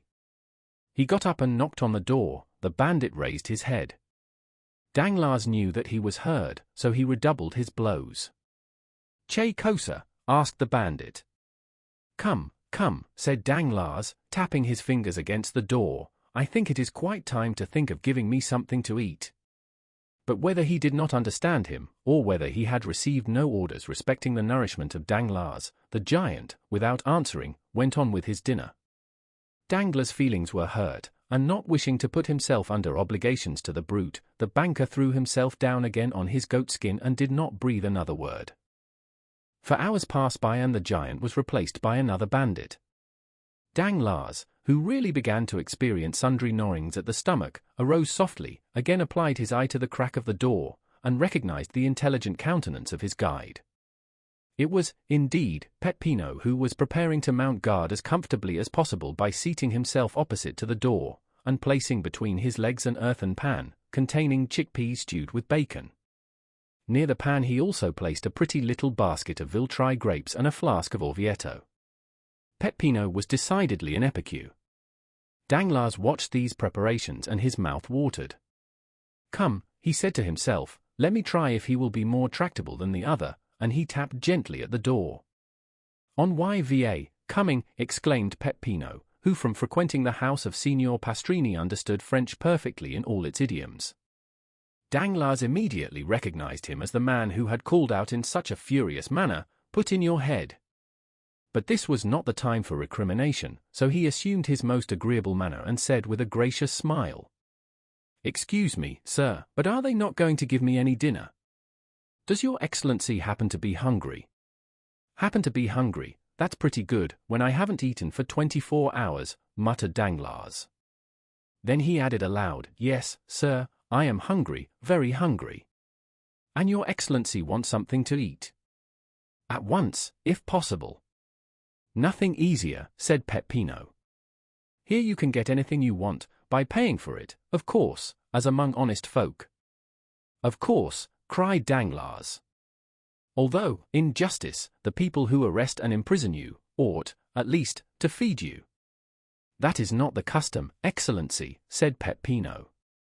A bad reason, replied Danglars, who reckoned on conciliating his keeper, but I am content. Let me have some dinner. At once. What would your Excellency like? And Peppino placed his pan on the ground, so that the steam rose directly under the nostrils of Danglars. Give your orders. Have you kitchens here? Kitchens, of course, complete ones. And cooks? Excellent. Well, a fowl, fish, game, it signifies little, so that I eat. As your Excellency pleases. You mentioned a fowl, I think. Yes, a fowl. Peppino, turning around, shouted, a fowl for His Excellency. His voice yet echoed in the archway when a handsome, graceful, and half-naked young man appeared, bearing a fowl in a silver dish on his head, without the assistance of his hands. I could almost believe myself at the Café de Paris, murmured Danglars. Here, your Excellency, said Peppino, taking the fowl from the young bandit and placing it on the worm-eaten table, which with the stool and the goatskin bed formed the entire furniture of the cell. Danglars asked for a knife and fork. Here, Excellency, said Peppino, offering him a little blunt knife and a boxwood fork. Danglars took the knife in one hand and the fork in the other, and was about to cut up the fowl. Pardon me, Excellency, said Peppino, placing his hand on the banker's shoulder, people pay here before they eat. They might not be satisfied, and... Ah, ha, thought Danglars, this is not so much like Paris, except that I shall probably be skinned. Never mind, I'll fix that all right. I have always heard how cheap poultry is in Italy. I should think a fowl is worth about 12 sous at Rome. There, he said, throwing a louis down. Peppino picked up the louis, and Danglars again prepared to carve the fowl. Stay a moment, your Excellency, said Peppino, rising, you still owe me something. I said they would skin me, thought Danglars, but resolving to resist the extortion, he said, come, how much do I owe you for this fowl? Your Excellency has given me a louis on account. A louis on account for a fowl? Certainly, and your Excellency now owes me 4,999 louis. Danglars opened his enormous eyes on hearing this gigantic joke. Very droll, he muttered, very droll indeed, and he again began to carve the fowl, when Peppino stopped the Baron's right hand with his left, and held out his other hand. Come, now, he said. Is it not a joke? Said Danglars. We never joke, replied Peppino, solemn as a Quaker. What? 100,000 francs for a fowl? Ah, Excellency, you cannot imagine how hard it is to rear fowls in these horrible caves. Come, come, this is very droll, very amusing, I allow, but, as I am very hungry, pray allow me to eat. Stay, here is another louis for you. Then that will make only 4,998 louis more, said Peppino with the same indifference. I shall get them all in time. Oh, as for that, said Danglars, angry at this prolongation of the jest, as for that you won't get them at all. Go to the devil. You do not know with whom you have to deal. Peppino made a sign, and the youth hastily removed the fowl. Danglars threw himself upon his goatskin, and Peppino, reclosing the door, again began eating his peas and bacon. Though Danglars could not see Peppino, the noise of his teeth allowed no doubt as to his occupation. He was certainly eating, and noisily too, like an ill-bred man. Brute, said Danglars. Peppino pretended not to hear him, and without even turning his head continued to eat slowly. Danglars' stomach felt so empty that it seemed as if it would be impossible ever to fill it again. Still he had patience for another half-hour, which appeared to him like a century. He again arose and went to the door. Come, sir, do not keep me starving here any longer, but tell me what they want. Nay, your Excellency, it is you who should tell us what you want. Give your orders, and we will execute them. Then open the door directly. Peppino obeyed. Now look here, I want something to eat. To eat, do you hear? Are you hungry? Come, you understand me. What would your excellency like to eat? A piece of dry bread, since the fowls are beyond all price in this accursed place. Bread? Very well. Hollo, there, some bread, he called. The youth brought a small loaf. How much? Asked Danglars. 4,998 louis, said Peppino. You have paid 2 louis in advance. What? 100,000 francs for a loaf. 100,000 francs, repeated Peppino. But you only asked 100,000 francs for a fowl. We have a fixed price for all our provisions. It signifies nothing whether you eat much or little, whether you have 10 dishes or 1, it is always the same price. What, still keeping up this silly jest? My dear fellow, it is perfectly ridiculous, stupid. You had better tell me at once that you intend starving me to death. Oh, dear, no, your excellency, unless you intend to commit suicide. Pay and eat. And what am I to pay with, brute? Said Danglars, enraged. Do you suppose I carry 100,000 francs in my pocket? Your excellency has 5,050,000 francs in your pocket. That will be 50 fowls at 100,000 francs apiece, and half a fowl for the 50,000. Danglars shuddered. The bandage fell from his eyes, and he understood the joke, which he did not think quite so stupid as he had done just before. Come, he said, if I pay you the 100,000 francs, will you be satisfied, and allow me to eat at my ease? Certainly, said Peppino. But how can I pay them? Oh, nothing easier. You have an account open with Messrs. Thompson and French, via des Bancailles, Rome. Give me a draft for 4,998 louis on these gentlemen, and our banker shall take it. Danglars thought it as well to comply with a good grace, so he took the pen, ink, and paper Peppino offered him, wrote the draft, and signed it. Here, he said, here is a draft at sight. And here is your fowl. Danglars sighed while he carved the fowl. It appeared very thin for the price it had cost. As for Peppino, he examined the paper attentively, put it into his pocket, and continued eating his peas.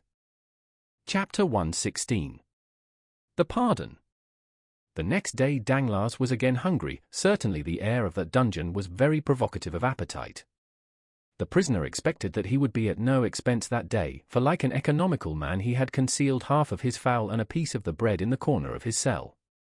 But he had no sooner eaten than he felt thirsty. He had forgotten that. He struggled against his thirst till his tongue clave to the roof of his mouth, then, no longer able to resist, he called out. The sentinel opened the door. It was a new face.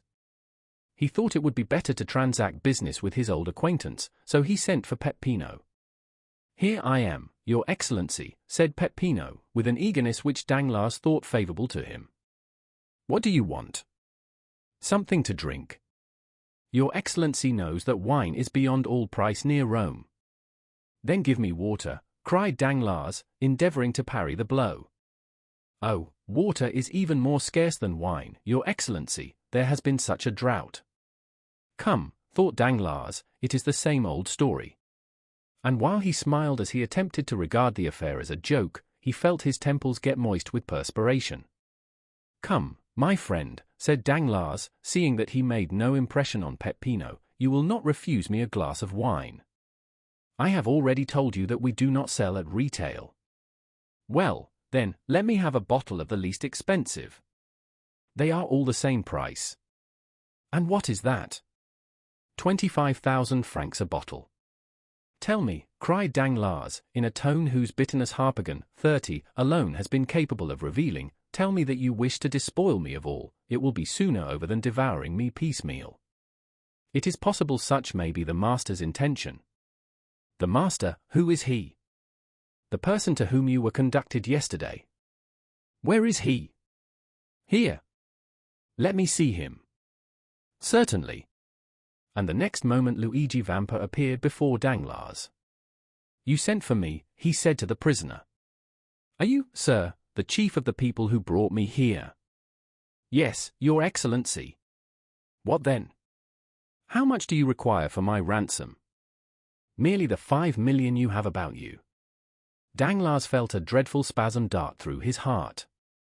But this is all I have left in the world, he said, out of an immense fortune. If you deprive me of that, take away my life also. We are forbidden to shed your blood. And by whom are you forbidden? By him we obey. You do, then, obey someone. Yes, a chief. I thought you said you were the chief. So I am of these men, but there is another over me. And did your superior order you to treat me in this way? Yes. But my purse will be exhausted. Probably. Come, said Danglars, will you take 1 million? No. 2 millions, 3, 4? Come, 4? I will give them to you on condition that you let me go. Why do you offer me for 1 million for what is worth 5 million? This is a kind of usury, banker, that I do not understand. Take all, then, take all, I tell you, and kill me. Come, calm yourself.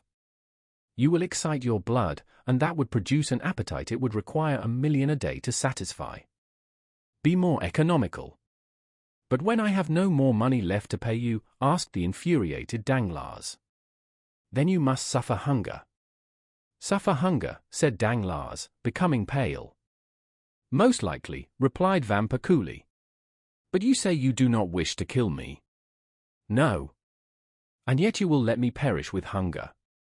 Ah, that is a different thing. Well, then, wretches, cried Danglars, I will defy your infamous calculations, I would rather die at once. You may torture, torment, kill me, but you shall not have my signature again. As your excellency pleases, said Vampa, as he left the cell. Danglars, raving, threw himself on the goat skin. Who could these men be? Who was the invisible chief? What could be his intentions towards him? And why, when everyone else was allowed to be ransomed, might he not also be? Oh, yes, certainly a speedy, violent death would be a fine means of deceiving these remorseless enemies, who appeared to pursue him with such incomprehensible vengeance. But to die? For the first time in his life, Danglars contemplated death with a mixture of dread and desire. The time had come when the implacable spectre, which exists in the mind of every human creature, arrested his attention and called out with every pulsation of his heart, "Thou shalt die." Danglars resembled a timid animal excited in the chase. First it flies, then despairs, and at last, by the very force of desperation, sometimes succeeds in eluding its pursuers. Danglars meditated an escape, but the walls were solid rock. A man was sitting reading at the only outlet to the cell, and behind that man shapes armed with guns continually passed. His resolution not to sign lasted 2 days, after which he offered 1 million for some food. They sent him a magnificent supper, and took his 1 million. From this time the prisoner resolved to suffer no longer, but to have everything he wanted. At the end of 12 days, after having made a splendid dinner, he reckoned his accounts, and found that he had only 50,000 francs left. Then a strange reaction took place. He who had just abandoned 5 million endeavored to save the 50,000 francs he had left, and sooner than give them up he resolved to enter again upon a life of privation. He was deluded by the hopefulness that is a premonition of madness. He, who for so long a time had forgotten God, began to think that miracles were possible, that the accursed cavern might be discovered by the officers of the Papal States, who would release him, that then he would have 50,000 remaining, which would be sufficient to save him from starvation, and finally he prayed that this sum might be preserved to him, and as he prayed he wept. 3 days passed thus, during which his prayers were frequent, if not heartfelt. Sometimes he was delirious, and fancied he saw an old man stretched on a pallet. He, also, was dying of hunger. On the 4th, he was no longer a man, but a living corpse. He had picked up every crumb that had been left from his former meals, and was beginning to eat the matting which covered the floor of his cell. Then he entreated Peppino, as he would a guardian angel, to give him food. He offered him 1,000 francs for a mouthful of bread. But Peppino did not answer. On the 5th day he dragged himself to the door of the cell. "Are you not a Christian?" he said, falling on his knees. "Do you wish to assassinate a man who, in the eyes of heaven, is a brother?" "Oh, my former friends," he murmured, and fell with his face to the ground. Then rising in despair, he exclaimed, "The chief, the chief!" "Here I am," said Vampa, instantly appearing. "What do you want?" "Take my last gold," muttered Danglars, holding out his pocketbook, "and let me live here. I ask no more for liberty, I only ask to live." "Then you suffer a great deal." "Oh, yes, yes, cruelly. Still, there have been men who suffered more than you." "I do not think so." "Yes, those who have died of hunger." Danglars thought of the old man whom, in his hours of delirium, he had seen groaning on his bed. He struck his forehead on the ground and groaned. "Yes," he said, "there have been some who have suffered more than I have, but then they must have been martyrs at least." "Do you repent?" asked a deep, solemn voice, which caused Danglars' hair to stand on end. His feeble eyes endeavored to distinguish objects, and behind the bandit he saw a man enveloped in a cloak, half lost in the shadow of a stone column. "Of what must I repent?" stammered Danglars. "Of the evil you have done," said the voice. Oh, yes, I do indeed repent." And he struck his breast with his emaciated fist. "Then I forgive you," said the man, dropping his cloak, and advancing to the light. "The Count of Monte Cristo," said Danglars, more pale from terror than he had been just before from hunger and misery. "You are mistaken, I am not the Count of Monte Cristo." "Then who are you?" "I am he whom you sold and dishonored, I am he whose betrothed you prostituted, I am he upon whom you trampled that you might raise yourself to fortune, I am he whose father you condemned to die of hunger, I am he whom you also condemned to starvation, and who yet forgives you, because he hopes to be forgiven. I am Edmond Dantès." Danglars uttered a cry, and fell prostrate. "Rise," said the Count, "your life is safe, the same good fortune has not happened to your accomplices, one is mad, the other dead. Keep the 50,000 francs you have left, I give them to you. The 5 million you stole from the hospitals has been restored to them by an unknown hand. And now eat and drink, I will entertain you tonight. Vampa, when this man is satisfied, let him be free." Danglars remained prostrate while the Count withdrew. When he raised his head he saw disappearing down the passage nothing but a shadow, before which the bandits bowed. According to the Count's directions, Danglars was waited on by Vampa, who brought him the best wine and fruits of Italy, then, having conducted him to the road, and pointed to the post-chaise, left him leaning against a tree. He remained there all night, not knowing where he was. When daylight dawned he saw that he was near a stream, he was thirsty, and dragged himself towards it. As he stooped down to drink, he saw that his hair had become entirely white. Chapter 117. The 5th of October. It was about 6 o'clock in the evening, an opal-colored light, through which an autumnal sun shed its golden rays, descended on the blue ocean. The heat of the day had gradually decreased, and a light breeze arose, seeming like the respiration of nature on awakening from the burning siesta of the south. A delicious zephyr played along the coasts of the Mediterranean, and wafted from shore to shore the sweet perfume of plants, mingled with the fresh smell of the sea. A light yacht, chaste and elegant in its form, was gliding amidst the first dews of night over the immense lake, extending from Gibraltar to the Dardanelles, and from Tunis to Venice. The vessel resembled a swan with its wings open towards the wind, gliding on the water. It advanced swiftly and gracefully, leaving behind it a glittering stretch of foam. By degrees the sun disappeared behind the western horizon, but as though to prove the truth of the fanciful ideas in heathen mythology, its indiscreet rays reappeared on the summit of every wave, as if the god of fire had just sunk upon the bosom of Amphitrite, who in vain endeavored to hide her lover beneath her azure mantle. The yacht moved rapidly on, though there did not appear to be sufficient wind to ruffle the curls on the head of a young girl. Standing on the prow was a tall man, of a dark complexion, who saw with dilating eyes that they were approaching a dark mass of land in the shape of a cone, which rose from the midst of the waves like the hat of a Catalan. "Is that Monte Cristo?" asked the traveller, to whose orders the yacht was for the time submitted, in a melancholy voice. "Yes, your Excellency," said the captain, "we have reached it."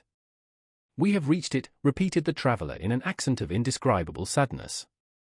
Then he added, in a low tone, "Yes, that is the haven." And then he again plunged into a train of thought, the character of which was better revealed by a sad smile than it would have been by tears. A few minutes afterwards a flash of light, which was extinguished instantly, was seen on the land, and the sound of firearms reached the yacht. Your Excellency, said the captain, that was the land signal, will you answer yourself? What signal? The captain pointed towards the island, up the side of which ascended a volume of smoke, increasing as it rose. Ah, yes, he said, as if awaking from a dream. Give it to me. The captain gave him a loaded carbine, the traveller slowly raised it, and fired in the air. 10 minutes afterwards, the sails were furled, and they cast anchor about 100 fathoms from the little harbour. The gig was already lowered, and in it were 4 oarsmen and a coxswain. The traveller descended, and instead of sitting down at the stern of the boat, which had been decorated with a blue carpet for his accommodation, stood up with his arms crossed. The rowers waited, their oars half lifted out of the water, like birds drying their wings. Give way, said the traveller. The 8 oars fell into the sea simultaneously without splashing a drop of water, and the boat, yielding to the impulsion, glided forward. In an instant they found themselves in a little harbour, formed in a natural creek, the boat grounded on the fine sand. Will your Excellency be so good as to mount the shoulders of 2 of our men, they will carry you ashore. The young man answered this invitation with a gesture of indifference, and stepped out of the boat. The sea immediately rose to his waist. Ah, your Excellency, murmured the pilot, you should not have done so, our master will scold us for it.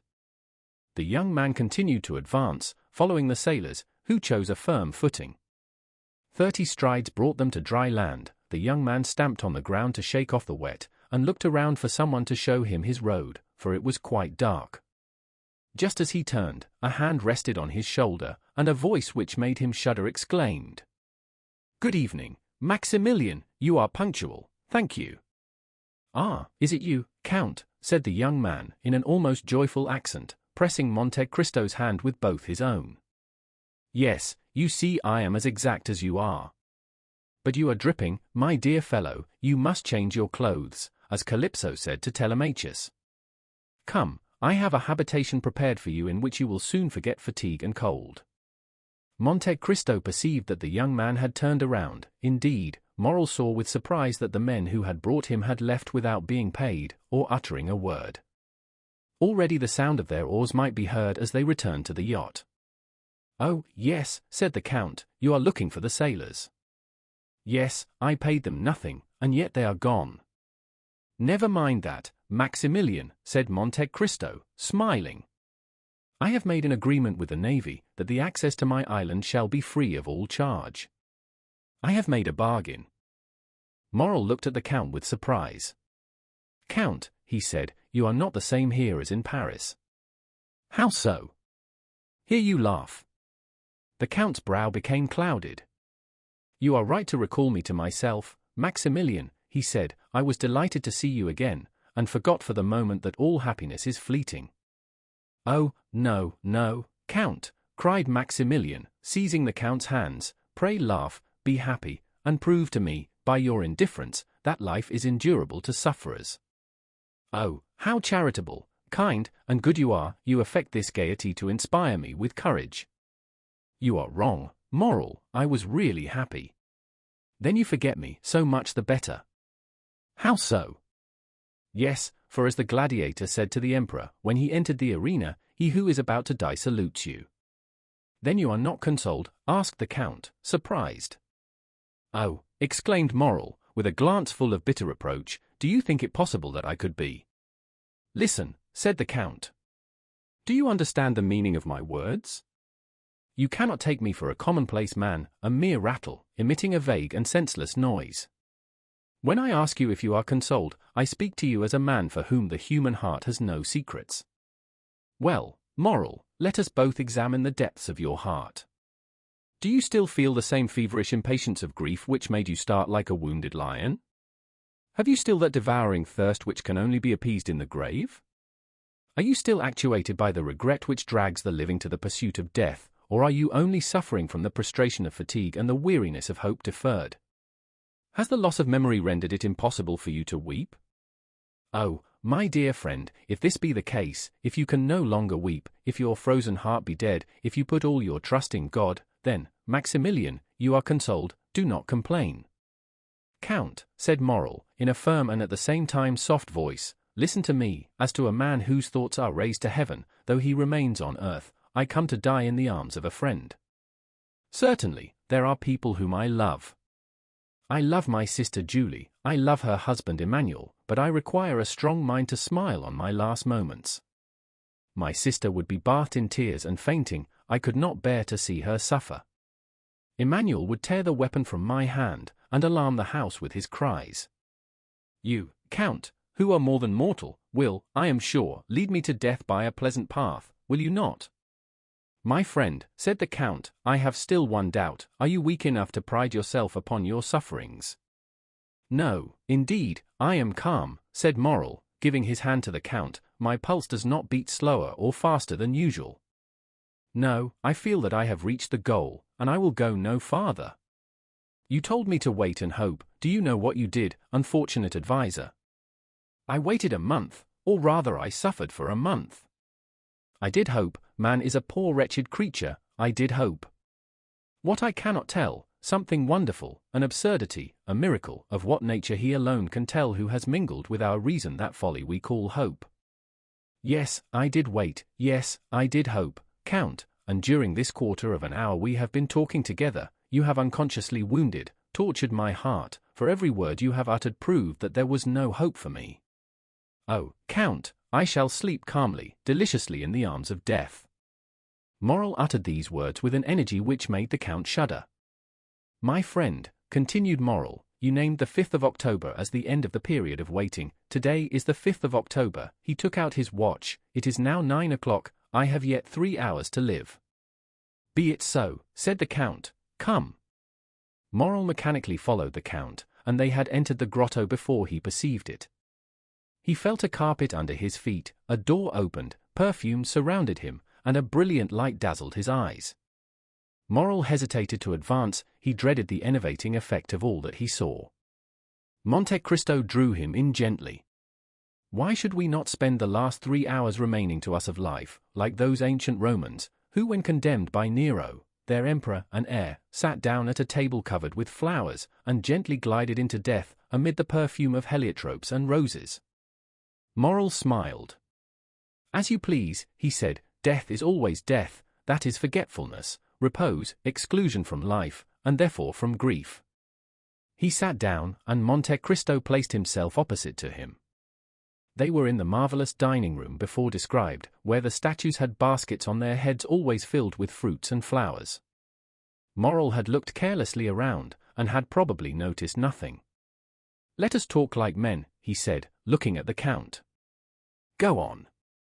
Count, said Morrel, you are the epitome of all human knowledge, and you seem like a being descended from a wiser and more advanced world than ours. There is something true in what you say, said the Count, with that smile which made him so handsome. I have descended from a planet called grief. I believe all you tell me without questioning its meaning. For instance, you told me to live, and I did live, you told me to hope, and I almost did so. I am almost inclined to ask you, as though you had experienced death, is it painful to die? Monte Cristo looked upon Morrel with indescribable tenderness. Yes, he said, yes, doubtless it is painful, if you violently break the outer covering which obstinately begs for life. If you plunge a dagger into your flesh, if you insinuate a bullet into your brain, which the least shock disorders, then certainly, you will suffer pain, and you will repent quitting a life for a repose you have bought at so dear a price. Yes, I know that there is a secret of luxury and pain in death, as well as in life, the only thing is to understand it. You have spoken truly, Maximilian, according to the care we bestow upon it. Death is either a friend who rocks us gently as a nurse, or an enemy who violently drags the soul from the body. Some day, when the world is much older, and when mankind will be masters of all the destructive powers in nature, to serve for the general good of humanity, when mankind, as you were just saying, have discovered the secrets of death, then that death will become as sweet and voluptuous as a slumber in the arms of your beloved. And if you wish to die, you would choose this death, Count? Yes. Morrel extended his hand. Now I understand, he said, why you had me brought here to this desolate spot, in the midst of the ocean, to this subterranean palace. It was because you loved me, was it not, Count? It was because you loved me well enough to give me one of those sweet means of death of which we were speaking, a death without agony, a death which allows me to fade away while pronouncing Valentine's name and pressing your hand. Yes, you have guessed rightly, Moral, said the Count, that is what I intended. Thanks, the idea that tomorrow I shall no longer suffer is sweet to my heart. Do you then regret nothing? No, replied Moral. Not even me, asked the Count with deep emotion. Moral's clear eye was for the moment clouded, then it shone with unusual luster, and a large tear rolled down his cheek. What, said the Count, do you still regret anything in the world, and yet die? Oh, I entreat you, exclaimed Moral in a low voice, do not speak another word, Count, do not prolong my punishment. The Count fancied that he was yielding, and this belief revived the horrible doubt that had overwhelmed him at the Château d'If. I am endeavoring, he thought, to make this man happy. I look upon this restitution as a weight thrown into the scale to balance the evil I have wrought. Now, supposing I am deceived, supposing this man has not been unhappy enough to merit happiness. Alas, what would become of me who can only atone for evil by doing good? Then he said aloud, Listen, Moral, I see your grief is great, but still you do not like to risk your soul. Moral smiled sadly. Count, he said, I swear to you my soul is no longer my own. Maximilian, you know I have no relation in the world. I have accustomed myself to regard you as my son. Well, then, to save my son, I will sacrifice my life, nay, even my fortune. What do you mean? I mean that you wish to quit life because you do not understand all the enjoyments which are the fruits of a large fortune. Moral, I possess nearly 100 millions and I give them to you. With such a fortune you can attain every wish. Are you ambitious? Every career is open to you. Overturn the world, change its character, yield to mad ideas, be even criminal, but live. Count, I have your word, said Moral coldly, then taking out his watch, he added, It is 11:30. Moral, can you intend it in my house, under my very eyes? Then let me go, said Maximilian, or I shall think you did not love me for my own sake, but for yours, and he arose. It is well, said Monte Cristo, whose countenance brightened at these words, you wish it, you are inflexible. Yes, as you said, you are indeed wretched and a miracle alone can cure you. Sit down, Moral, and wait. Moral obeyed, the Count arose, and unlocking a closet with a key suspended from his gold chain, took from it a little silver casket, beautifully carved and chased, the corners of which represented forbending figures, similar to the caryatides, the forms of women, symbols of the angels aspiring to heaven. He placed the casket on the table, then opening it took out a little golden box, the top of which flew open when touched by a secret spring. This box contained an unctuous substance partly solid, of which it was impossible to discover the color, owing to the reflection of the polished gold, sapphires, rubies, emeralds, which ornamented the box. It was a mixed mass of blue, red, and gold. The Count took out a small quantity of this with a gilt spoon, and offered it to Moral, fixing a long steadfast glance upon him. It was then observable that the substance was greenish.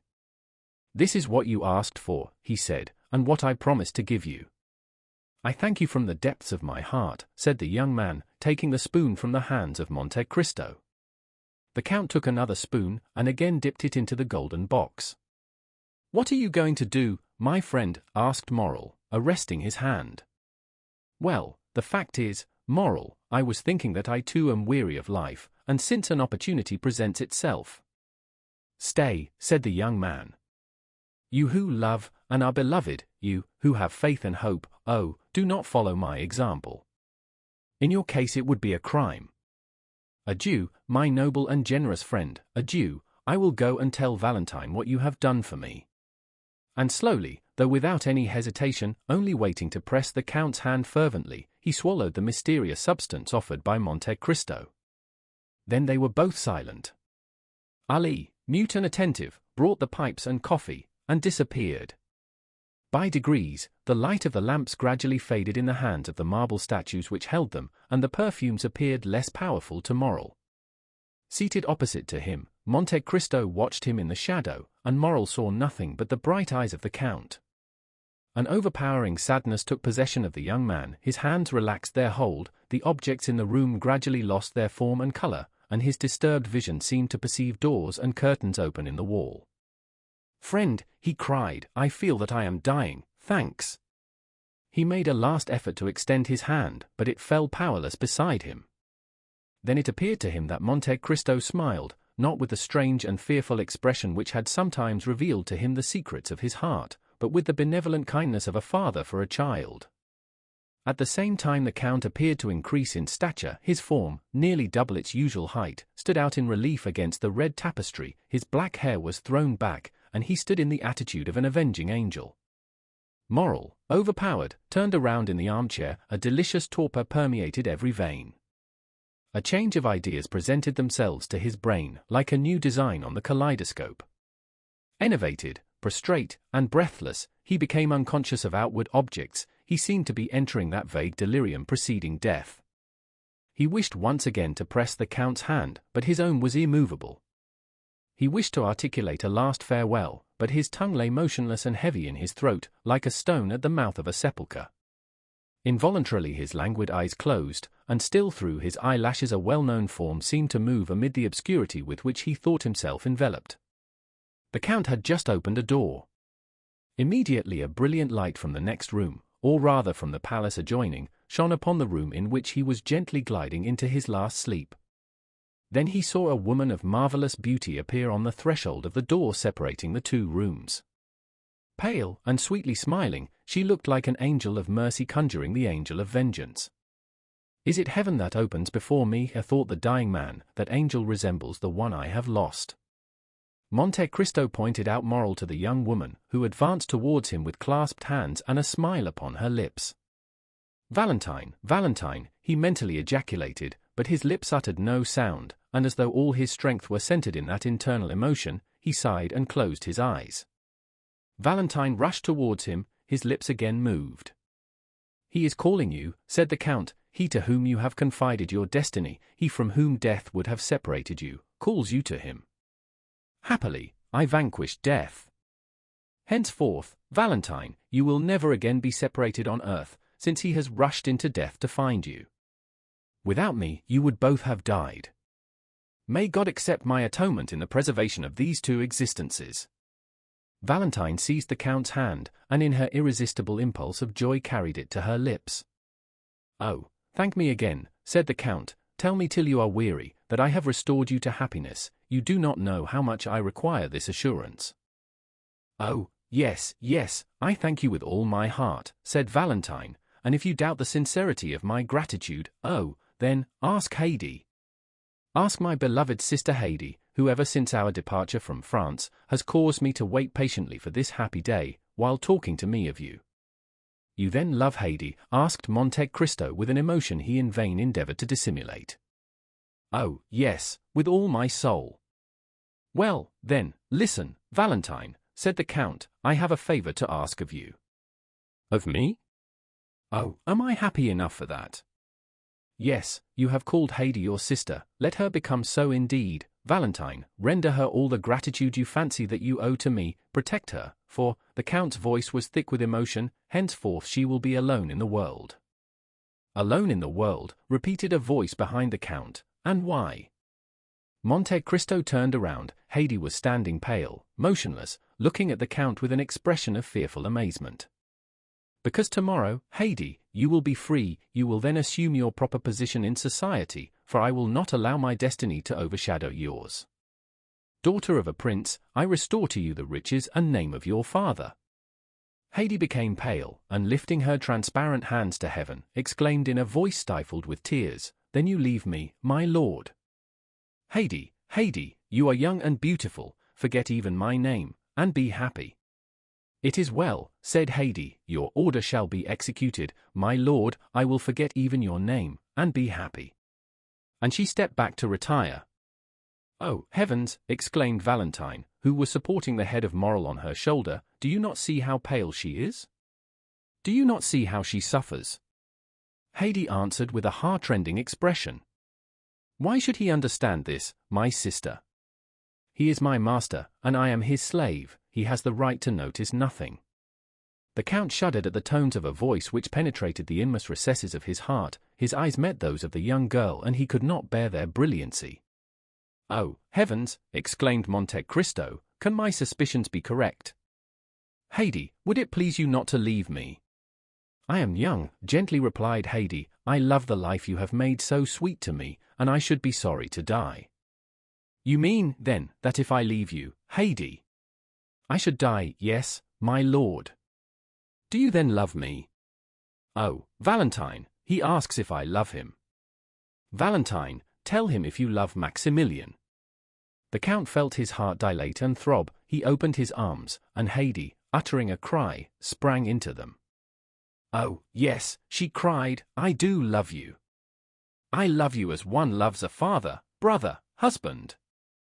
I love you as my life, for you are the best, the noblest of created beings.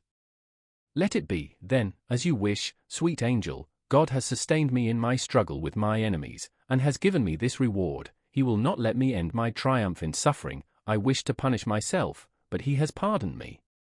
Love me then, Haydée. Who knows? Perhaps your love will make me forget all that I do not wish to remember. What do you mean, my lord? I mean that one word from you has enlightened me more than 20 years of slow experience. I have but you in the world, Haydée. Through you I again take hold on life. Through you I shall suffer, through you rejoice. Do you hear him, Valentine? Exclaimed Haydée. He says that through me he will suffer, through me, who would yield my life for his. The Count withdrew for a moment. Have I discovered the truth? He said, but whether it be for recompense or punishment, I accept my fate. Come, Haydée, come, and throwing his arm around the young girl's waist, he pressed the hand of Valentine, and disappeared. An hour had nearly passed, during which Valentine, breathless and motionless, watched steadfastly over Morel. At length she felt his heart beat, a faint breath played upon his lips, a slight shudder, announcing the return of life, passed through the young man's frame. At length his eyes opened, but they were at first fixed and expressionless, then sight returned, and with it feeling and grief. Oh, he cried, in an accent of despair, the Count has deceived me, I am yet living, and extending his hand towards the table, he seized a knife. Dearest, exclaimed Valentine, with her adorable smile, awake, and look at me. Morel uttered a loud exclamation, and frantic, doubtful, dazzled, as though by a celestial vision, he fell upon his knees. The next morning at daybreak, Valentine and Morel were walking arm in arm on the seashore, Valentine relating how Monte Cristo had appeared in her room, explained everything, revealed the crime, and, finally, how he had saved her life by enabling her to simulate death. They had found the door of the grotto opened, and gone forth. On the azure dome of heaven still glittered a few remaining stars. Morel soon perceived a man standing among the rocks, apparently awaiting a sign from them to advance, and pointed him out to Valentine. Ah, it is Jacopo, she said, the captain of the yacht, and she beckoned him towards them. Do you wish to speak to us? Asked Morel. I have a letter to give you from the Count. From the Count, murmured the two young people. Yes, read it. Morel opened the letter, and read. My dear Maximilian, there is a felucca for you at anchor. Jacopo will carry you to Leghorn, where Monsieur Noirtier awaits his granddaughter, whom he wishes to bless before you lead her to the altar. All that is in this grotto, my friend, my house in the Champs-Élysées, and my chateau at Tréport, are the marriage gifts bestowed by Edmond Dantès upon the son of his old master, Morel. Mademoiselle de Villefort will share them with you, for I entreat her to give to the poor the immense fortune reverting to her from her father, now a madman, and her brother who died last September with his mother. Tell the angel who will watch over your future destiny, Morel, to pray sometimes for a man, who, like Satan, thought himself for an instant equal to God, but who now acknowledges with Christian humility that God alone possesses supreme power and infinite wisdom. Perhaps those prayers may soften the remorse he feels in his heart. As for you, Morel, this is the secret of my conduct towards you. There is neither happiness nor misery in the world, there is only the comparison of one state with another, nothing more. He who has felt the deepest grief is best able to experience supreme happiness. We must have felt what it is to die, Morel, that we may appreciate the enjoyments of living. Live, then, and be happy, beloved children of my heart, and never forget that until the day when God shall deign to reveal the future to man, all human wisdom is summed up in these two words, wait and hope. Your friend, Edmond Dantès, Count of Monte Cristo. During the perusal of this letter, which informed Valentine for the first time of the madness of her father and the death of her brother, she became pale, a heavy sigh escaped from her bosom, and tears, not the less painful because they were silent, ran down her cheeks. Her happiness cost her very dear. Morrel looked around uneasily. "But," he said, "the Count's generosity is too overwhelming. Valentine will be satisfied with my humble fortune." "Where is the Count, friend? Lead me to him." Jacopo pointed towards the horizon. "What do you mean?" asked Valentine. "Where is the Count? Where is Haydée?" "Look," said Jacopo. The eyes of both were fixed upon the spot indicated by the sailor, and on the blue line separating the sky from the Mediterranean Sea, they perceived a large white sail. "Gone," said Morrel, "gone, adieu, my friend, adieu, my father." "Gone," murmured Valentine, "adieu, my sweet Haydée, adieu, my sister." "Who can say whether we shall ever see them again?" said Morrel with tearful eyes. "Darling," replied Valentine, "has not the Count just told us that all human wisdom is summed up in 2 words? Wait and hope." The End.